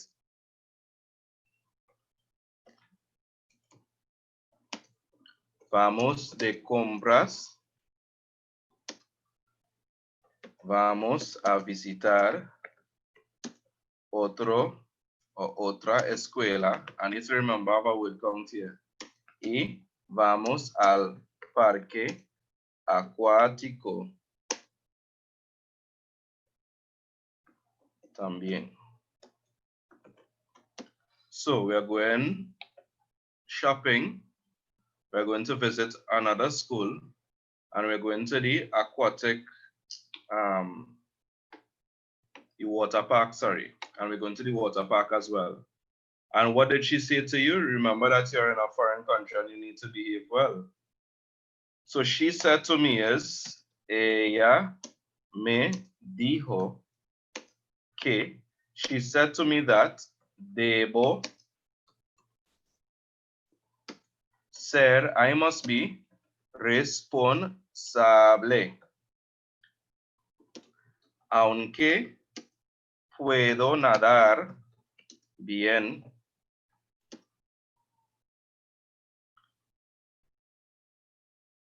so she said to me that I must be responsible. Ella me dijo, she said to me that I must be responsible. Although I can swim well, debo tener cuidado, another idiomatic expression to be careful. Debo tener cuidado instead of, all right, en el parque acuático y hay que. So hay que is another idiomatic expression. That means it is necessary to or a must. Hay que comportarme bien. porque estoy en un país extranjero. Because I am in a foreign country. So that now says excelente. Now we will check after to see if we pass the word count. Remember, I'm including things for you all so that you learn new vocabulary, etc. So he says excellent. Ya lo sé que nunca nos has dado razón para estar inquietos. So now I know that you have given us a reason to be calm, to not worry, right?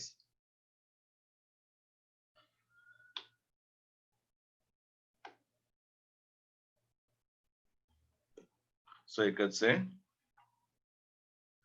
no. So you could say, claro, papa. Of course, Dad. Sé que ustedes confían en mí. I know that you all trust me. Confiar means to trust, right? C-O-N-F-I-A-R. So I know that you all trust me. Ustedes confiar en, sorry. To trust someone is confiar en. So I know that you all trust me. Y no quiero romper tu your trust. Tu confianza. También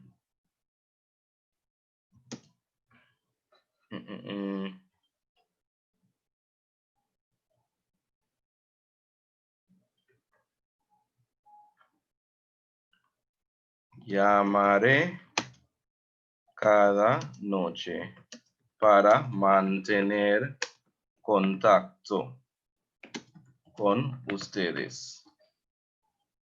I feel this could have gone before. Right, so of course, Dad, I know that you all trust me and I do not want to break your trust. No quiero romper tu confianza. También I will call, llamaré. Let me just put some random things so it will autocorrect itself, right? Why? No. Okay, let's put a P. She gave me the option for the P then.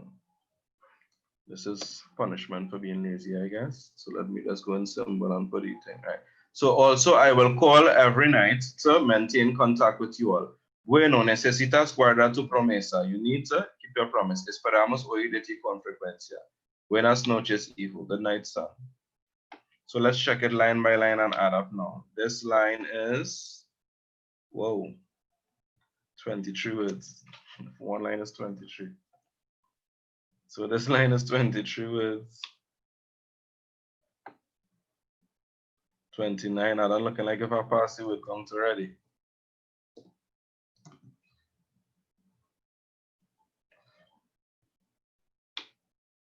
Now remember the purpose is so that 30. So I definitely pass the word count already. Most likely.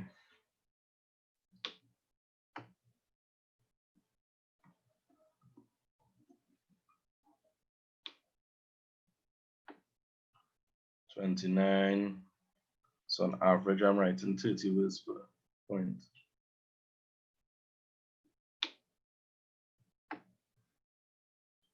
$24.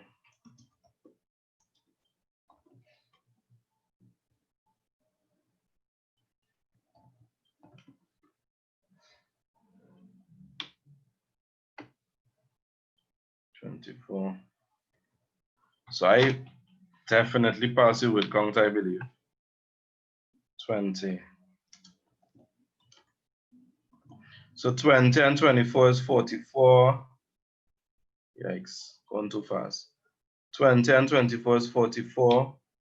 44 and 24 is 68. 68 and 20 is 88. 88 and 9 is 97. 97 and 30 is 127. 127. Okay, so I definitely pass it with count by a lot, right? So we would see how it is we can cut now. So let me pause for a second just to get some feedback from you all.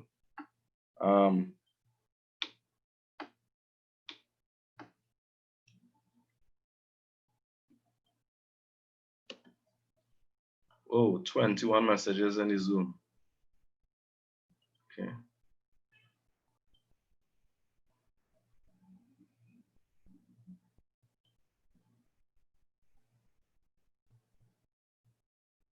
If I only click stop share right now, you'll see the thing come up. The chat will come up. I don't know why Zoom does this. You see?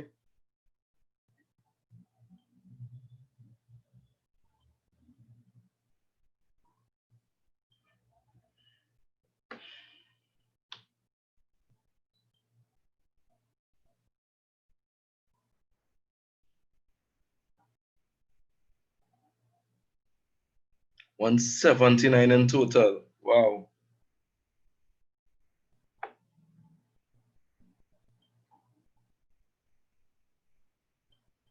Somebody said, sir, here you don't get marked down for crossing the word limit. Yes, you do. But it's by a certain amount. Ah, boy.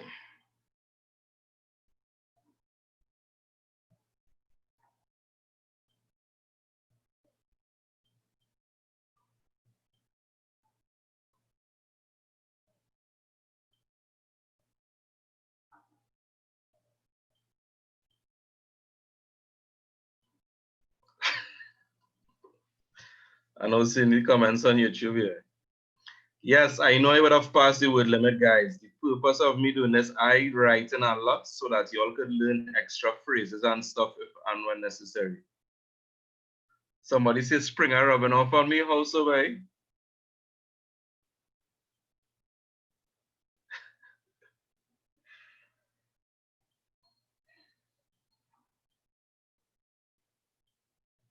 Who's Christopher Achoy, right?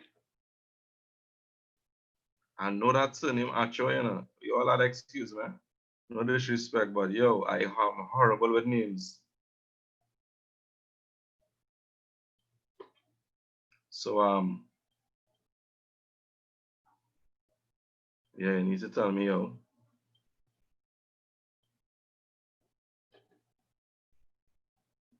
So yeah, I know I would pass the word Kong because I am specifically writing to assist you all and give you all more phrases than you may know. Come now, this kind of guessing game like what I like to play. Christopher Achoy. Achoy on Instagram.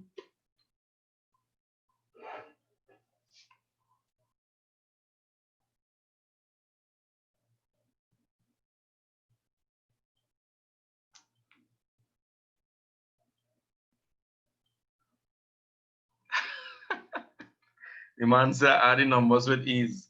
I get my one in maths, brother. Don't mind not teaching Spanish. I might remember half of the things now, but at the end of the day, you have to do what you gotta do, yo. You're a student. Gotta make sure and get those marks. Who from here now Minecraft Tech? Close your eye if it's too greasy for you.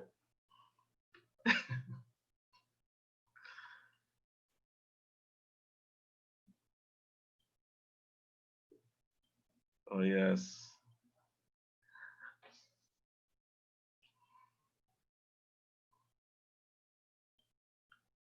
So we're gonna cut down now, but as I said, I would have deliberately written over the word limits. I would have deliberately done that so that we could learn extra words and stuff, right?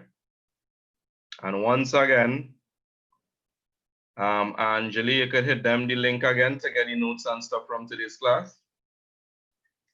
So what's your IG name? Quintessential Language Learning. Actually, you're just searching for Quintessential Language Learning in the on Instagram. Right? What's the point I was making before, right? Yeah, we're gonna cut down on the words on mine just now. Right, Anjali, right? Anjali, send it on the YouTube, please, if possible, if they could get the link there. And as a matter of fact, I will take it from you after so that I can post it under the video if it's not working for you for some reason. It should be able to do. Right?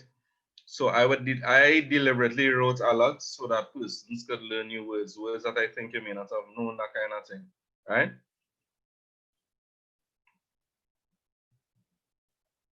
I see some persons saying that they might write it in pencil first and write over in pen after.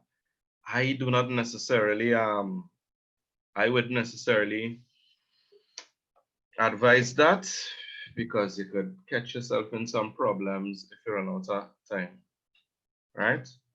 I try now tell me I follow you. Musica some. Oh, right. I know what it is now. It's a red man. Well, you know what that means? Trouble. I know it is now. So that was say, well, excuse me, I'm horrible with names, but I don't forget faces at all. I remember where I know your face from, etc., etc. Right? What coming for the orals? I, unfortunately, am not the person that wrote the exam, so I cannot tell you all offhand what coming. You could just guess. And I might shoot myself in the foot by saying this, right? But I am not one of those teachers that like to tell people, yo, learn off this, or do this. Well, here's what I think it can't really work for Spanish as much, right? I'm not one of those teachers that will go and tell you, put all your energy behind this one thing, and then after it do come. I prefer you have a good enough base. It's okay if you learn off certain topics, right? So that you're better in those topics over others, but you should have a good enough base in order to maneuver whichever way the exam chooses to come. CXC chooses to bring the exam, right? That like me in university when I was doing Spanish. When I had my conversation exams, I never used to go and learn off a whole script and that kind of thing. My way of preparing for the conversation exams was to basically speak with people so that you get a wide base, right? Right, so let's go back now. So that was a nice little break, and we're going back to the dialogue.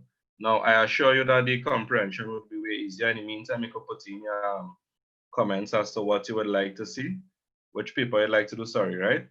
So are you sure that you want to travel? We're going to start a cut down now. I'm going to show you, right? And try to make it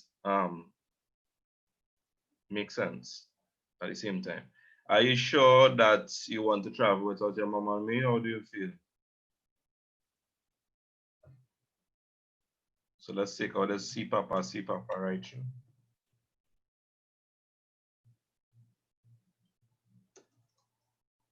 So you could just say, estoy seguro, Papa.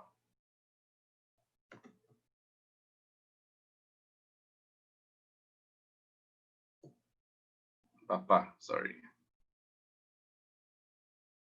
Right, I'm sure, Dad. I'm gonna write it wrong to see if. Right, I'm sure that I am excited to travel alone for the first time and with my friends. I understand that you're excited. We really love you. Do you have all that you need in your suitcase? I already packed clothes. I could say my clothes.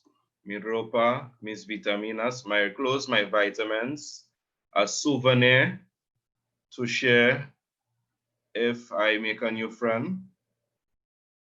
You could leave out that. That whole line could come out. That was just me remembering from the days of doing trips to Margarita. Unfortunately, we can't travel right now. So yeah, so I already packed my clothes, my vitamins, and personal items. So personal items would include cream and toothpaste, toothbrush, that sort of stuff. Nice.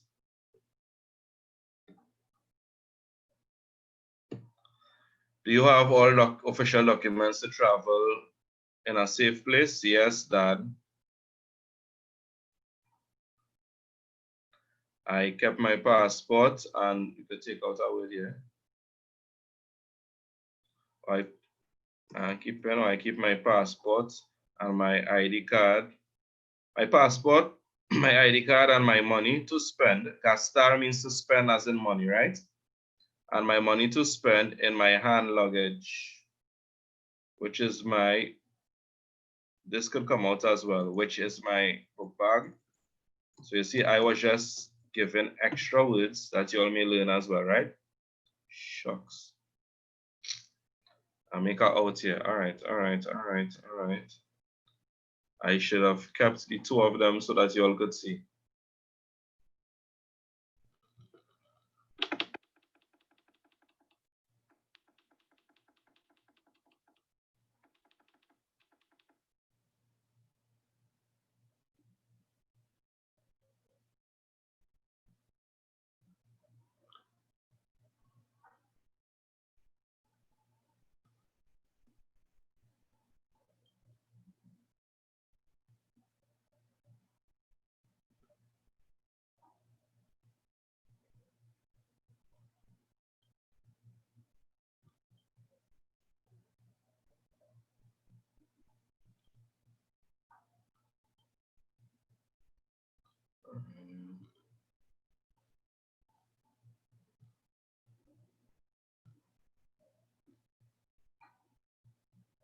There's all them changes, I mean.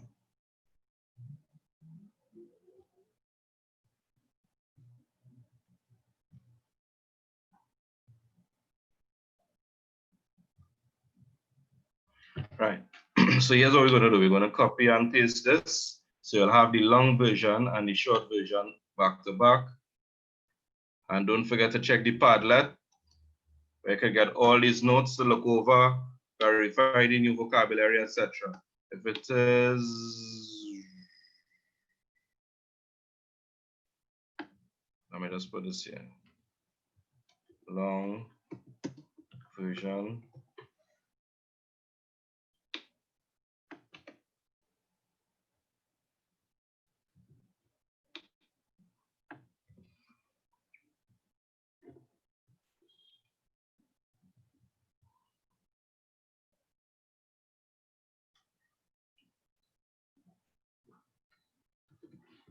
Short version.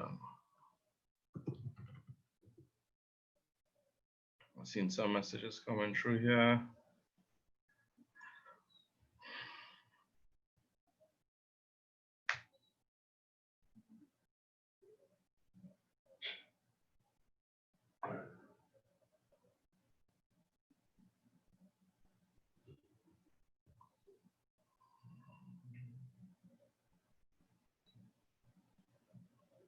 Okay, I just reading some messages that come through there.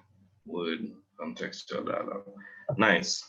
So I just, yes, I know that you all can cut down for yourself after, but this is one time a teacher going and spoon feed you. I'm doing this so that we could see it in such a way that it makes sense afterwards when we're going through. We're going over tonight, that kind of thing. So yes, I am sure that I want to travel. Okay.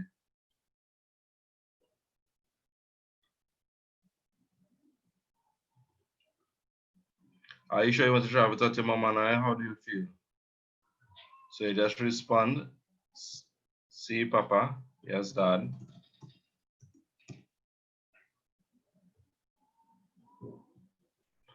I am excited to travel for the first time with my friends. I'm excited to travel alone for the first time with my friends. I already packed my clothing, my clothes, my vitamins. I said that we could take off this whole thing here and just leave. And all personal items. This can come out.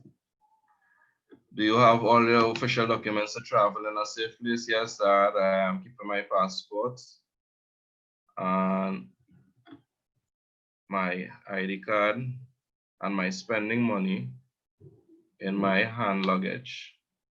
So what this helps do is I show that you know the vocabulary, etc. for travel, right? How much money I can with you? I haven't, no me has dicho quien te regalo. You haven't told me who gave you the money.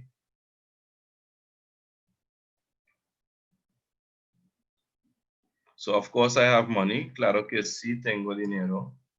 Claro que sí by itself means of course. That is with more emphasis. You could also say claro to mean of course, right? By itself. So you could say claro tengo dinero or claro que sí tengo dinero. I have saved 200 US for this trip. Also, my godfather, sorry, gave me money. You could just leave it as last month. Last month.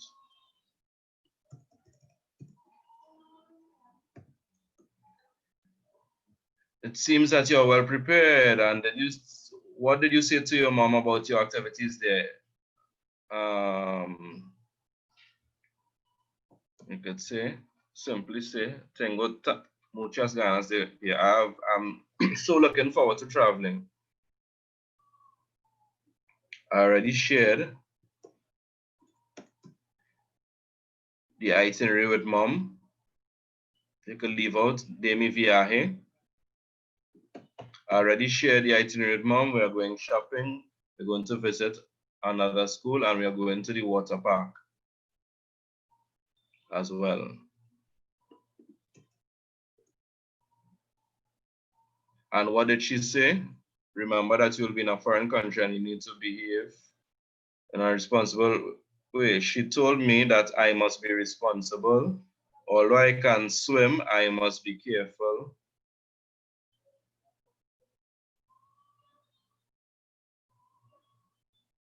I must be careful. And I'm going to say, and debo tener cuidado y comportarme bien. So all of this could take out as well because I'm in a foreign country. That's understood, but yes. All right, excellent. I already know that you have given us no reason to be worried. You have never given us reason to be worried.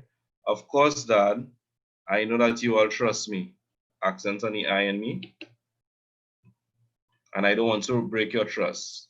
I will also call each night to maintain contact with you all. Bueno, necesitas guardar tu promesa. So you need to keep your promise. So what you could have said here, because he said guardar tu promesa, you could have said prometo llamar cada noche. Prometo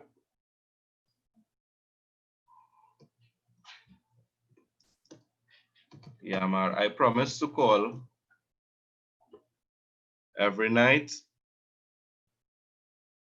You could take up all of that to maintain contact with you all. That's understood. And then he says, good, you need to keep your promise. We hope to hear from you frequently. Good night. So let's do the count again.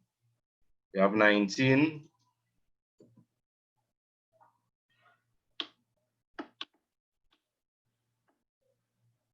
17.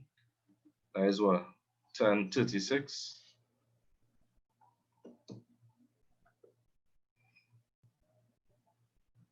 36 and 25, 36 and 20 is 56 and 5 is 61.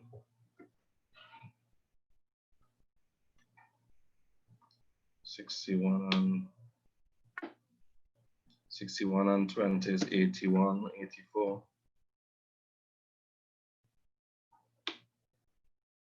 84 and 10, 94 and 8 is 1.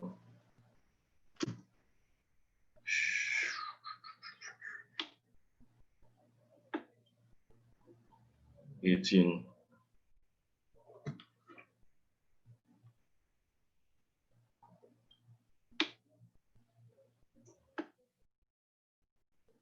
11. I've seen messages come through. I will check them just now, right? I would even take out this, but see, Papa, hola, yes, Dad, yes, Dad, yes, Dad, Rachel. So can be a bit annoying, but it's kind of to show the respect. So let's do a quick count. 11 plus 11 plus 18 plus 23, 25, 17.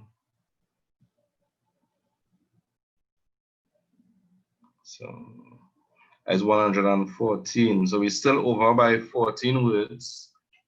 And this is an excellent place to stop there.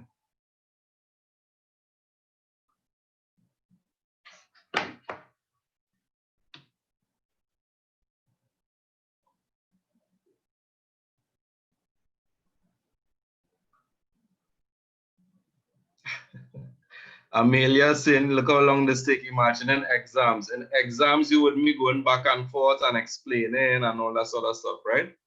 As Ulrich would have advised you. I need to try and stay in the camera.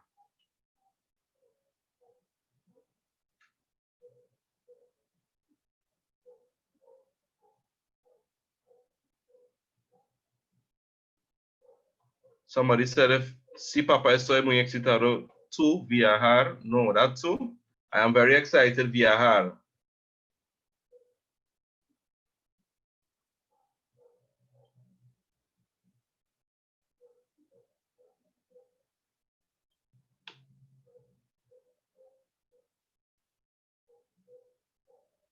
Actually, I don't even know what you're talking about here.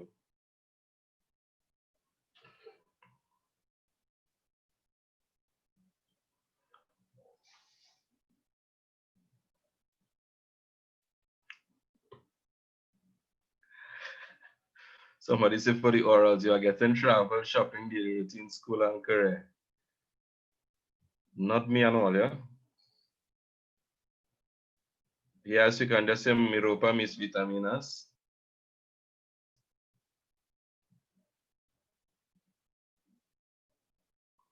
Right, so is it adjective before noun or adjective after noun? The majority of cases, it is adjective after noun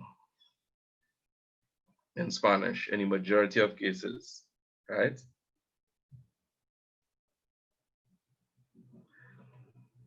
Miss Ali say don't use excitado, no problem. You could also use emocionado. Am I right that? Emocionado and emocionada, right?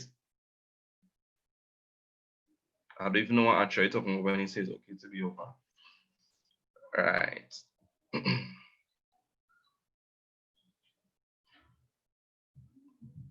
So people, because they see us take 4 hours, like they feel you're going on CXC selling their shorts. No, you are not going to take 4 hours to do this. You are not going to be pulling all the small talks that I pull in. Okay, Sarah versus start quickly. We could do that next. We have the comprehension to do. I'm going to go through that real quickly. This one I'm not going to thing. Daryl Samuel saying he need God right now. Daryl, I will have a word with you privately after. I've been accused of being out of timing, and I must say that I agree most times, but I'm not going to be out of timing this time and give you a response. How long I talking to Daryl? Daryl, me and you will talk after. I'm going to make you out for the World Wide Web. Daryl Samuel. Men saying they need God right now, kind of thing.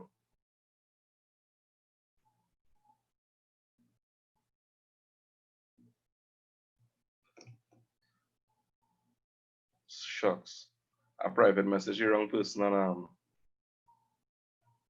on Zoom. So these are all examples as I say, people.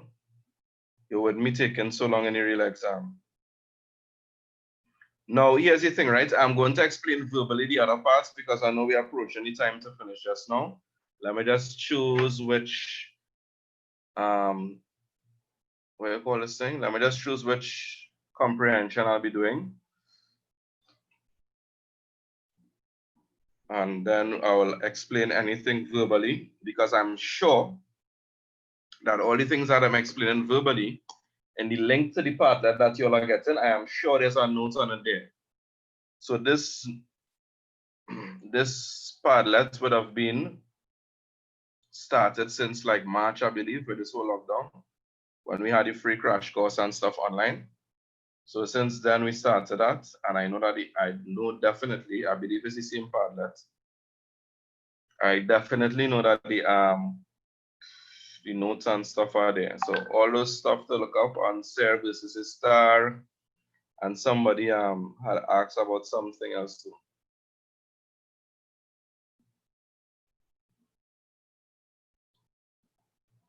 All those notes, they are there. But I'll be explaining to you all whatever you want to know orally right here. Open file.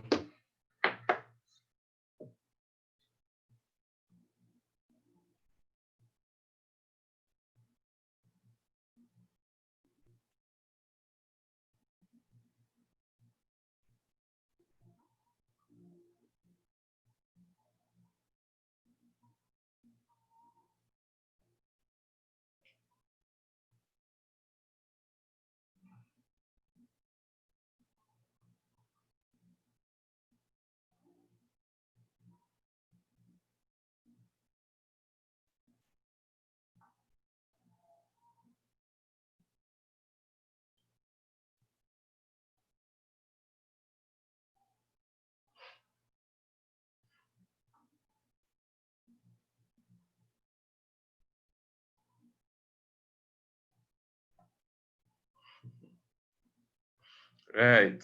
So I've chosen the we're gonna do January 2017. So let me just save this.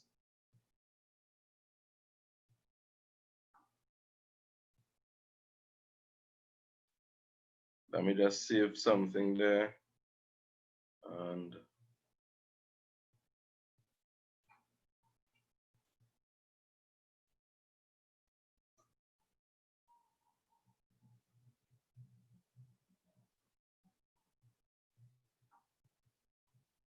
nice. So I already sent the contextual dialogue.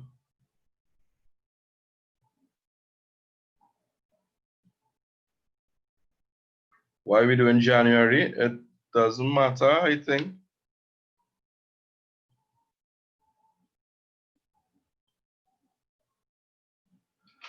I just click on the first thing I see and I decide that we're doing that. Let me just check in on my YouTube folks to make sure everybody cool there. So frustrated and drained.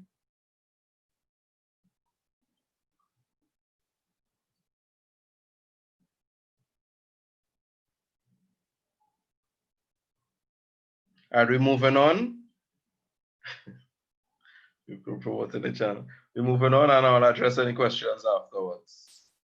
Let me just take off this WhatsApp web before I do that, so that the song does not annoy me and distract me when I'm teaching. So, vamos. Make we deal with the comprehension. Nathalie Donaldson, are you from Jamaica as well? All right. Entonces vamos a ver, let's see. So I'm going to read and translate for you all, and then we will answer the questions. I will ask you all, and I will guide you on if your question is correct, etc.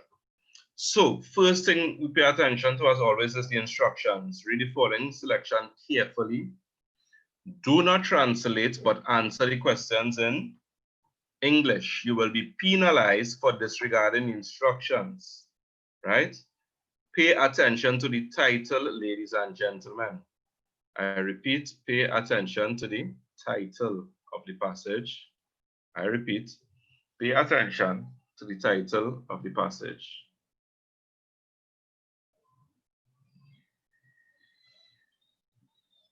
Right, so a strict leader. Also, after you do that, look at the questions so you'll know the specific information that you're pulling out. It's very possible that you will not know every single word in the passage. So what you will need to do is know the specific information that you need to extract from the passage. That is another tip. Another tip is this. The mark scheme that you see is a direct reflection of how many specific pieces of information that CXC require you to include in your response. I repeat, the mark scheme on the side of each question is a direct indication of the specific pieces of information that you need to include in your answer. So for instance, where it is there you see 1 mark, it should be one specific piece of information that is included in your answer. Where you see 2 marks, 3 marks, 2 specific pieces of information or 3 specific pieces of information respectively. Many times a student will see a question for 3 marks or 4 marks and write us and say, well, all right, since this is 3 marks, I need to write at least 3 lines, or I need to write more information and I will get the answer. That is not necessarily so, right? You could write a lot and not include the specific pieces of information that CX require and get the question wrong. I always tell students that the reading comprehension is the best and the easiest place to get complete and full marks, to get a total mark. And that is simply because everything here is objective, right? Well, except for the last question. But all the other pieces of information are usually objective, meaning it's not like with the letter where it is you have the freedom to just express yourself and CXC will judge you based on sticking to the content and how you express yourself. So since some persons may express themselves better than others, the mark will vary. It's not a matter of this, right? The information is specific in the comprehension, so that makes it easier to get full marks here. So reading comprehension, a strict leader. Now I assume everybody's with me. I will continue, I won't stick. Okay, zoom in, sir. Right, that is the benefit of going in these things ever so often, just to make sure. Or let me slow down the chat a bit. I need to keep the communication. Joanne Louisang is saying, I think I will get a 2 in Spanish now. I will explain something to you after when I finish explaining this, right? And I disagree with you, and I will explain why. So, a strict leader. La señora Gómez fue profesora de español más de 30 años. A pause in between there because I know some people like in the live with Springer might say, my gosh, look how we reading. I can't read like that. I sure feel. Nope. You haven't been studying Spanish for 20 years, so I do not expect you to be able to read like this. So don't treat yourself unjustly or judge yourself unfairly because you find you're not reading next to, right? So, la señora Gómez fue la profesora de español más de 30 años. Mrs. Gómez was a Spanish teacher for more than 30 years. Ahora es la directora del mismo instituto donde enseñaba. Now she's the principal of the same school that she taught in. Ella nunca pudo comprender por qué las chicas siempre llevaban las faldas tan cortas. Ahora, como directora, ella decidió insistir en que las chicas lleven las faldas hasta las rodillas. So, she could never understand why the girls always wore such short skirts. So now, as a principal, I don't know if I said director before now, but director and directora means principal, right? So now as a principal, she decided that she insisted in having the girls wear skirts up to their knees or until their knees. Tuvo una reunión con los padres de los estudiantes para explicarles las reglas del instituto y solicitar su apoyo para cumplir con su trabajo. La directora caminaba por el colegio con frecuencia, observando el comportamiento de los estudiantes y verificando que las chicas llevaban las faldas como debían. Si las faldas eran cortas, las estudiantes eran llevadas a su oficina para que se pusieran una falda más larga. La profesora guardaba muchas faldas de varias tallas en una bolsa grande en su oficina. So, she had a meeting with the parents of the students to explain to them the rules of the school or school, and solicitors to request, right? And she requested their help or assistance Apoyar is to support, right? Apoyo is support. And she requested their support in order to fulfill her job. Cumplir means to fulfill.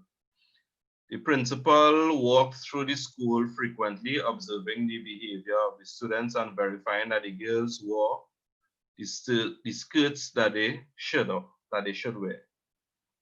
If these skirts were too short, feel like this is a tongue twister. If the skirts were too short, the students were carried to her office so that they could put on a longer skirt. The teacher kept many skirts of various sizes in a large bag in her office. Hasta los chicos burlaban de ella. Even the boys made fun of her, llamándola la policía de las faldas, calling her the skirt police. Un día cuando la profesora Gómez se acercaba a un banco donde los estudiantes se sentaban para charlar, Roberto, un muchacho travieso, exclamó, debo esconderme, mi falda es demasiado corta. So one day when Mrs. Gomez approached a bench, un banco is a bank, it could also mean a bench, right? So one day when Mrs. Gomez approached, acercarse means to approach. When she approached a bench where the students were seated to chat or chatting, Roberto, a mischievous boy, travieso means mischievous, exclaimed, I must hide, my skirt is too short, right? Roberto sound like some people in the chat, guys, with a comment like that. Josiah Persa says, what makes Spanish so no?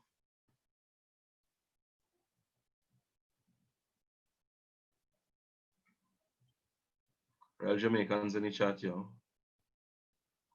And so messages coming through the Zoom. I will look at it after. So, what was Mr. Gomez's profession for over 30 years? The answer is, they're looking for Spanish teacher. Fue profesora de español más de 30 años. She was a Spanish teacher for more than 30 years. So that is the one piece of information that they're giving you the 1 mark for mentioning the words Spanish teacher. That specific piece of information, she was a Spanish teacher. And by the way, do not just write Spanish teacher in your responses. As they said, answer the question just now. Answer in English the following questions. Use a complete sentence in English. So don't just write Spanish teacher there.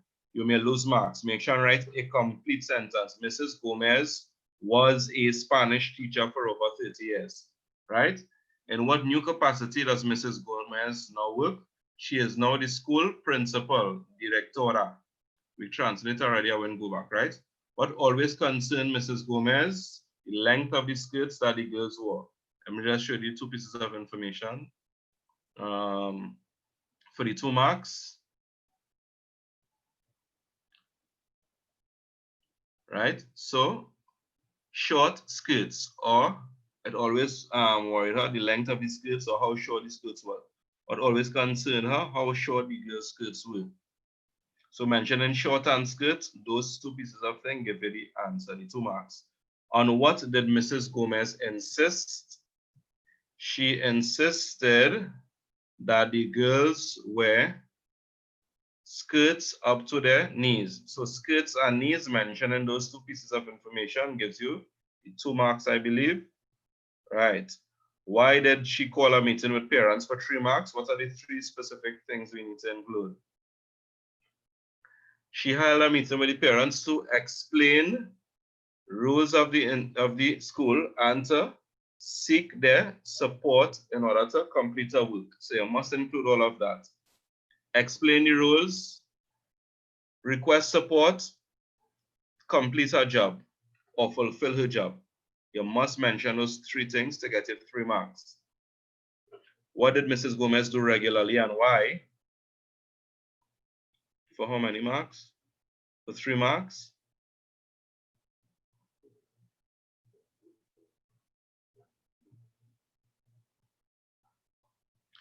For 3 marks, she walked through the school, observed the behavior of the students, verified that the girls wore skirts as they should. What did she do frequently for 3 marks? 1, la directora, sorry. So 1 mark is for saying, walk through the school, caminaba por el colegio. Let me underline this. Second mark for saying, observing the behavior of students, observando comportamiento de los estudiantes, and verifying the skirts, the correct skirts were worn. So that is where your 3 marks coming from, mentioning those 3 things. What action did Mrs. Gomez take when she was not satisfied with what she observed? For 2 marks, let's see the 2 specific pieces of information.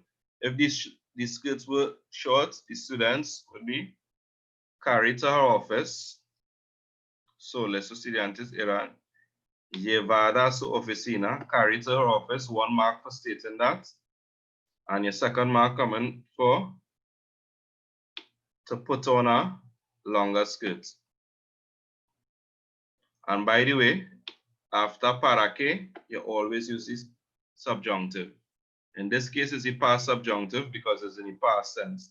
If the skirts were short, the students were carried. So because were past, that's why I use the past subjunctive after para que. That's just a side note on grammar. What did she keep in her office? For 2 marks, a bag. La profesora guardaba muchas faldas. So skirts of various sizes in a large bag. Mentioning those 2 pieces of information gives you the full 2 marks. What was she jokingly called? That answer is straightforward. Skirt police, la policía de las faldas.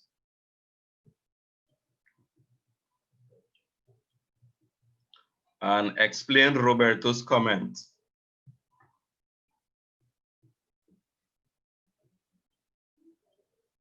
So this one I will leave to you all. Explain Roberto's comment. Remember, Roberto said, I must hide, my skirt is too short.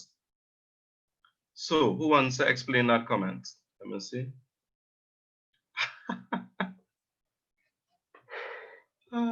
Angeli said that this story is something like if they're talking about her school. All right, I've seen people answering, sorry. So what's the answer for the last one? Why was he? The question is, explain his comment. Who wants to try that?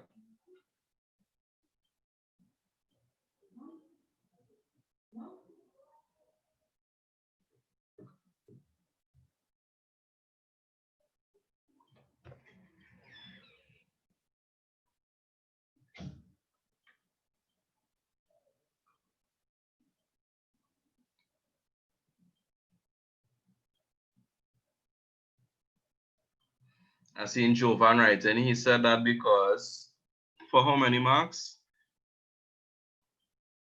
M and K. What I mean? Minano? Explain his comment for 3 marks. Natalie. She's afraid that the principal will notice. Roberto's a boy. Roberto playing the fool. So no, Michael.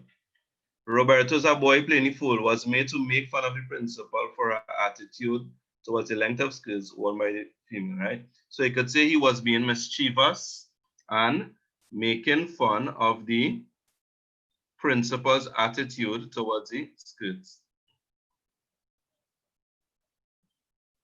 Right.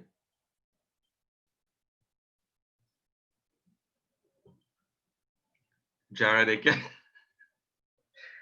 can't go to people's exam and say he was billing kicks on she. You can't write that, right?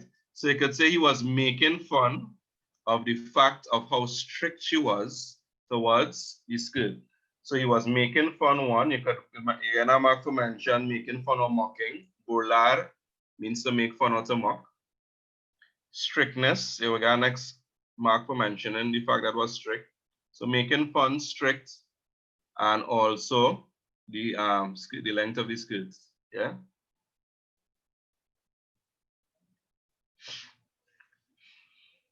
So, yes, he was teasing her.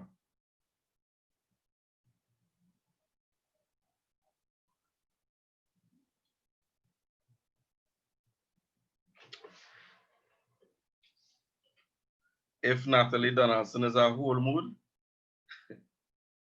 right? So here it is, right? This is the time for questions now. So Lama, I said that I would have answered Jovan correct. Forgive my incorrect. I don't know how to pronounce his surname, so I'll even try, right? Jovan. Jovan was like Shogun and Gatu. Here's my whole thing, right? We're teaching.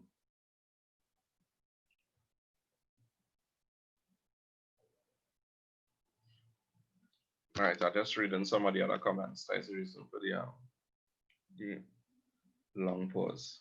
Here's my thing. It's quite simple.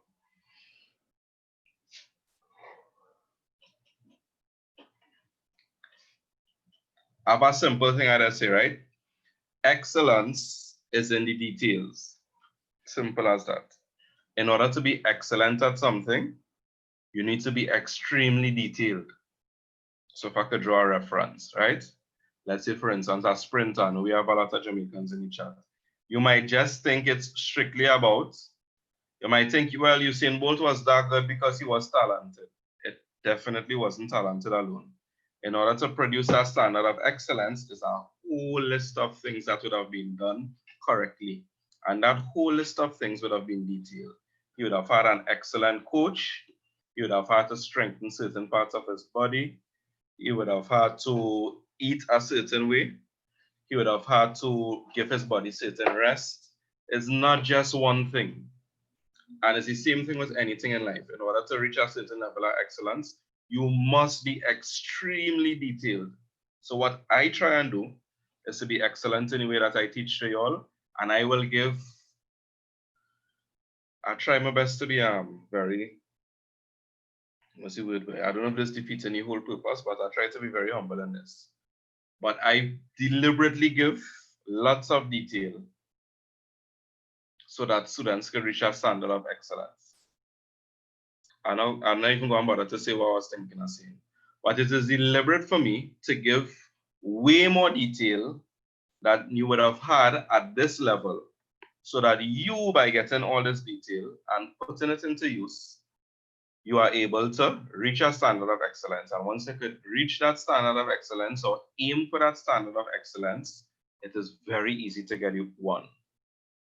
So, as a teacher, I study what does a student need to get a 1 at CXC. Okay, if the student needs this to get a 1 at, I'm going to put my hand in the screen. If the student needs this to get a 1 in CXC, I will give you information to reach this level. So if it is you don't reach this level, anything that you fall short, you're still in the range within getting a 1. So it's as simple as that. So the fact that you're getting so much information and it seems to you like if you're burdened with information, it's not that I'm burdening you, and it's not that you are not good enough. This is in direct response to what's his name, by? To Jovan, by the way.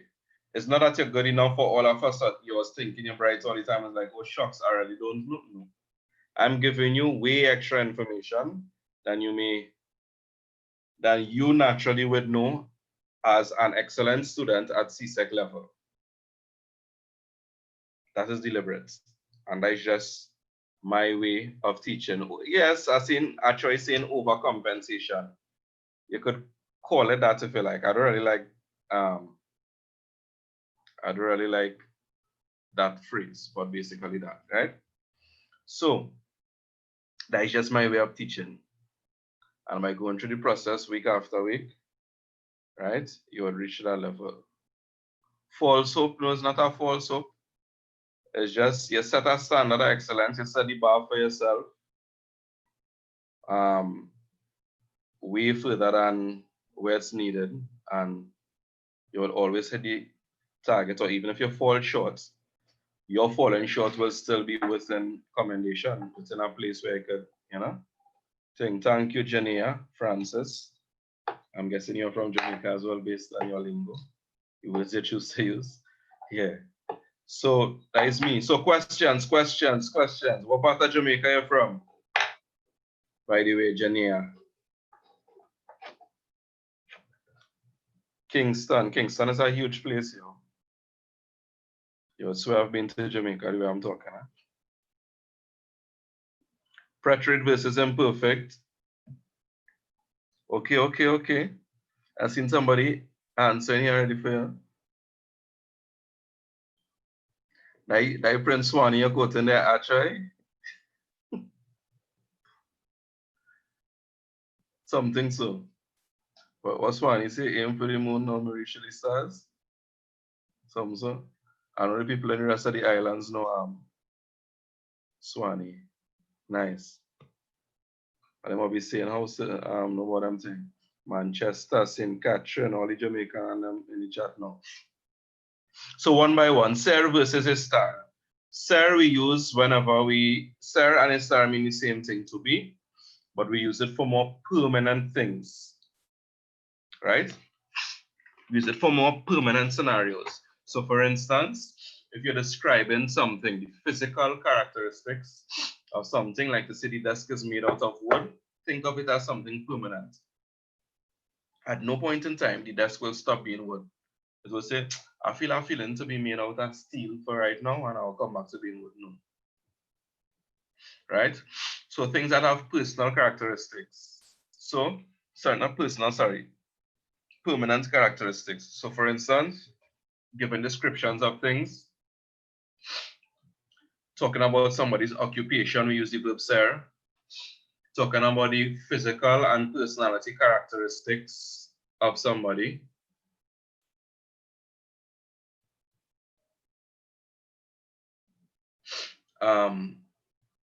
Talking about time, es la una, son las dos.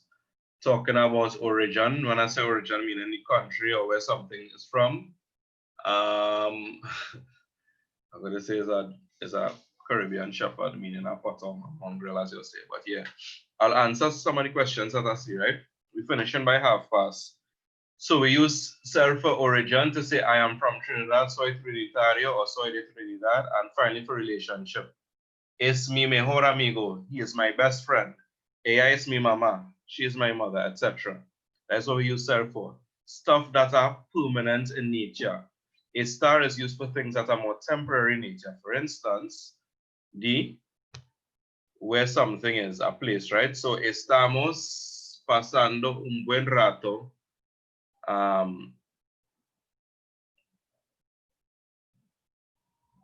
Sorry, let's talk about the location. The place of something. Estamos en un maxi.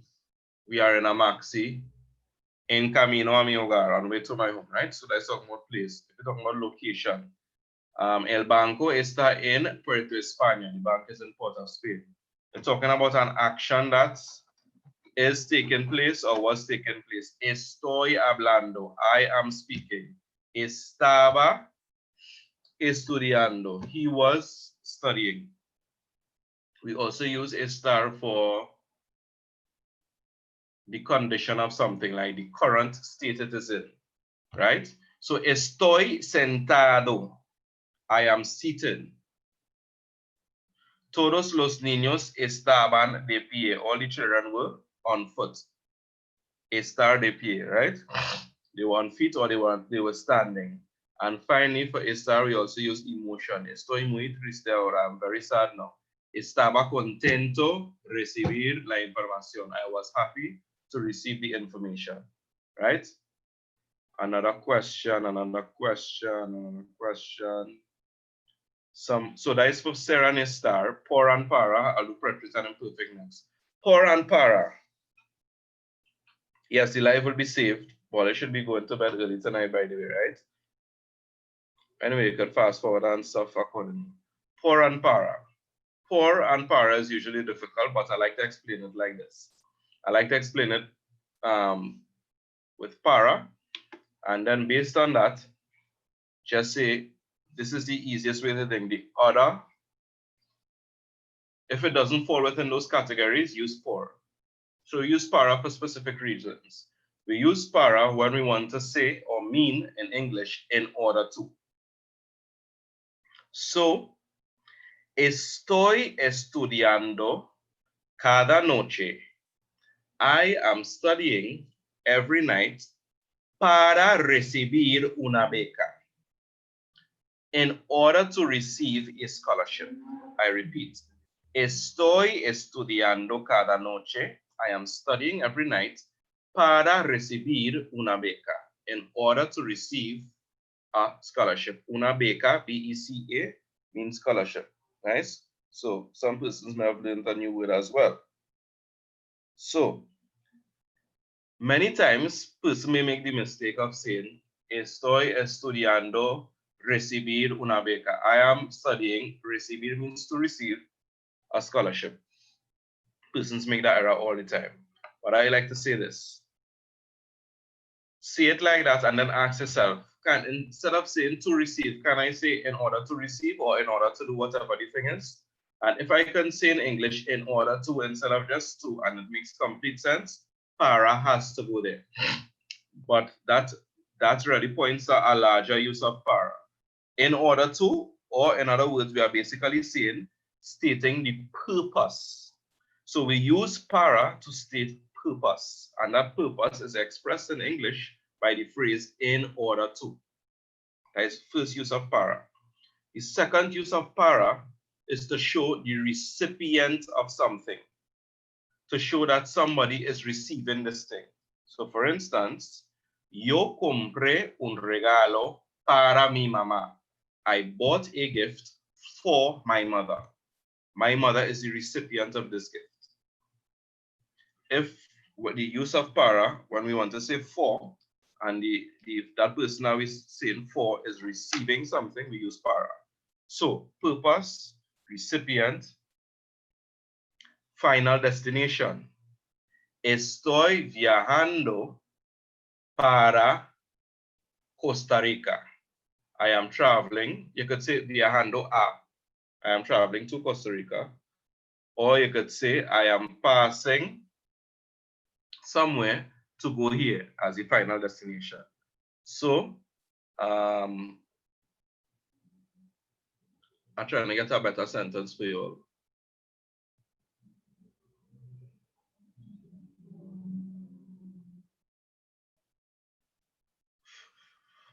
Anybody want to help here? Anybody want to give an example where something will be the final destination? Example of a sentence in English, of course.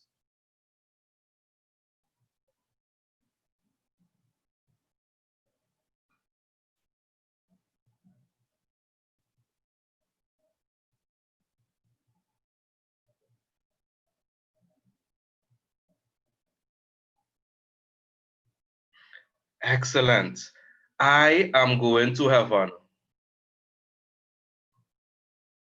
Or let's say I'm leaving for heaven, or I'm leaving for school, for instance.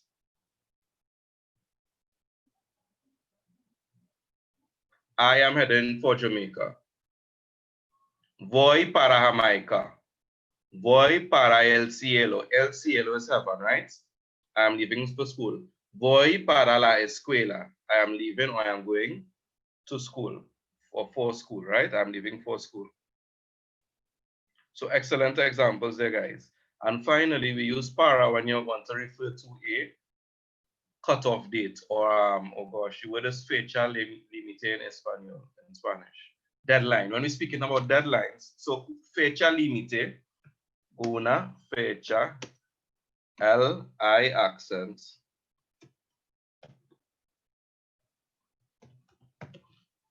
So una fecha límite is how we say,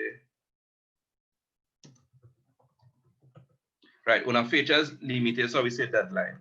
So when we're speaking about a deadline as well, we use para. So for instance, the homework is for Thursday. La tarea es para el jueves. Once again, la tarea es para jueves. Es para el jueves or jueves, right?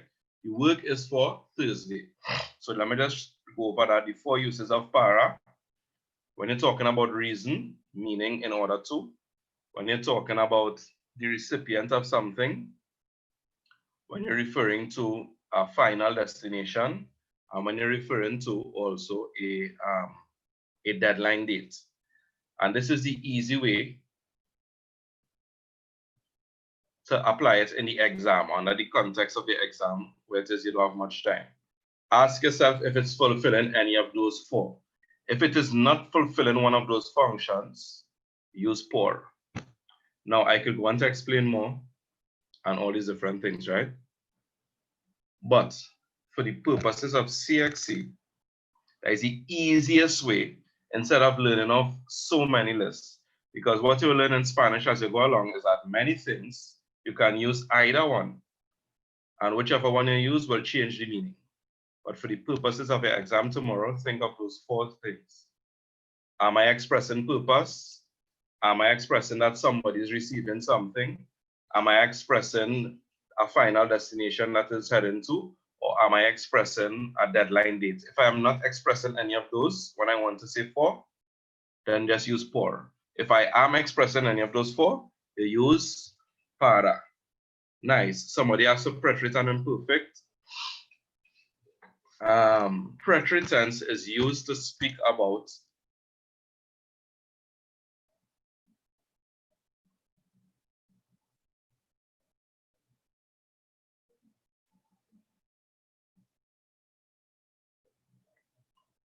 just now. Before I reach preterite and imperfect, after people are trying to help you, sorry if the BBC Magadog.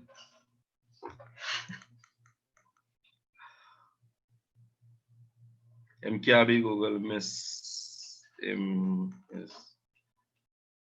Anyway, them Jamaicans and them carrying on a whole conversation by themselves. And I, Zama, not going to try and translate that. Anyway, so the question I was asking, I was answering. Somebody said, like he deleted the comments. I think it was Michael Morris had said, made a comment there. But all the easy with the banter. Right. All the easy with the banter in the chat.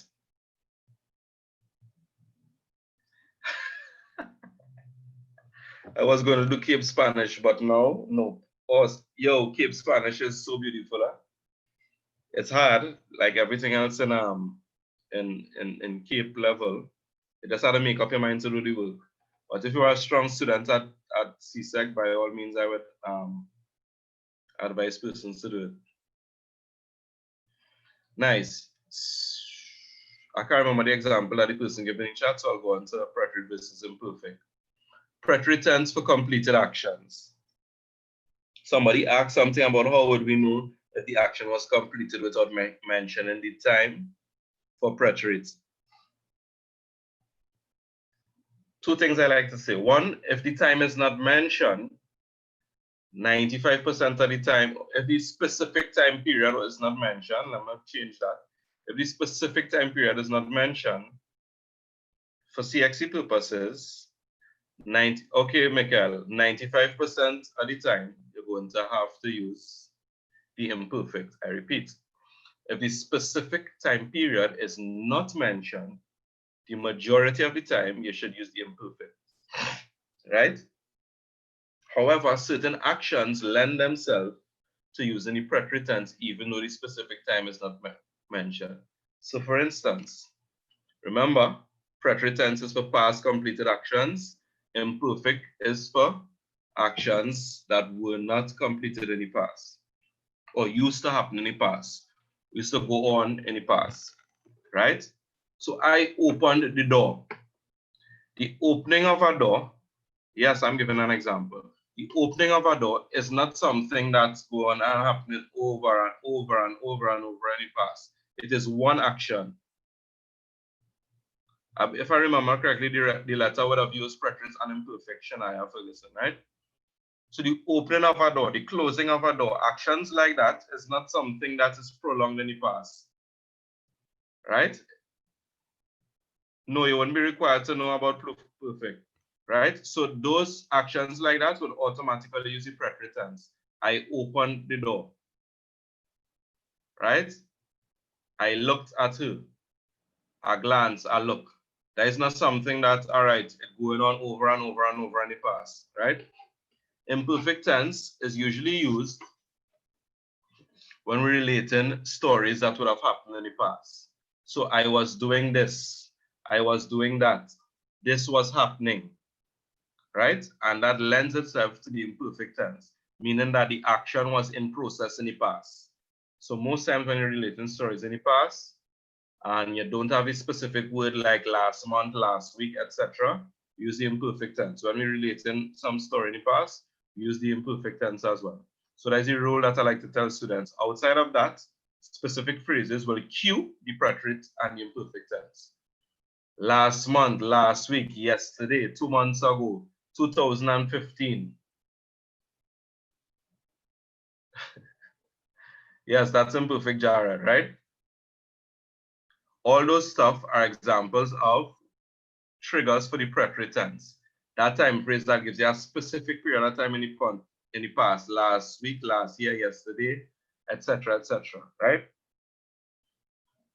When you're talking about something from the past, like your childhood, or you're telling a story, the car was driving here, or I drove down here when this happened, etc. The rule to follow is something was taking place in the past. Whatever was taking place, that whole aspect of was taking place, tells us that we're going to use the imperfect tense. If something stopped whatever was happening in the past, the things that stops it or interrupts it, we use the preterite tense for. Nice. Take care, Timon Howard. Timon, I don't know if you're here still or if you left already, but where you're joining us from, or where did you join us from, Timon? Yeah. So I think that those were the main things. Persons asked about la semana pasada, by the way, right? Persons asked about the main things was Sarah and Star, preterite versus imperfect, Paul versus para. A good way to learn of the verb endings is to practice it. Sorry, don't have no easy shortcut way.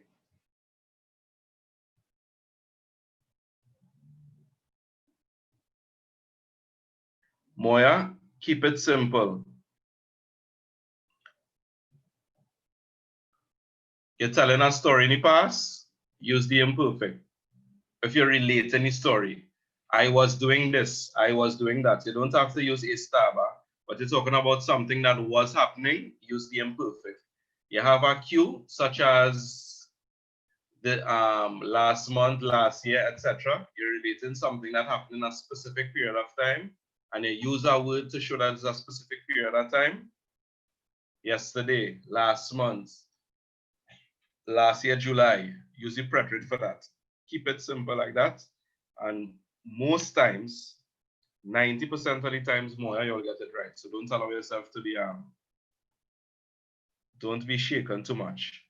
Christy Legendre, I hope I'm pronouncing your name correctly. How do you avoid the use of the subjunctive? It is difficult. Using certain things automatically puts you into a place where you would receive an excellent mark in Spanish, right? They call it, so they mark by bands. You have excellent, very good, good, satisfactory, something, and then ungraded, right? So when you make use of things like the preterite tense, idiomatic expressions, that sort of stuff, when you make use of those things, you automatically put yourself in one of the bands to get an excellent mark. And getting an excellent mark means getting an A. So Christy, the answer to your question is not that you should try to avoid the preterite, but you should try to learn of certain phrases and certain instances where you will use it and it will automatically put you there. So the thing that Angeli would be posting on the Padlet, where for the letter you would have specific phrases that you could start off your letter with, automatically you would have been putting yourself in that band by using it up front. You could keep it simple for the rest of your letter, but by putting these phrases and these grammatical constructions that shows mastery of language, you would put yourself in a good place for CXC to get that one, right? So the key is not, oh gosh, let me see how I could not use this as much as possible. The key is let me see how I can use it safely. That is the key, right, Kristen? Or Christy, sorry.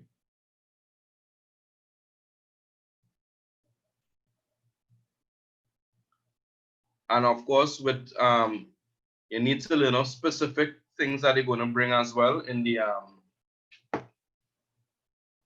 the situation. So in the situations, almost always it does bring where you have to suggest something.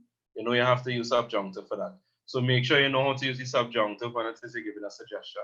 So here, okay, plus the subjunctive. Recomiendo, okay, plus the subjunctive. So it's not about learning how to avoid it, but learning how to use it and use it effectively. The thing with idiomatic expressions is this. You need to try and find some that are universal. In other words, it can be used in almost any situation.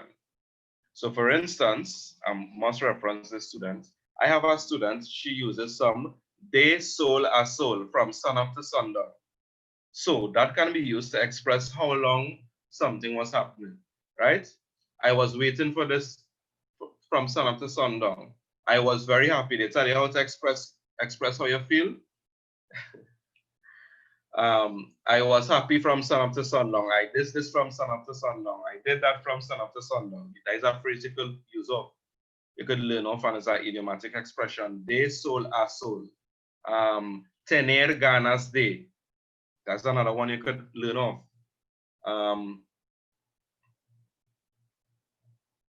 En un dos por tres. If you want to, I don't know why they're complaining for. You should be glad I'm going after 6:30, right? En un dos por tres, in the twinkling of an eye. That is a phrase that can be used to express how quickly something is done or how quickly something happened. And that just adding on to the sentence. Those are phrases or examples of phrases that are universal, meaning they can be used in any instance, just fashion it to whatever specifically you're saying.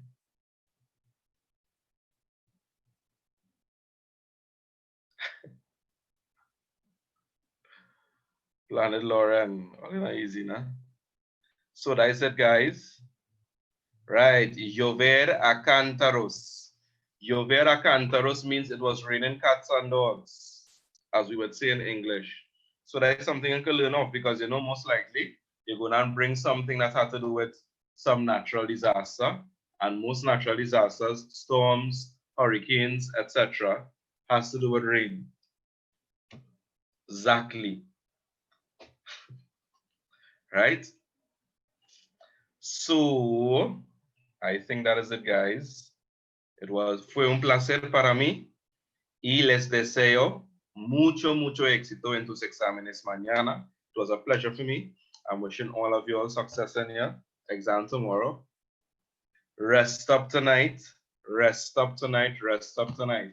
Take a break. Go and look over the live. It will be cool. But let's take a while to post to YouTube, right? So at least you could go through the Padlet and look at the stuff. And it might take a while to upload, but do these things and you'll be good. You're welcome, Kyle. You're welcome, Jada. You're welcome, Chioma. Jared, you're welcome as always. Thank you, OG. Who is OG, yo? OG, what's your name, yo? Oh, they're hiding behind these things. Rishon Nelson, Rishon Nelson. I know our Rishon. Why do I know Rishon Nelson? Is that Rishon from QRC? From Nales? That's Rishon from Nales, from Athens QRC. Nice, nice, nice. So, guys, it was my pleasure. You're welcome, Mikael. Mikael has a German name. Please post it. Will be posted. Muchas gracias, señor. Nice. Actually, cool it now. And before I leave, guys, all you flood the social media, please. Share. Take a picture now before we end off and share it and invite people to go like Quintessential on Instagram and like go and subscribe to the page. Listen, this time around, I am kind of relatively new to the online classes, but let us help one another right?